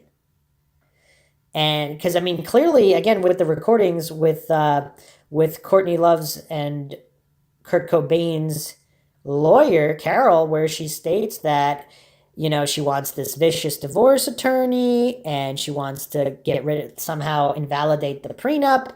So she really doesn't seem to care much about Kurt Cobain anymore at this point, except in public or when the cameras are rolling. But it's very strange. It's very, very strange. There's also, before I forget, there's also a clip of Courtney Love and Eric Erlandson. It's some kind of behind-the-scenes footage from some kind of program relating to their band, and she actually makes a joke related. So Eric Erlandson says something about drugs and it's bad, and she makes a joke, or like he can't get off of them or whatever. Courtney Love viciously, emotionlessly makes a joke. Didn't your ex-girlfriend die from heroin or something? She's talking about Kristen Pfaff, and she doesn't even name her as her. This is her bandmate, and she refers to her simply as an ex-girlfriend of Erlandson, and she's almost got a half smile, like she. It's almost like she's reveling in the viciousness of that statement, especially if she knows that Eric Erlandson actually loved her more than anybody. And if she actually put him up to murdering her, that would, it's a really bizarre clip. I'm going to throw it up right now so you guys can check it out. I think I was wearing these. Eric's the most insecure one. No, I think they're purple. No, and I don't think about it. They're green cords. Yeah, but you latched onto my arrogance. I hate And your she arrogance. latched Yeah, but you onto. used it and created it to your own arrogance. Oh, that's right. I'm arrogant. You're right. It rubs off you on were you. arrogant Watch out for when you arrogance. It quit. rubs off on you. You would have quit when your girlfriend died. But it's really weird. Everything from not using her name to the vicious pleasure she seemed to have gotten from making that crack at Eric. And obviously they've probably got so much dirt on each other, they would never really blow the whistle on each other. Who knows? Maybe one day they will if they get pissed off at each other. But that's the thing with a lot of these conspiracies, criminal conspiracies involving big industries or big money. If people have dirt on each other, there's vested interest not to blow the whistle, because they could take them down with you. So unless you're prepared, if you're in one of their situations, you have to be prepared to go down in flames for everything you've done if you want to expose somebody else. And that's a lot of reasons some of these conspiracies stay hidden. A lot of coincidence theorists don't understand that aspect of it. Okay. Multiple suspicious details surround the death of Kristen Pfaff. Every person in Kristen's immediate family, including her brother, mother, and father, do not believe Kristen overdosed, as the police and coroner state. As far as everybody knew, Kristen was doing great and rehab had helped her kick her heroin addiction. Some believe Kristen was given a hot shot, an especially potent bit of pure heroin, which is almost always lethal. Others believe Kristen was murdered and the drug paraphernalia was placed by Paul Erickson upon discovering Pfaff's body. Why Paul Erickson? He was her friend going to Minneapolis. Was he in on it? Or was it more likely that it was Eric Erlandson? This is her article, so that's what maybe it's a typo, I don't know. Rather, this was a true overdose or something more sinister we will never know. The only people who truly know what happened to Kristen Pfaff are herself and any others involved, rather innocently or in a more sinister way. I think that's a bit, I don't know, that's a bit nihilistic. I think we can know. I think there's enough information here, and if enough awareness is brought forward, because a lot of people talk about Kurt Cobain. On one hand, you say, oh, well, you couldn't find out what happened to Kurt Cobain. I don't know, Kristen Pfaff wasn't as big of a moneymaker as Kurt Cobain. There might be less to lose, but of course, since it's connected to Kurt Cobain in a certain way, if it could be discovered without the connection, or possibly giving immunity to parties responsible if they were also involved in Kurt Cobain's death, it can be done, never say never. But it's, this just on the surface, it's already more fishy than Kurt Cobain, but because they're intertwined, it's even more fishy. The day that she's leaving, the U-Haul is outside. She's going to shoot up. Everything's ready to go. She's excited to get back with janitor. Technically, she never left. I don't know the exact circumstances, but the whole gig was supposed to be temporary anyway, right off the bat. So, yeah, it's crazy. It's absolutely insane. So 5 days prior to her death, from her journal, according to BuffaloNews.com, I'll write it on my sleeve, she would say in her journal, I know how to live. 5 days later, Pfaff was dead. One does have to note, with a lot of these music industry or entertainment industry conspiracies where there's drugs involved, if you're thinking ahead, getting somebody hooked on drugs is kind of convenient, because then if you do want to take them out of the picture at some point, you could just hotshot time, drug overdose, boom, make it look like a suicide. Nobody knows better, or not, or just accidental. Awfully convenient, especially if there's a pattern, and we seem, it's tough. It's tough to just write everything off as a coincidence. So here's another Reddit post on Kristen Pfaff. This was posted on Reddit. Apparently, the circumstances of her death are as follows. She had her U-Haul packed and was ready to leave early the next morning. That night, she took a bath and Eric Erlandson came by. Later on, her roommate heard her snoring in the bathtub, so he went to bed. The next morning, the bathroom door was still locked, and he had to break it in and found her dead in the tub of a heroin overdose. Why? Wait. Now, here's where it gets murky. Courtney claims that she had to drag Eric away from Kristen's body, yet she and Eric weren't there that morning when Kristen's roommate broke in the door. Tom Grant's theory is that Courtney supplied Eric with the heroin, and he stopped by to see Kristen and give her a present of one last hit. The heroin, which was also 3 times the lethal level, was purer than usual, and Kristen died. Eric panicked and called Courtney, and they cleaned up and left. Murder, very possible. Eric may have been used as a patsy. This is all just theory, but remember, Courtney and Kristen didn't get along. Courtney was heard telling Kristen, first you make eyes at my husband, now you're telling me how to sing. Do not expletive with me, or you will live to regret it. Again, it comes down to the question, was Kristen the other woman? It's obvious from Kurt's remark about her being a talented musician and a beautiful soul that there was an attraction between the two. When Kurt died, Kristen was distraught and determined to get away from Courtney. She never made it. Murder or accident, you decide.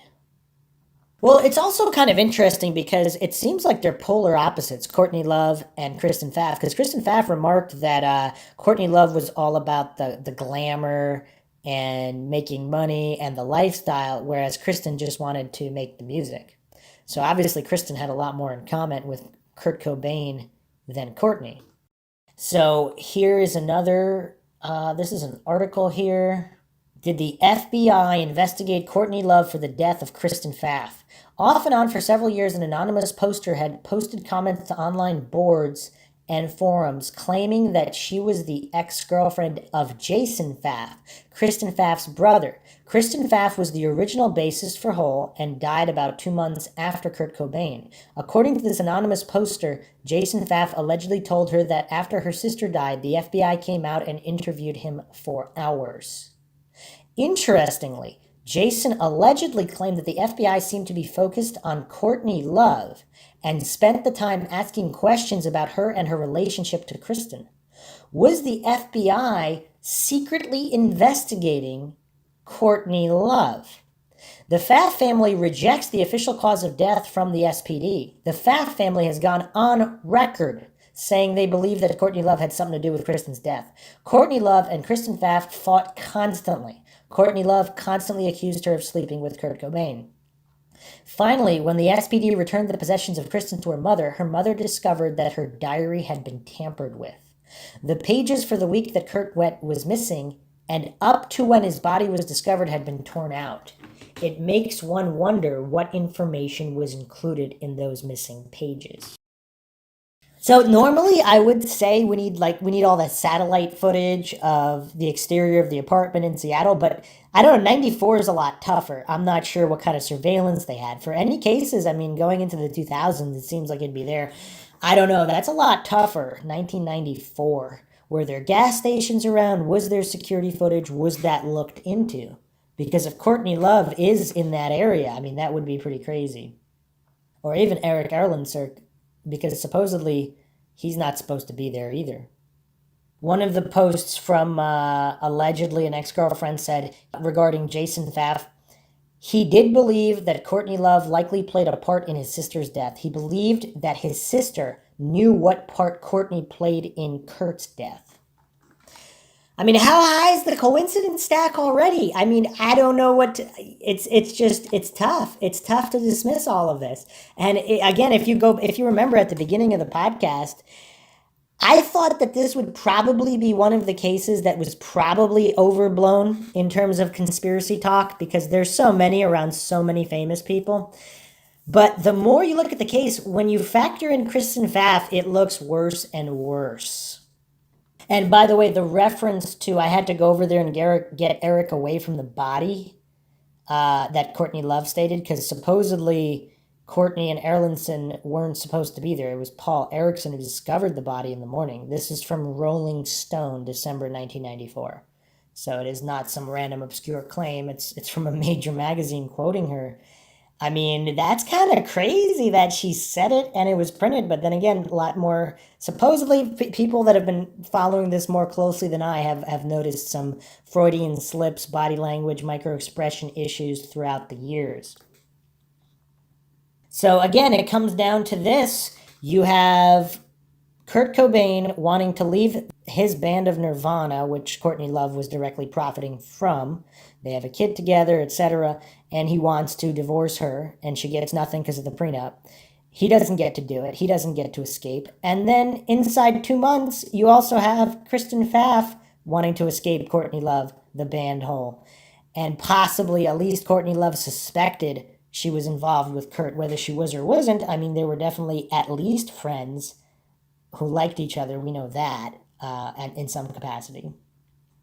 It is kind of crazy, though. There's a lot more evidence here, even against Courtney, than there is of Stephen Avery.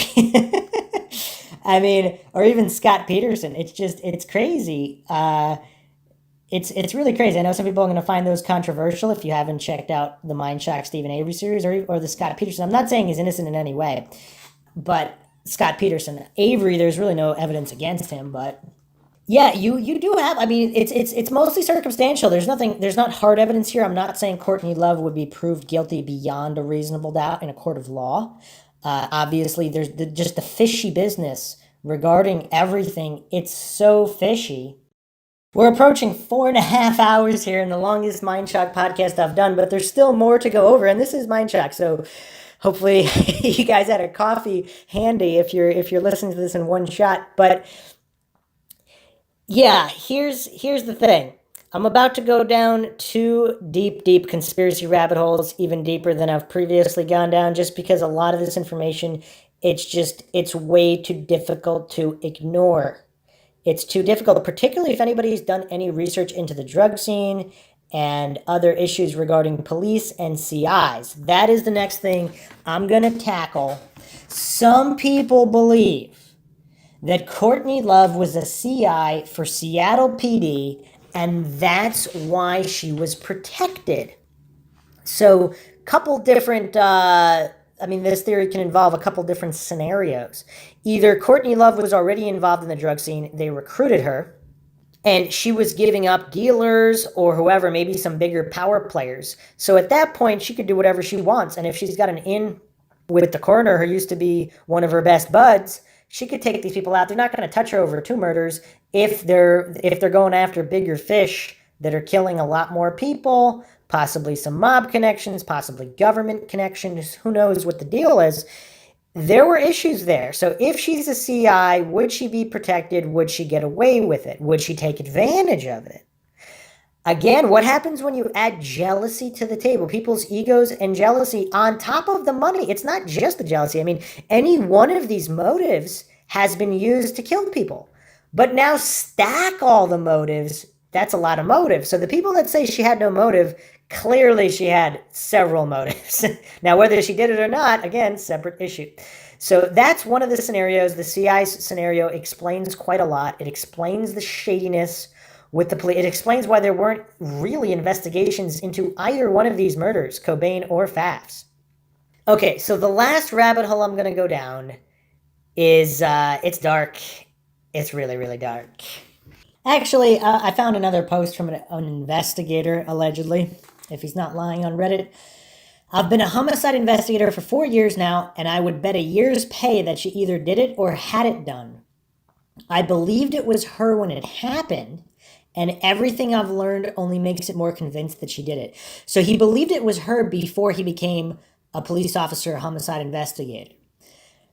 And he said, everything I've learned only makes me more convinced that she did it. I have seen multiple suicides, but I have never seen an addict use a gun when there was enough dope to do the job. That's the first thing that struck me. The second was that he had so much dope in his system, he should have been in and out of consciousness. Junkies call it nodding out, and it can make them extremely vulnerable. I just don't see someone who is that expletive up being able to shoot himself with a shotgun, much less wanting to. Nodding out is pretty much the goal for an opiate addict, and it's not a state of mind that lends itself to suicidal impulses. If he had been in withdrawal, I would believe it, but he wasn't. If you asked me, she hired someone to do it, and that someone has been smart enough to remain silent all this time. She made a good choice. I can't help wondering if the killer will come clean on his deathbed or something like that.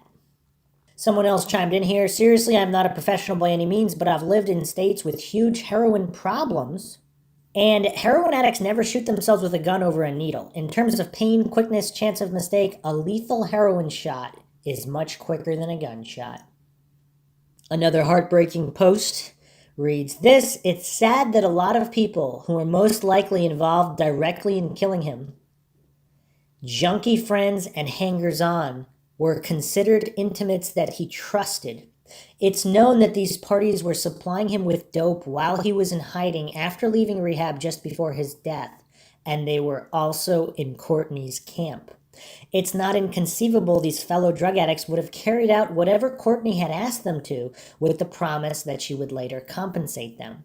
And besides that, it would be easier and a better selling point to make it seem like he was a tortured artist than being murdered by close associates. And easier for law enforcement to close the book on it. Everyone wins except for the guy that got killed. Actually, I want to go over, since we're making this a long one, I might as well go over another article I found very interesting. And if this guy is one of Courtney Love's lackeys, Eric Erlandson, of course, if he took part in at least Pfaff's death, if not Cobain's, this interview is quite interesting. Eric Erlandson talks about Letters to Kurt. Whole Guitarist takes account of a dark and turbulent period by Steve Appleford. April 8th, 2012. It's afternoon in a downtown Los Angeles loft, and Eric Erlandson is about to share some new music. The former Whole Guitarist slips a blank CD into his laptop and burns a copy of the raw instrumental demos he recorded to accompany his first book, the prose poem memoir Letters to Kurt, which is quite sick if he was involved, but I don't know. He then scrawls a confrontational title onto the disc, Contempt to Tape. Then again, he wouldn't be the first guy to write a book if he was directly involved, pretending not to be. So, nearly 2 decades after the '94 suicide of Nirvana frontman Kurt Cobain, Erlandson looks just as he did at the height of grunge. Tall, thin, stringy blonde hair to his shoulders, Letters to Kurt is his accounting of that turbulent time, looking back with rage and affection for an era of great creative successes and a crushing wave of heroin and death. We were in the middle of that creative energy that was happening, Erlandson remembers, but at the same time, he tells Rolling Stones, quote, I was in the abyss. I quite literally had 1 foot in, 1 foot out. The 1 foot out was my anchor, which is my Buddhism, but sometimes I'd feel too clean and I'd want to get dirty.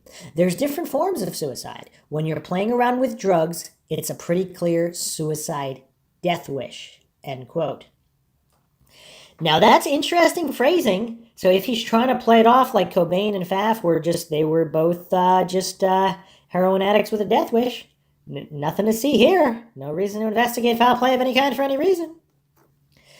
Continuing with the article, he saw the self-destruction and depression up close, not just of Cobain, but also in Hole bassist Kristen Pfaff, who died 2 months after the Nirvana leader. She was Erlandson's ex-girlfriend, and he was the last person to see her before her heroin overdose, or alleged heroin overdose, soon after the release of Hole's Live Through This.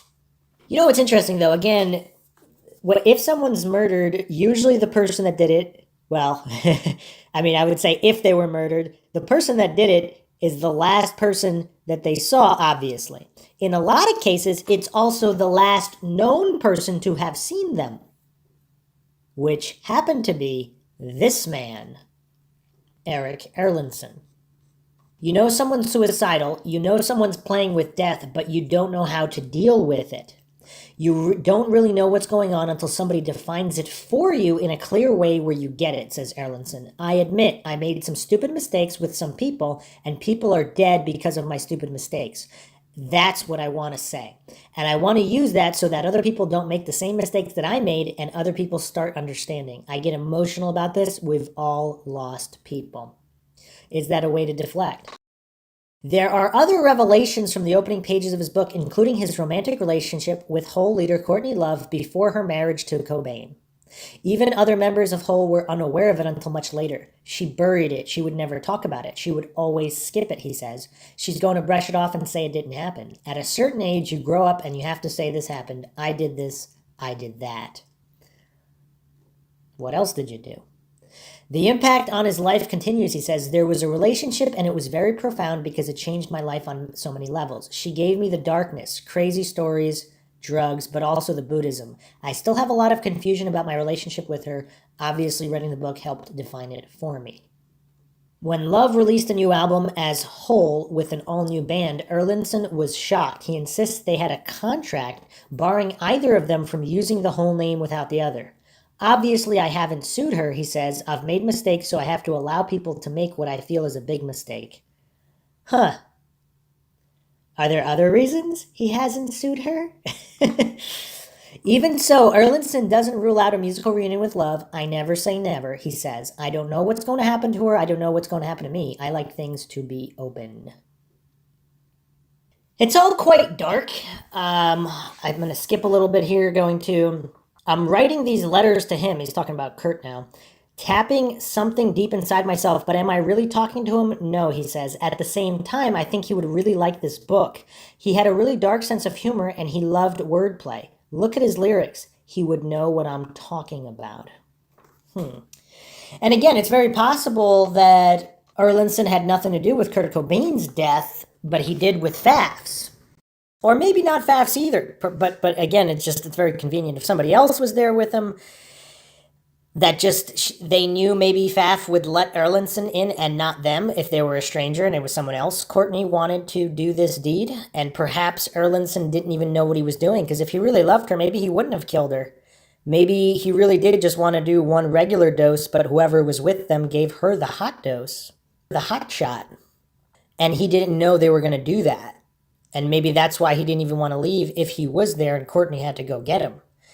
I don't know. Clearly, this man is a tortured soul for a lot of different reasons. We don't know all of them. But it is kind of weird. He's trying to talk to Kurt. It's possible he had nothing to do with Kurt. But again, we keep having these guys pop up in and around Kurt who were former lovers of Courtney Love. Like Callie, who happened to be in the house. I mean, that's convenient. I mean, it's rough. It's rough. Even the guy doing the autopsy was formerly involved with Courtney Love. I mean, come on. It's crazy. It's crazy. The coincidence stack. It's out of this world. Now, before I get to the darkest of the dark theories, there's a comment. There was a comment on a site here. Kurt was apparently so scared of being exposed as fake, and he ended up marrying one. It's a living nightmare in which he drew to himself all that he despised and feared. I really want to know why Jessica Hopper, who was apparently residing with DeWitt at Cobain's residence at the time of his supposed suicide, was never questioned at length. She said people entered and exited the house whilst she was in bed. Who were these people? What does she know? And why is she still so defensive about the events that transpired so many years later? If my good friend died in suspicious circumstances, I'd still be asking questions today, and I'd be an open book about what I knew. Well, unless you were scared of certain people and you knew they were involved.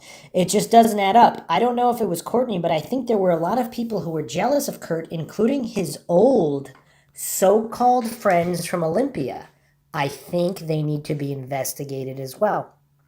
That's an interesting point. People do get killed because of jealousy from former friends when one of them achieves a high level of success.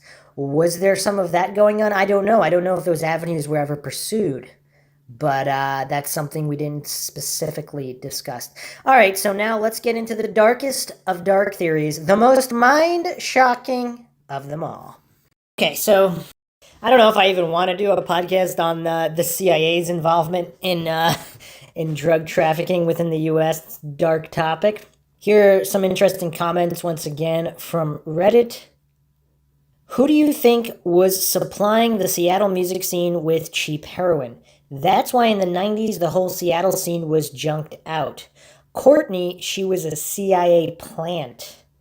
The CIA has always been the root of the drug trade, especially heroin, and what better way to keep potentially politically active minds out of the game so they are dropping out and doing nothing? Get them hooked on heroin. I don't know if that's true. I don't know if the motivations behind that would be true. But just regarding Operation Mockingbird and the CIA's involvement in the entertainment industry, is it beyond the realm of possibility that they would have certain plans to promote certain things? Now, I'm not saying that's heroin. I'm not saying it's Courtney Love.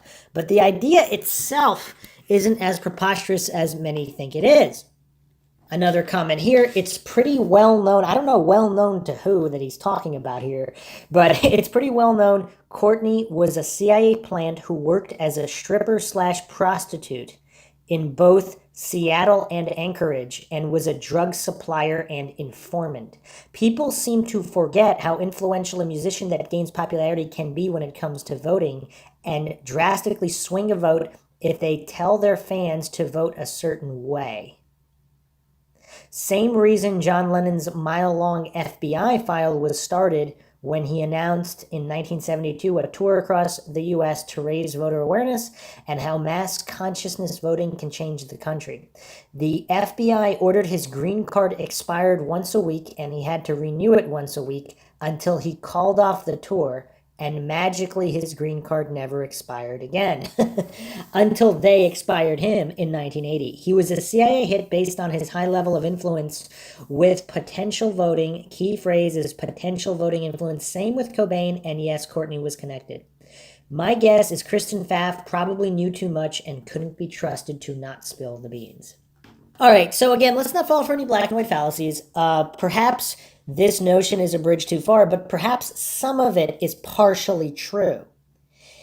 Now, again, regardless of whether Courtney Love was a CI for the police, and that's why some of that went down. I mean, we also have to think Geffen Records or some of these major music moguls, if they have potentially billions to lose, would they set up a hit? Would they pay off everyone involved? I mean, I'm sure it's happened. So, in the scope of history, so I don't know. I don't know. Perhaps they used Courtney. Perhaps Courtney had no problem with it. Perhaps Courtney was was happy about it being done, but wasn't the one who initiated it. I mean, is that a possibility? Does that check all the boxes and account for all the variables? Someone also mentioned, I also find it surprising that Dave Grohl and Eric Erlandson, who have family backgrounds as dubious as Courtney's, are so often overlooked.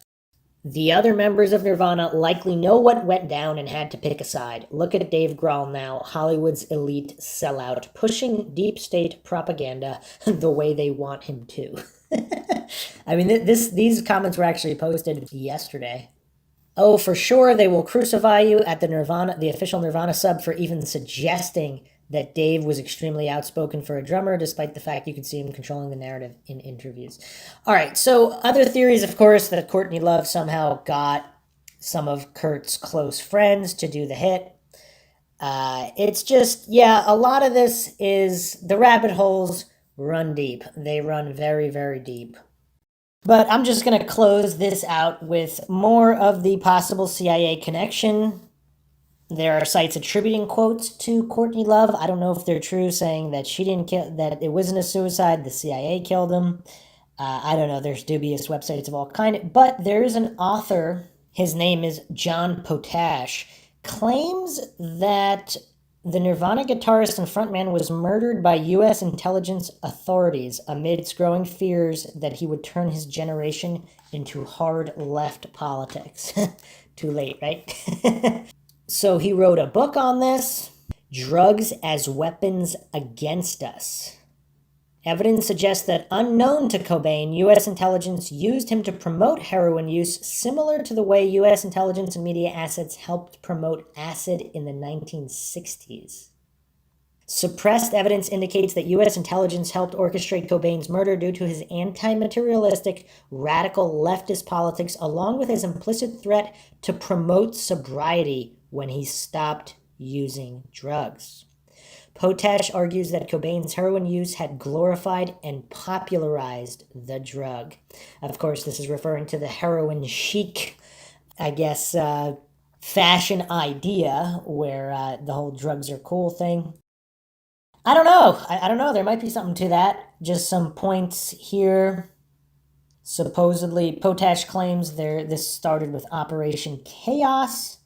He states CIA intelligence services have been compromising and sabotaging important musical figures that are either anti-war, anti-government, or anti-elite agenda.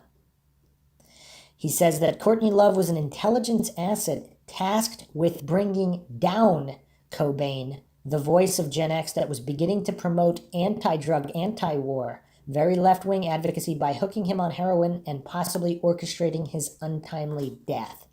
So what's interesting is that Courtney Love actually did travel internationally. Now, she was an erotic dancer in many different countries.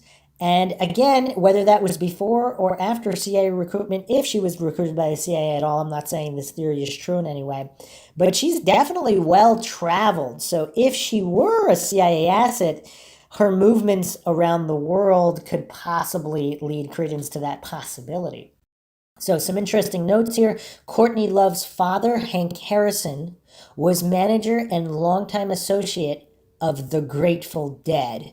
And I won't be going down that rabbit hole, but there are some CIA connections there. I'm probably going to have to do a separate podcast on that because that's just way too much. I mean, we're already approaching 5 hours here. Courtney Love's biological mother, Linda Carroll, is an heiress of the Ricci family gold mine fortune. Here's another thing, though. Now, again, Courtney Love's father thinks that she killed Kurt Cobain, and he was the manager and longtime associate of the Grateful Dead. Now, here's the thing, though. Linda Carroll is her biological mother.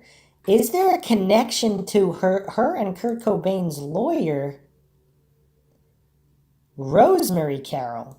Because they both spell their last names 2 R's, 2 L's. 2 R's, 2 L's. I mean, how common of a last name is that? Not the rarest, but it's interesting. We're stacking that coincidence deck. Linda Carroll says in her memoirs she was sexually abused herself as a child by her father, Jack Rissy. Linda Carroll is also known for coincidentally being the therapist of anti-war extremist Catherine Ann Powers. Courtney Love was also sexually abused in her daycare as young as 3 years old and likely developed dissociative identity disorder. She was put on psychohypnotic medications like Tunanols and Secanols, MK Ultra mind control drugs, very young by her counselors who were also sexually abusing her. She was a drug addict by 16. She was prostituting herself in her teenage years with powerful Army generals and government officials like Nixon's Assistant Secretary General David Packard of Silicon Valley's Hewlett-Packard fame. As a teenage junkie, she was traveling with undercover CIA operatives around the UK and flooding the upstart music scene with LSD. I believe she also traveled in Asia, and these are from official sources. Most interesting, Love in 2016 has since blamed Cobain's death on a CIA conspiracy. After the police released some new pictures of the crime scene in April, I began receiving a lot of letters, emails, and phone calls from Kurt's fans. Quotes the magazine, among all the fan mail, I received some classified files emanating from the CIA. I don't know who sent them, but I know they are legitimate. How would she know if they were legitimate or not? They clearly prove that Kurt was being spied upon, and they designate him as a target to be eliminated. I know they killed him, and I will prove it. The CIA had already tried to poison Kurt in March 1994 while he was in Italy, she claimed. The press had reported that he was suffering from an overdose-induced coma, but he was actually the victim of strychnine poisoning. Kurt refused to make the information public because he was afraid for me and Francis. The papers I received proved that the CIA was behind the poisoning. The government had been trying to kill him for months, and I think they finally got him. Kurt was murdered, and the CIA is behind it. Okay, so a couple points there. If she does have a split personality, one of the personalities was involved. Was she the CIA asset tasked with murdering him? 1. 2, if they really wanted him dead that badly, they could probably do it. Depends on how they wanted it to look like, but this was actually posted regarding her comments here on worldnewsdailyreport.com, which is, of course, a highly contested website, so it's interesting. I don't know if this has been corroborated with other sources. And it looks like, was this put on, this was put on social media? So apparently this is from an official interview with the Hollywood Inquirer. It is a California tabloid. Courtney Love said she had always known that her husband was being followed and tracked by the CIA. She adds that for many years, she believed that the stress caused by the Secret Service's constant harassment had pushed him to commit suicide. When the Nevermind album came out, Kurt was rapidly hailed as the spokesman of a generation, and he gained tremendous influence, she said. He was almost immediately approached by the Freemasons, the Illuminatis, and other secret societies, as well as the CIA and other agencies, because all of them wanted to recruit him. Kurt wanted nothing to do with any of them, and he told them to go to hell. That's when they began to seriously harass him. They followed him everywhere, made creepy phone calls in the middle of the night. It made Kurt very nervous, and he began carrying a gun and using more and more drugs to cope with the stress. I had always thought that he had reached a point where he was no longer able to take it and had decided to kill himself. And then, of course, she goes on to... Other people are claiming that Courtney Love's name is circled in Epstein's Black Book. And I think we're already approaching 5 hours here. For those that stuck around, big thanks to exploring every rabbit hole within the Kurt Cobain case. So, Courtney Love, again, she said she recently received CIA files proving the murder. Her father may or may not have been involved in CIA operations with the Grateful Dead, which would make a good podcast all on its own. A lot of funny business going on. Coincidence stacks a mile high. But I think, the Kristen Pfaff situation, definitely shady as they come. Very, very shady. That aspect of this whole case actually makes me think the Kurt Cobain a murder is more likely just based on the Pfaff situation. And people who don't know, again, I wasn't that heavily, I had looked over the case briefly. I hadn't known all the details about Pfaff prior to the podcast. So it definitely, for people that don't know about that, I mean, adding that coincidence stack, and a lot of these same individuals now in high-ranking circles in terms of the entertainment industry. Is this how it's run? Is this how it's always been run? Because how do we get the details from cases from the 80s, 70s, 60s, 50s? Is this how everything operates? I mean, obviously there's a darkness to mankind. Man is capable of dark, dark things. Again, I'm not saying the entire industry is like that. Maybe 80% of the industry is good. Maybe 90%. But there's some darkness there, and unfortunately some very, very good people get caught up in that. Hope you guys enjoyed another edition of MindShock True Crime. If you enjoyed the podcast, donate to our PayPal. You can check the link in the description. Help us get out more podcasts quicker for the biggest deep dives in true crime, conspiracy, and paranormal podcasts and logical analyses of all kinds. Make sure you subscribe to the channel, hit the bell for notifications. Make sure you allow your device to have those notifications come through, or you can just go to youtube.com/MindShock for the latest podcasts and videos. If you like this particular podcast, hit that like button, share it across social media platforms, of which you can find us Twitter, Facebook, Reddit, and Patreon. Patrons do get priority for case topic, logical analysis, co-podcaster requests, and depending on your tier, you can be a guest on the podcast. Questions, comments, theories, thoughts, suggestions, rebuttals, debunkings of any kind, leave them in the comments section. This is Bruce McGuire signing off. Catch you guys next time.